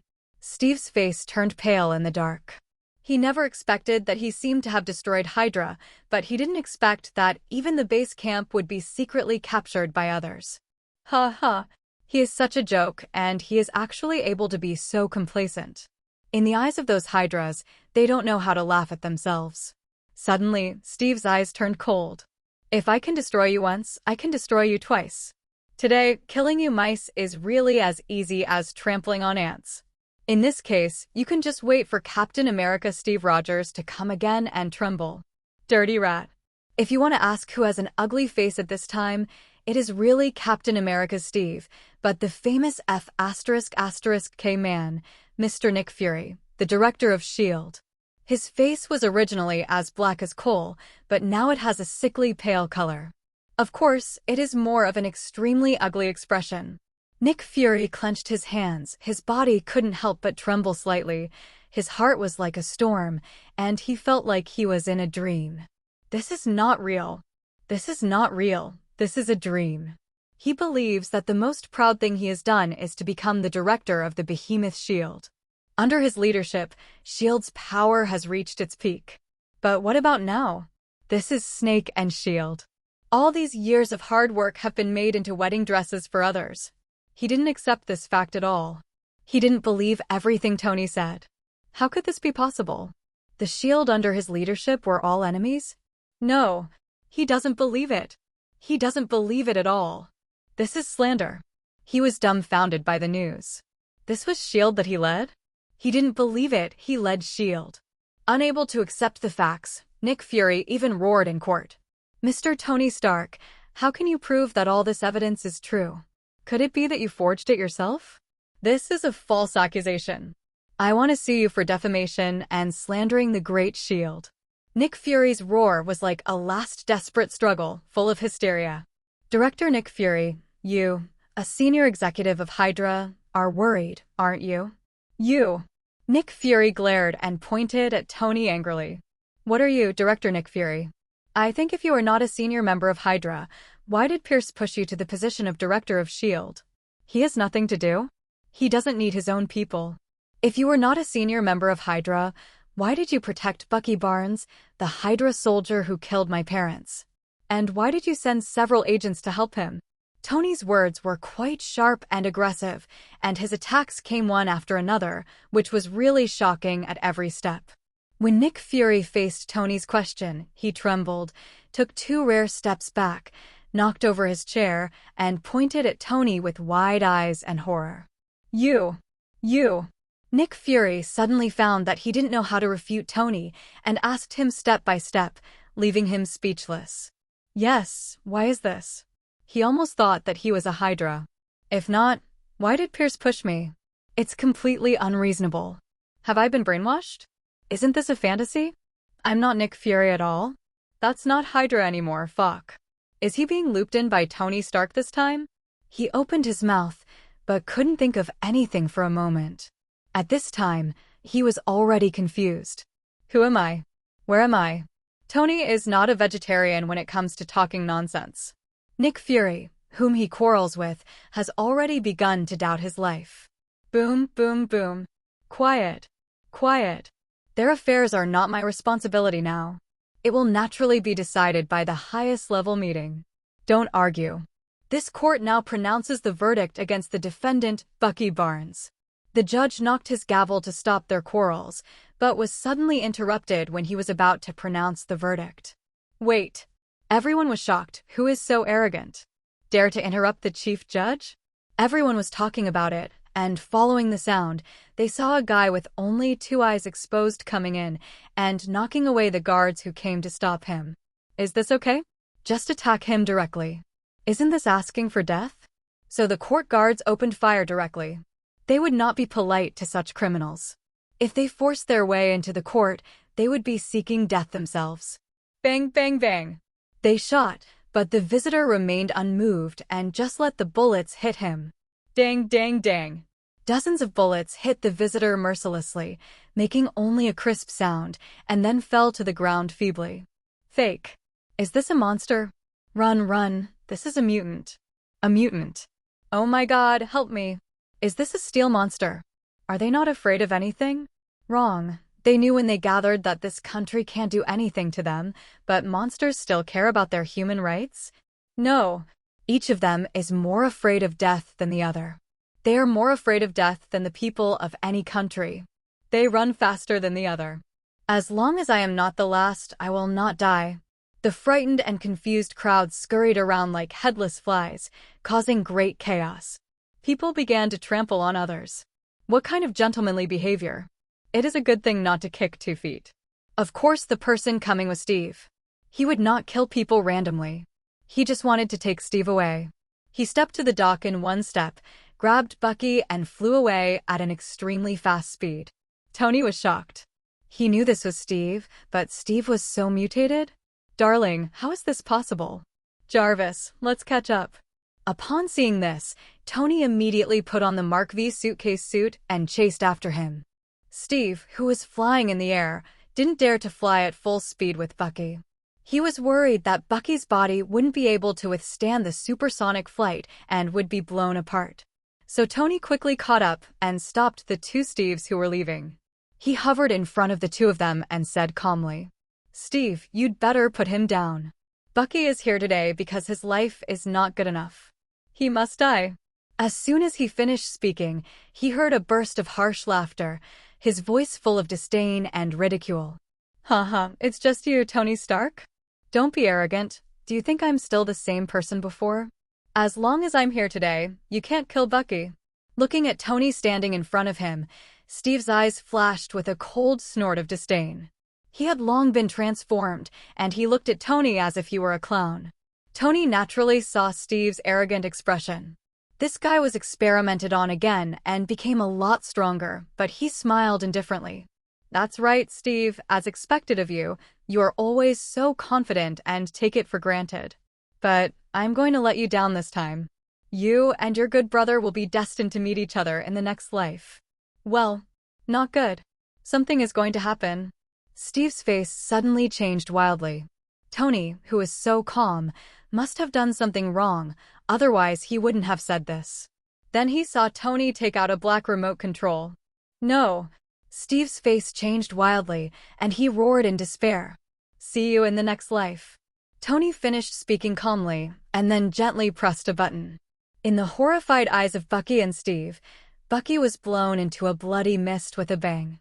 The blood-red blood mist erupted instantly, directly dyeing the sky within a few meters of the area red.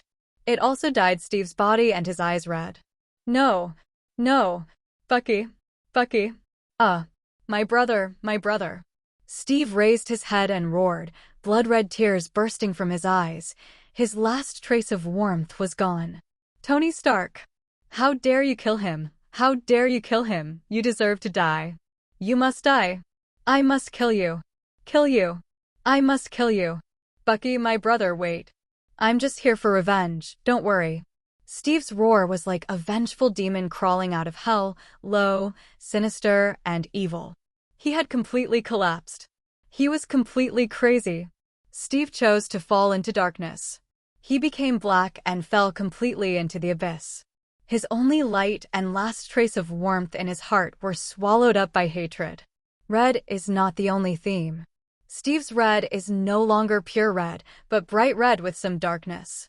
The dark red giant looked like a demon that had just climbed out of hell. Suddenly, the sky and the earth changed color and the sky became dark. Boom, boom, boom. Steve is now 10 meters tall, with a pair of black and red wings growing out of his back, no different from a demon. At the first moment, she felt the changes in the world. Mephisto, the Lord of Hell, appeared. Why can he still come after he has strengthened 10 times the space of the entire earth? No, it's a clone. Mephisto's clone, not only Mephisto's aura, but also the help of the Time Variation Administration. Otherwise, he would not be able to send enough breath from hell, and then he would not be able to take the opportunity to enchant Steve and make him become a demon. Haha, you are indeed violating the immortality of my earth heart. It's a pity that you can't come in person at all, Waste. Chin-Chi looked at the demon Steve outside the void and snorted disdainfully. These latitude demons will always plot against each other and never truly cooperate. What a bunch of rabble with no power and nothing to achieve. Tony at the scene was really scared to death. He couldn't imagine such a change. The red giant is strong and still belongs to the category of human, but who is the guy in front of him? A demon? When Tony heard Steve's low growl, the hair on his body stood up. He couldn't help but shiver violently, and the cold sweat couldn't stop dripping down. For the first time, he felt that the consequences of his bad mouth would be so serious. Frank, Tony could kill himself. Fake squid, Steve. What super invincible tonic did you take to become so perverted? So scary? This image can scare people to death. To see Steve bumping towards him with steps as heavy as a mountain, Tony was so frightened that he shivered. Fake. Run. Run for your life. Jarvis immediately activated the escape device, focusing all his energy on the propellers on Tony's feet and hands. Tony didn't hesitate at all. He couldn't think of any fighting at all. With this appearance and this body, with his own simple equipment, isn't this just giving away his life? Tony! A deep voice came out, extremely hoarse, and one could imagine how terrible the anger he was holding back was. You still want to run? You killed Bucky and you still want to run. You can't run away, just accept your death. No one can save you, a coward. Whoosh! Steve soared into the sky, and the wings on his back enhanced his supersonic speed. His balance was greatly improved, and his skills were even better, so he quickly caught up with Tony. The two of them rushed hundreds of kilometers in an instant, and Tony, the chicken thief, leaned over and rushed into the forest. The trees here are dense and the terrain is complex, which can block the sight of observation. He relies on the Jarvis satellite scan, and he is so thin that he doesn't care at all. As for Steve, who is about 10 meters tall, with such a big body, how can we find traces of him? That's a hell. Sure enough, the chicken thief Tony did it, and the huge demon Steve was really trapped. Seeing that Tony was so at ease, he was even more furious. Tony! You think you can run away? Demon Steve roared angrily. His eyes were filled with red light, and the 10,000-degree high-temperature rays swept directly across, and everything he looked at was a sea of fire. This large mountain forest was directly reduced to nothing, and Tony, who was hiding, naturally had nowhere to hide and was exposed to the sight of the Demon Steve. Haha, can't you run? Keep running. Demon Steve is enjoying the current cat and mouse game. He doesn't want Tony to die so easily. He wants to slowly torture his mind and let him feel the torment before death. Run. Of course I have to run. Tony would not be stupid enough to accept his fate and take off again immediately. Unfortunately, this time, he seemed to have failed to take off. Demon Steve glanced at him coldly and then shot the red light at Tony fiercely. A sizzling sound. The scorching red light grazed Tony's armor and he narrowly dodged it. However, the next second, Demon Steve slowly chased Tony away like a shooting game. Bayu, bayu, bayu. When the energy of this portable armor was about to run out, it was still knocked down by the high-temperature rays, and it quickly fell into the forest while emitting black smoke. How can you walk along the river without getting your shoes wet? Tony was severely punished. His heartbeat was already accelerating at this moment, and his adrenaline was secreted at a rapid rate. This was simply an irreversible adversity. This was like jumping off a building. The slow speed meant a sudden and violent descent. Tony was so anxious that he yelled loudly, "Fake Steve, how did you become such a ghost? It's worse than taking the little blue pill." Tony felt depressed. It was really 30 years in the East and 30 years in the West. Steve was not so fierce a few days ago, but he was so impressed after not seeing him for a few days. Before, he bullied Steve because he couldn't fly, so he could hit him in the air at will. But now, this guy can not only fly, but also bayu. Jarvis, please open the parachute. This time is really dangerous. My life is at stake. Tony sighed. He was very self-aware. If he wasn't finished now, who would be? 5 seconds later, Tony slowly landed on the ground and crawled out of the scrapped suitcase armor. Then he looked up and saw Demon Steve looking at him with a ferocious smile about 100 meters away. Steve, who had long lost his human appearance, looked completely different now, and even those closest to him could no longer recognize his original appearance. He was as ferocious as a devil, with his entire face covered with pits and various fleshy thorns and tumors, which were worse than what a dog could chew on. He walked over slowly and unhurriedly. The distance was only a matter of a few steps. He approached Tony as if he was looking at a lamb for the slaughter. He was not in a hurry, as cats and mice are all like this. Haha, Tony. Keep running. Keep running. The hoarse voice was tinged with fire, and the hot breath of hellfire made Tony sweat profusely. Tony smiled coquettishly and said, "That's Steve. Let's talk if we have anything to say. Everything can be easily discussed. This guy is not just waiting for death. He has secretly asked Jarvis to contact Chin-Shi. Help, boss. Steve is on drugs and has turned into a demon. If you don't stop him, the Earth will be in ruins." Whoosh, a piece of text was sent out, and Chin-Shi immediately telepathized in his mind. Don't be silly. If you die, you will die. The Earth will continue to move around as long as you leave. You don't have to worry about it. If you want me to save your life, just say so. Don't give me any trouble. I can save you as long as you meet the conditions. Chin-Shi didn't listen to his nonsense at all and went straight to the point. Steve from the outside almost laughed angrily. Now you tell me that everything can be discussed? Why did you go there so early? When I begged you to let Bucky go, you refused to let him go no matter what, but now you beg me. Not to mention the door, there are no windows. Steve sneered. Do you think it's possible? Tony can't help it. This is a delaying tactic. Seeing that Steve was about to trample him to death, Tony quickly shouted, "Steve, have you forgotten how my father helped you? Without my father, how would you be where you are now?" GA.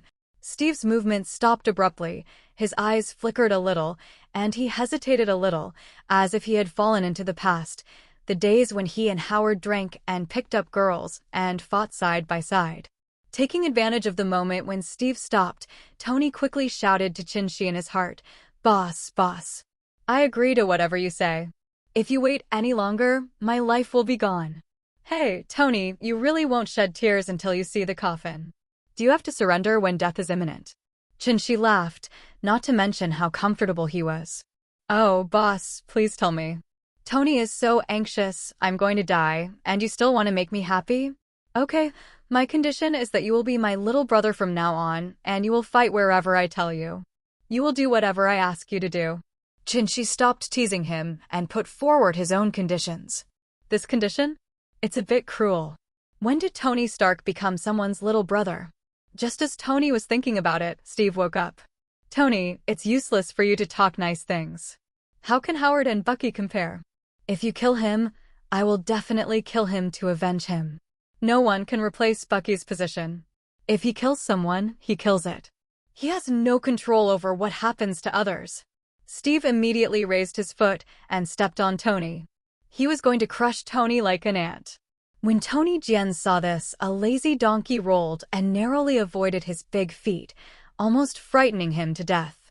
Seeing that he was about to die and was about to die, he shouted in his heart, "Boss, save me." I agreed. The situation did not allow him to think too much. He could only save his life. Congratulations, your life has been saved. Chinshi smiled slightly and then saw that when Steve continued to step on Tony, he waved his hand hundreds of kilometers away, and a deep blue light appeared out of thin air and took Tony away directly. Who? Who is it? Seeing that his kick failed and Tony disappeared, Steve shouted angrily, "Damn it. Damn it. It's me. What should you do?" Chinshi traveled through space and arrived. It's you. The legendary god on Earth. Steve pointed at Chinshi in astonishment. Although he had never met Chinshi, his legend was deeply engraved in everyone's minds.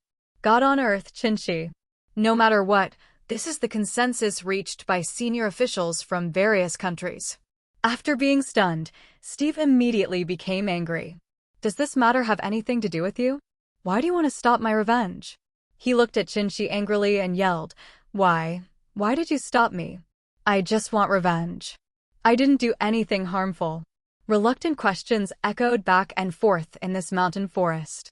Steve had too much anger. He felt that the whole world was plotting against him. He is a chess piece, from the little guy in Brooklyn to the super soldier. From a super soldier to a stage clown, he later became Captain America. Every step he makes is planned by others. He is really a puppet. Now S.H.I.E.L.D. is using him, and two unknown guys are also using him. Now he is being used by Mephisto, the legendary Lord of Hell. Why does the whole world want to go against him? His only wish now is revenge. Revenge for his brother. Why is it so difficult? In order to take revenge, he chose to fall into hell and become the inhuman, ghost-like appearance he is now. What more could he want from him? Why is God so unfair? He just wants revenge. What sin does he have? Anger. Extreme anger, hate, and love are the most powerful forces in the world. They make Steve evolve again. No, he is just like the Hulk, and his power comes from anger. At this moment, Steve transforms into the Demon Hulk form. His power is doubled again. This form represents the evil personality in Steve's heart, with a strong hatred for the world, and he wants to destroy this unfair world. This guy is worthy of having the same origin as the Hulk, and he can actually mutate infinitely, but this power is not something you can get just by thinking about it. It requires anger. Steve's transformation into the Demon Hulk is not too strong. This power and defense speed have completely surpassed the ordinary Hulk. It can fight, carry, fly, has long-range attacks, and is not controlled by the mind. It is simply too explosive. The already violent Demon Steve's eyes were blood red, and the desire for destruction had filled his heart. Looking at Chinshi in front of him, he chose to attack without hesitation. Kill the human god in front of you, and he will be the new god. Only he will stop himself from destroying everything. Roar. Demon Steve roared angrily, raised his 1.5-meter giant foot, and stepped down from the sky to stomp on Chinshi. This powerful kick was a blow from his anger. Chinshi didn't know how powerful he was. But according to his guess, there must be 2,000 to 3,000 tons. When the giant foot came, Chinshi flashed directly behind him with a light teleport, and Demon Steve also slapped him with a backhand in an instant. Demon Hulk's sensitive nerves make him seem to be equipped with an all-round radar, and his extremely fast reaction speed ensures that he will not suffer any disadvantages. His reaction is really in line with the flexible law of fat people. Chinshi teleported directly to the top of his head again and immediately released his telekinesis with all his strength. Boom! The 500-ton telekinetic sledgehammer hit Demon Steve on the head, slamming him into the ground. Demon Steve didn't know much about Chinshi, not just him but everyone else. So far, Qinshi has only shown the surface phenomena of freezing, teleportation, controlling metal, and strong physical fitness. Roar! The dizzy and bleeding demon Steve roared in pain. This is a huge force of 500 tons. If his defense and self-healing were not almost invincible after evolution, others would have died long ago. The top leaders of various countries and the top forces who were quietly observing through satellites opened their mouths in shock and fell into silence. They discovered another unknown ability. This ability was so ridiculously powerful that a giant more than 10 meters high was instantly smashed deeply into the ground. He. God, why is this guy so powerful? Invincible. Oh my God. Why does the creator prefer him to one person? Why are you so unfair? God among men. God among men. Send his photo to me and let everyone know that if you see him and take a detour, if anyone offends him, then he should commit suicide to apologize and don't implicate us. Suddenly, they seemed to have discovered a new terrifying fact. On the battlefield, Qinshi stood proudly in the void and just looked at the seriously injured Demon Steve quietly. He had no intention of killing him. Mephisto is observing in secret, Ancient One is observing in secret, and the mutant family is also observing in secret. They were wondering what Qinshi would do and how to deal with such a poor man who had fallen into hell. After a while, Demon Steve recovered as before. His powerful self-healing power prevented him from dying easily, and he quickly came back to life. The God of the world is indeed powerful, but I won't let you succeed in a sneak attack again. Demon Steve roared in a low voice. Obviously, he was dissatisfied and would not give in easily. After saying the harsh words, he soared into the sky, fluttering his wings and flying with red eyes, aiming directly at Qinshi, who was standing proudly in the sky. Hearing a boom, the mountain behind Qinshi suffered damage. Qinshi swayed slightly and hid, but there was no way to hide from the mountain. Demon Steve knew that the test attack would not be successful, so he didn't care. However, his high-temperature rays did not retract, but kept unleashing on Qinshi, sweeping up, down, left, and right. However, Qinshi simply ignored his attack and directly released the dimensional space to separate his own space from the real universe. Now I stood in front of him so grandly, making this guy stare for a while. Fark. Fark. What's going on? Why can't I hit you? Demon Steve could only stop helplessly, no longer wasting his energy, and looked at Qinshi in astonishment. Wanna know? Stupid Earthlings, you and I are not from the same latitude at all. But I don't think you can understand the difference in latitude with your IQ and education, but I think someone knows. Qinshi proudly talked nonsense in a serious manner, trying his best to deceive Steve and everyone who was secretly observing. Of course, these words can only fool those people on Earth, and knowledgeable people like Mephisto and Ancient One cannot fool them. As a native with little experience, Steve was immediately fooled. He asked blankly, "Does that mean I can never hit you? You have to show up before I can hit you. You're not too stupid to guess it so quickly." Qinshi smiled, looking like a child who could be taught. Steve was honest this time, so how could he fight? He was standing there while he was being beaten, and there was nothing he could do to him. In this case, he didn't want to get entangled with Qinshi at all, so he turned around and ran away. Why did he go? Of course, he wanted to seek revenge from Tony. Qinshi looked at the tall Steve running away and was stunned for a second before he couldn't help but laugh. You're quite aware of current affairs, but it's a pity that you can't escape. The entire Earth space is under his control, and Steve can't escape his grasp no matter what. Stop! Qinshi shouted softly at the running Steve, and a burst of blue light instantly enveloped him. Buzz!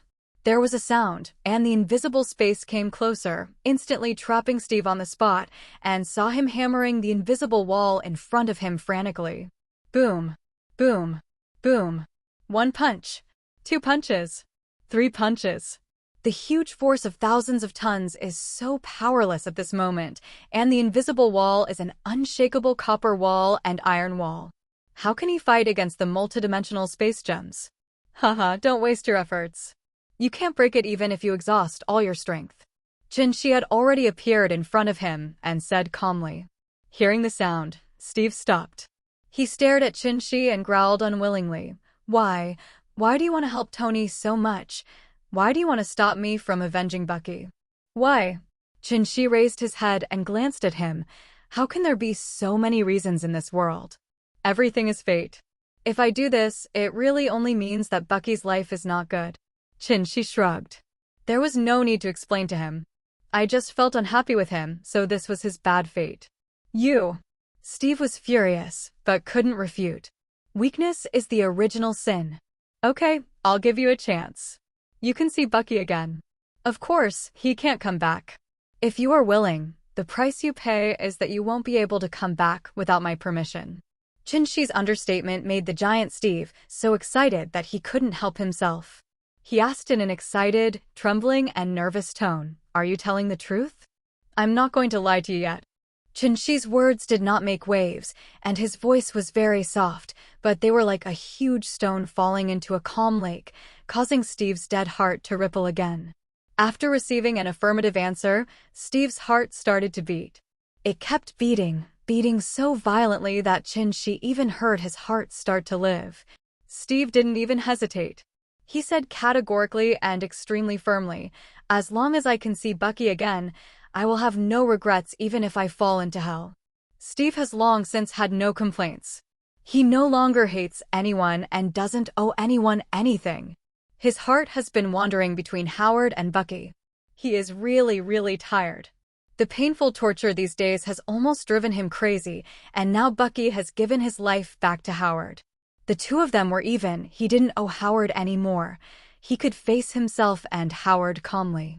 As for Peggy, the two never see each other again, and they never owe each other again. Being able to meet again half a century later, they already have no regrets in this life. He has reconciled with himself, forgiven himself, and freed himself. From now on, his heart is no longer bound. In this case, this matter can be regarded as having a relatively perfect ending. No one owes anyone. The grudge is over. Qin was also very satisfied. The hostility of the living had been resolved, and the grievances of the dead had been resolved. He looked towards the distant country beyond the void, into an ancient castle. Mephisto, do you still want me to invite you here in person? A faint cold snort passed through the barrier of space and sounded in the mind of the Hell Lord, making him horrified. This person's ability is really strong. So strong. He doesn't know yet that Qin is already the master of the multidimensional space gem. To him, the entire universe is just a small pond. Mephisto, who is just a clone of the Earth, sighed softly and could only use space teleportation to come obediently.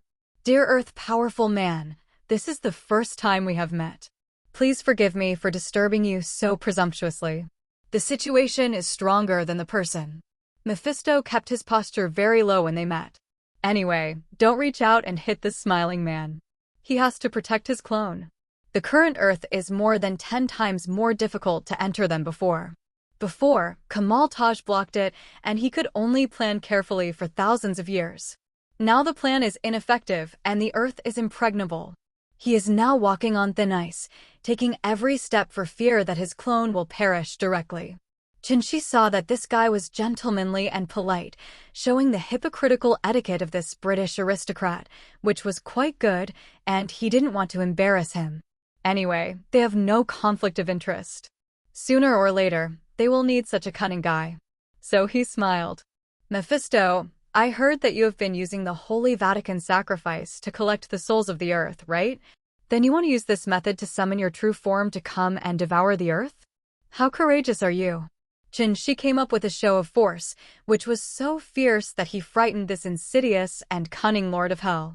As expected, Mephisto was so frightened that he broke into cold sweats and his eyes rolled around, trying to distance himself and excuse himself. He loudly complained that he was wronged and tried his best to defend himself. "Sir, what are you talking about? I am not here to devour the Earth. Think about it, when people in this world die, their souls must rest in peace. Then I, the Lord of Hell, must not provide them with a shelter for their souls. I am completely serving the masses.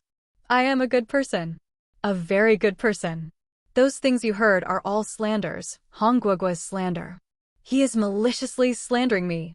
He is jealous of my merits. Mephisto is eloquent, and his voice is full of grievances and resentment, describing himself as a hardworking and conscientious philanthropist. Come on. Stop bragging. Chinshi glanced at him sideways and continued, Stop pretending to be pitiful in front of me and pretend to be a saint. I don't know what you're doing? For example, is your son always against you? You haven't gotten the Vatican contract yet, right? You. Mephisto was so frightened that he turned pale and took several steps back in fear. His face turned slightly pale and he stared at Chinshi extremely scared. What am I? Chinshi smiled. Suddenly, Mephisto sighed. This is the secret of our hell lineage. Only my son and I know it, no one else knows. I really didn't expect you to know this. Is this some kind of ability to predict the future and understand the past that I don't know about? Mephisto is really confused. What should be done? His secret has really become a joke. Thinking of this, he despaired. His earthly clone was really too weak. The man in front of him could easily crush him to death, just like crushing an ant to death. If he had come in his true form, he might still have the strength to fight, but now he could only be at the mercy of others. Only he himself knew how powerless the current situation was. Chinshi nodded to Mephisto's question. He knew most of Marvel's secrets. Oh, okay, you go ahead and do it. Seeing Chinshi nodding, Mephisto had no choice but to give up on the Earth in the future.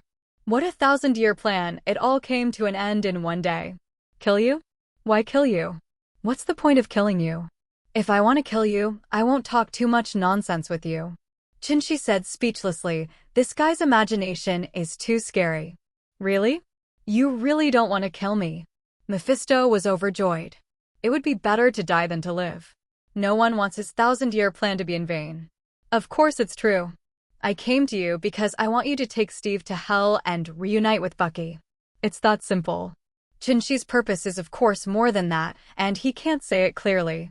Mephisto here couldn't help but nodded in surprise. Don't worry about this little thing. I'll take care of it. What a surprise from heaven. Not only did he save his life and his own plan, but he was also able to take away an extremely powerful combat power like Demon Steve. Is this the third blessing? At this time, Mephisto remembered something again, and he whispered as if taking credit. Let me tell you something. The people from the Time Variation Administration are still here to monitor your movements. If you can catch them, you can know the time and space coordinates of the Erratic Time Variation Management Bureau. Then I will definitely be your pawn and capture the Time Variation Management Bureau in one fell swoop. Mephisto just reciprocated and sold his teammates directly. This guy is ruthless to the extreme. He can do anything. He is the scheming lord of hell. Chinshi glanced at him. This guy must want to find the abandoned timeline through the Time Variation Administration and then plunder souls to expand the latitude of hell. And if I really did this, wouldn't I be the target of his use? Mephisto, this treacherous guy, is really good at planning this. It's a pity that Chinshi doesn't care about his purpose at all, and sooner or later, he will make a wedding dress for himself. Chinshi was non-committal. This guy's abacus is ringing, but what's the use of your calculations? I will defeat all the schemes on my own. By the time his goal is achieved, he will already be invincible, but he is still a little interested in the time guardian this guy calls. How stupid is it to be sent to deal with the cunning demon god of latitude? Chinshi asked with a smile. Mephisto, I am very interested in seeing him, but I have to go on a long trip recently. They are monitoring me on Earth anyway, right? Show me what they look like, and I will find them naturally. Mephisto was overjoyed when he heard this. He really shouldn't underestimate the revenge of others. At this time, the hands of the Mutation Management Bureau have been stretched too far. They dare to interfere in all the changes in the world, and their control is too broad. You must be punished. Hey, okay, you can know their movements at any time. This is what they look like. Mephisto held back his ecstasy and reproduced the appearance of the Time Guardian with a wave of his hand. Chinshi nodded after reading it. Waiting for him to come back, he set out to find Loki and the others. Before the time travel, he didn't know where the plot was. Anyway, the plot keeps reversing. At this time, Chinshi came to Steve again and spoke to his soul. Steve, do you want Bucky to be resurrected? You. Steve's eyes widened for a moment, and he was extremely shocked. Haha, don't be surprised. Trust me, it can be done, but I need you to help me with something.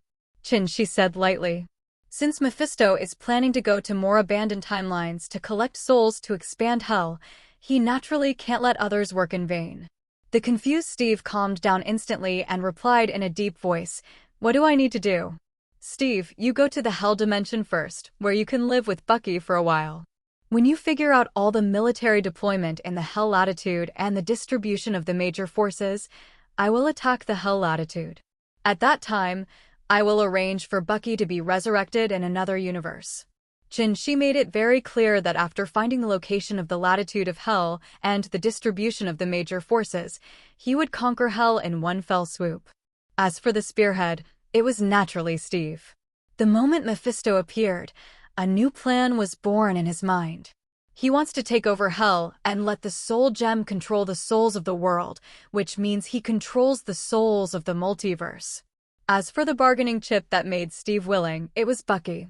Unexpectedly, Bucky, the soy sauce character, still had some afterglow. Bucky's life or death has nothing to do with him. Letting him die is just using him, and letting him live is still just using him. I have to say that this guy is not the protagonist, but there are quite a lot of big events connected in the middle. Hearing Chinshi's plan to capture Hell, Steve was too scared to breathe loudly. He didn't expect Chinshi's ambition to be so big.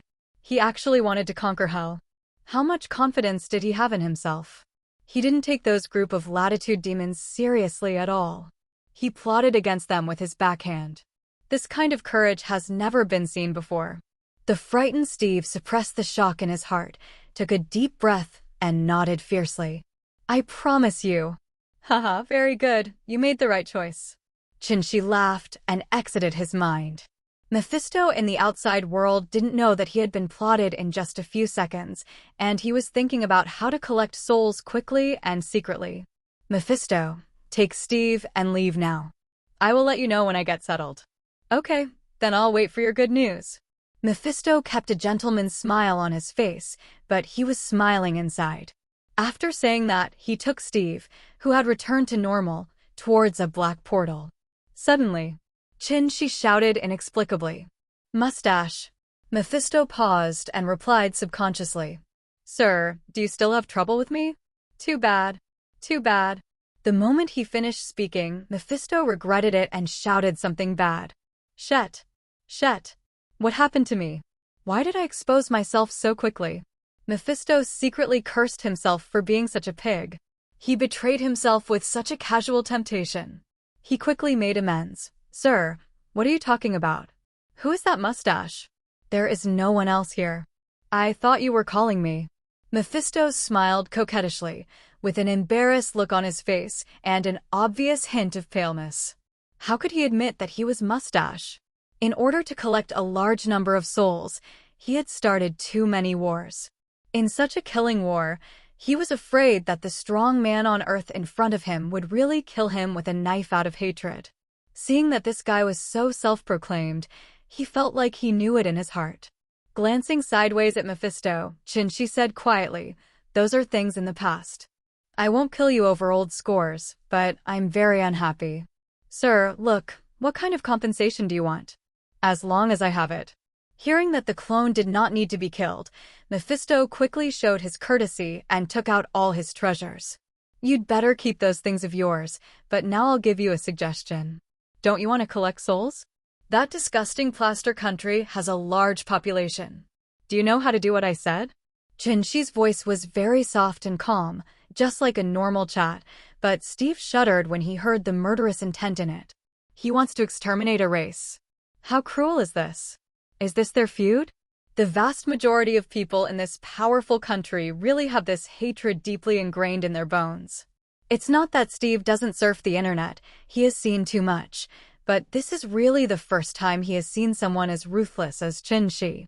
Steve couldn't bear it, but Mephisto became ecstatic, not hiding his emotions at all, and his excitement was written all over his face. This is not a punishment. This is definitely not a punishment. This is a gift package from heaven. He has been acting secretly. How dare he be so arrogant? His clone's ability could be killed by Gui at any time. Gui didn't care about his petty quarrels. Even when he started a war, he did it secretly. If he hadn't been tricked out by Qinshi this time, he would have really concealed it. This time, he has the permission of the strongest person on Earth. Why is he afraid of the Ancient One? He can just throw away his arms and fight. Mephisto took Steve away with tears of gratitude. The moment they left, Qinshi flicked his finger at Steve. He couldn't completely count on Steve. He had to leave a backup plan. After Mephisto left, Ancient One came to shatter the space. Oh, why are you doing this? Gui sighed deeply, his face full of helplessness and compassion. Furici, you don't understand. How much pain there is here. How much hatred there is here. Not just this universe, but many more. Many universes. I will capture the Time Variation Management Bureau, capture Hell, and make these beasts suffer the pain of Hell forever. Qinshi pointed at his heart and patted it hard. His voice is filled with unchangeable determination, conquering the Time Variation Administration and invading the entire multiverse. Build a hell across the multiverse, let trillions of souls be judged, and let trillions of souls rest in peace.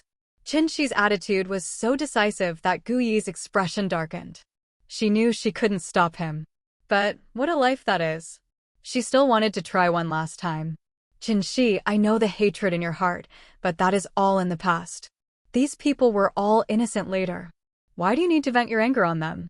They are just a group of mortals, and decades have passed in a hurry. Ha ha, what an innocent person.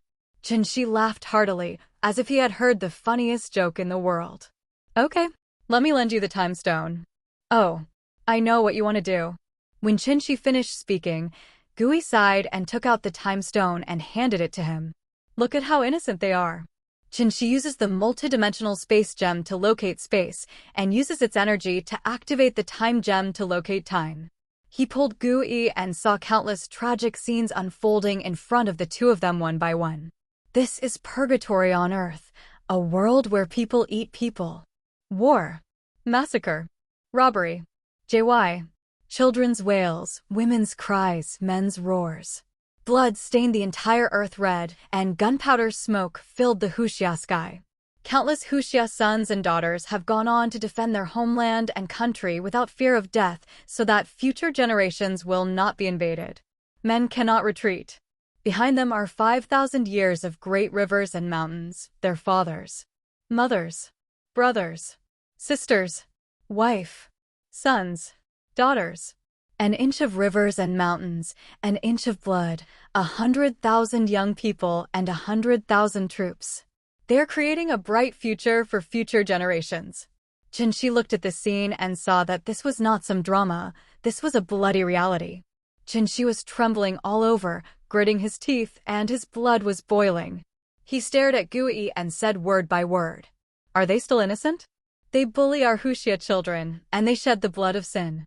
They're all descendants of sin. Blood debts must be repaid with blood. Are the tens of thousands of people buried in mass graves innocent? The blood in Jinling has not dried yet.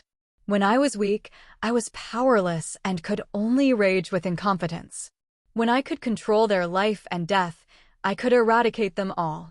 When Gui heard Qinshi's stern questioning, he was unable to refute it. This is the hatred engraved in their bones. How dare they forget?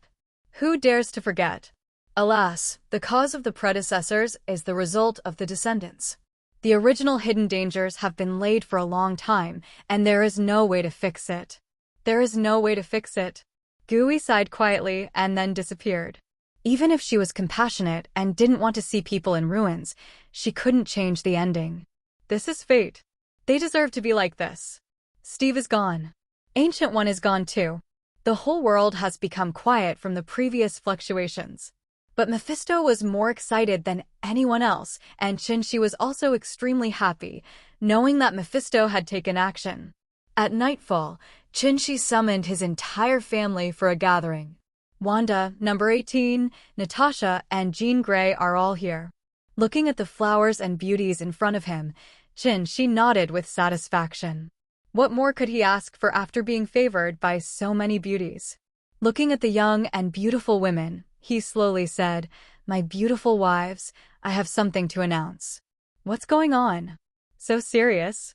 "Yes, yes, are you going on a trip? Or are you finding us another sister?" The girls all interrupted Chun-Chi's words and expressed their opinions. She has a headache. It won't work if there are too many women." He quickly pressed his hands, and then the girls became quiet. Chin is right. We are going on a trip, but it's not the kind of domestic and international travel you think of. We are going to visit an alien planet and find something along the way. As soon as Chin-Chi finished speaking, the girls started a new round of discussion. "God, are we going to travel to an alien planet? Are there many aliens there? Haha, how about we capture a few and bring them back for an exhibition? How much will we have to charge for admission?" Wanda was really scared of poverty, and her first thought was to capture a few aliens and bring them back to the exhibition to make money. "Oh, how much money can we make by catching aliens in an exhibition? We have to catch aliens and bring back their technology at the same time. Then we will all be the richest people on Earth." Natasha curled her lips and rolled her eyes at Wanda. "You are not big-hearted enough. Your structure is too low. We want to make a lot of money." "Forget it. You two really have long hair and short knowledge. Why should we catch aliens? If the price is too low, wouldn't it be fun to just rob them of a few galaxies? If you want to do it, just do it." "Earth? It's really a small fight. Is it okay to make a fuss?" Number 18 immediately despised the two of them. "That's it? That's it? That's too little appetite, right? Let's directly connect to the universe and look forward to the future sea of stars." "Okay." Chin-Chi is a bit down and his brain can't react. He just went to get a power gem to upgrade and took a walk around the alien empire to see the beautiful scenery. He really didn't think so much. Good luck to you. This appetite is indeed a bit too big. Steal people. Steal technology. Steal galaxies. Each one is more ruthless than the other. This woman's thinking is really terrifying. Chin-Chi said that he could only hold the well-behaved Jean Grey and hide in the corner shivering. Jean Grey said that the sisters are really scary and the aliens are really pitiful. The girls didn't pay attention to the aliens at all. This guy took it as soon as he said it would, but it seemed that was the case. Just based on number 18 and Jean Grey, how many aliens are there really to deliver food? The enthusiasm of the girls did not diminish at all. They directly abandoned Chin-Chi and Jean Grey and began to have heated discussions and make various plans. Yes, they're activists.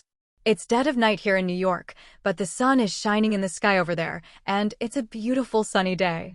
This group of devils still don't know that the changes in the sky are about to begin, and their lives are about to come to an end. The end came so suddenly. Mephisto sent Steve back to hell, reunited him with Bucky, and rushed here nonstop. He can't wait to harvest these hundreds of millions of sinful souls. This is really a wave of fat, more than the 2 wars he planned. When the Japanese were laughing and yelling and living day after day, disaster struck. Baga. Baga. Is this a tsunami? Mom, help. Help. Don't kick me, help me. Amaterasu, come out and save your people. When all the Japanese soldiers raised their heads, they saw in despair that huge waves dozens of meters high appeared out of thin air in their city. High-rise buildings, residential buildings, factories and schools, farmland and water conservancy, and royal palaces. He was immediately swallowed up by such a huge flood. The desperate wails and screams echoed over the whole plaster for a long time. How could they be so nice to hear? In the face of such a natural disaster, no one has the power to resist. The treacherous Mephisto chose the simplest, fastest, and most effective way to solve all this. In this boundless ocean, it only takes a space teleportation magic to destroy a mere island, so why not? Hello, everyone! As we wrap up this video, I want to share a quick note. I have a Patreon account. If you'd like to support me and enjoy on-demand audiobooks, you can become a Patreon member. Alternatively, you can check out my Google Drive link, which has 500+ novel audiobooks available through my Ko-fi or Patreon shop. I appreciate your support.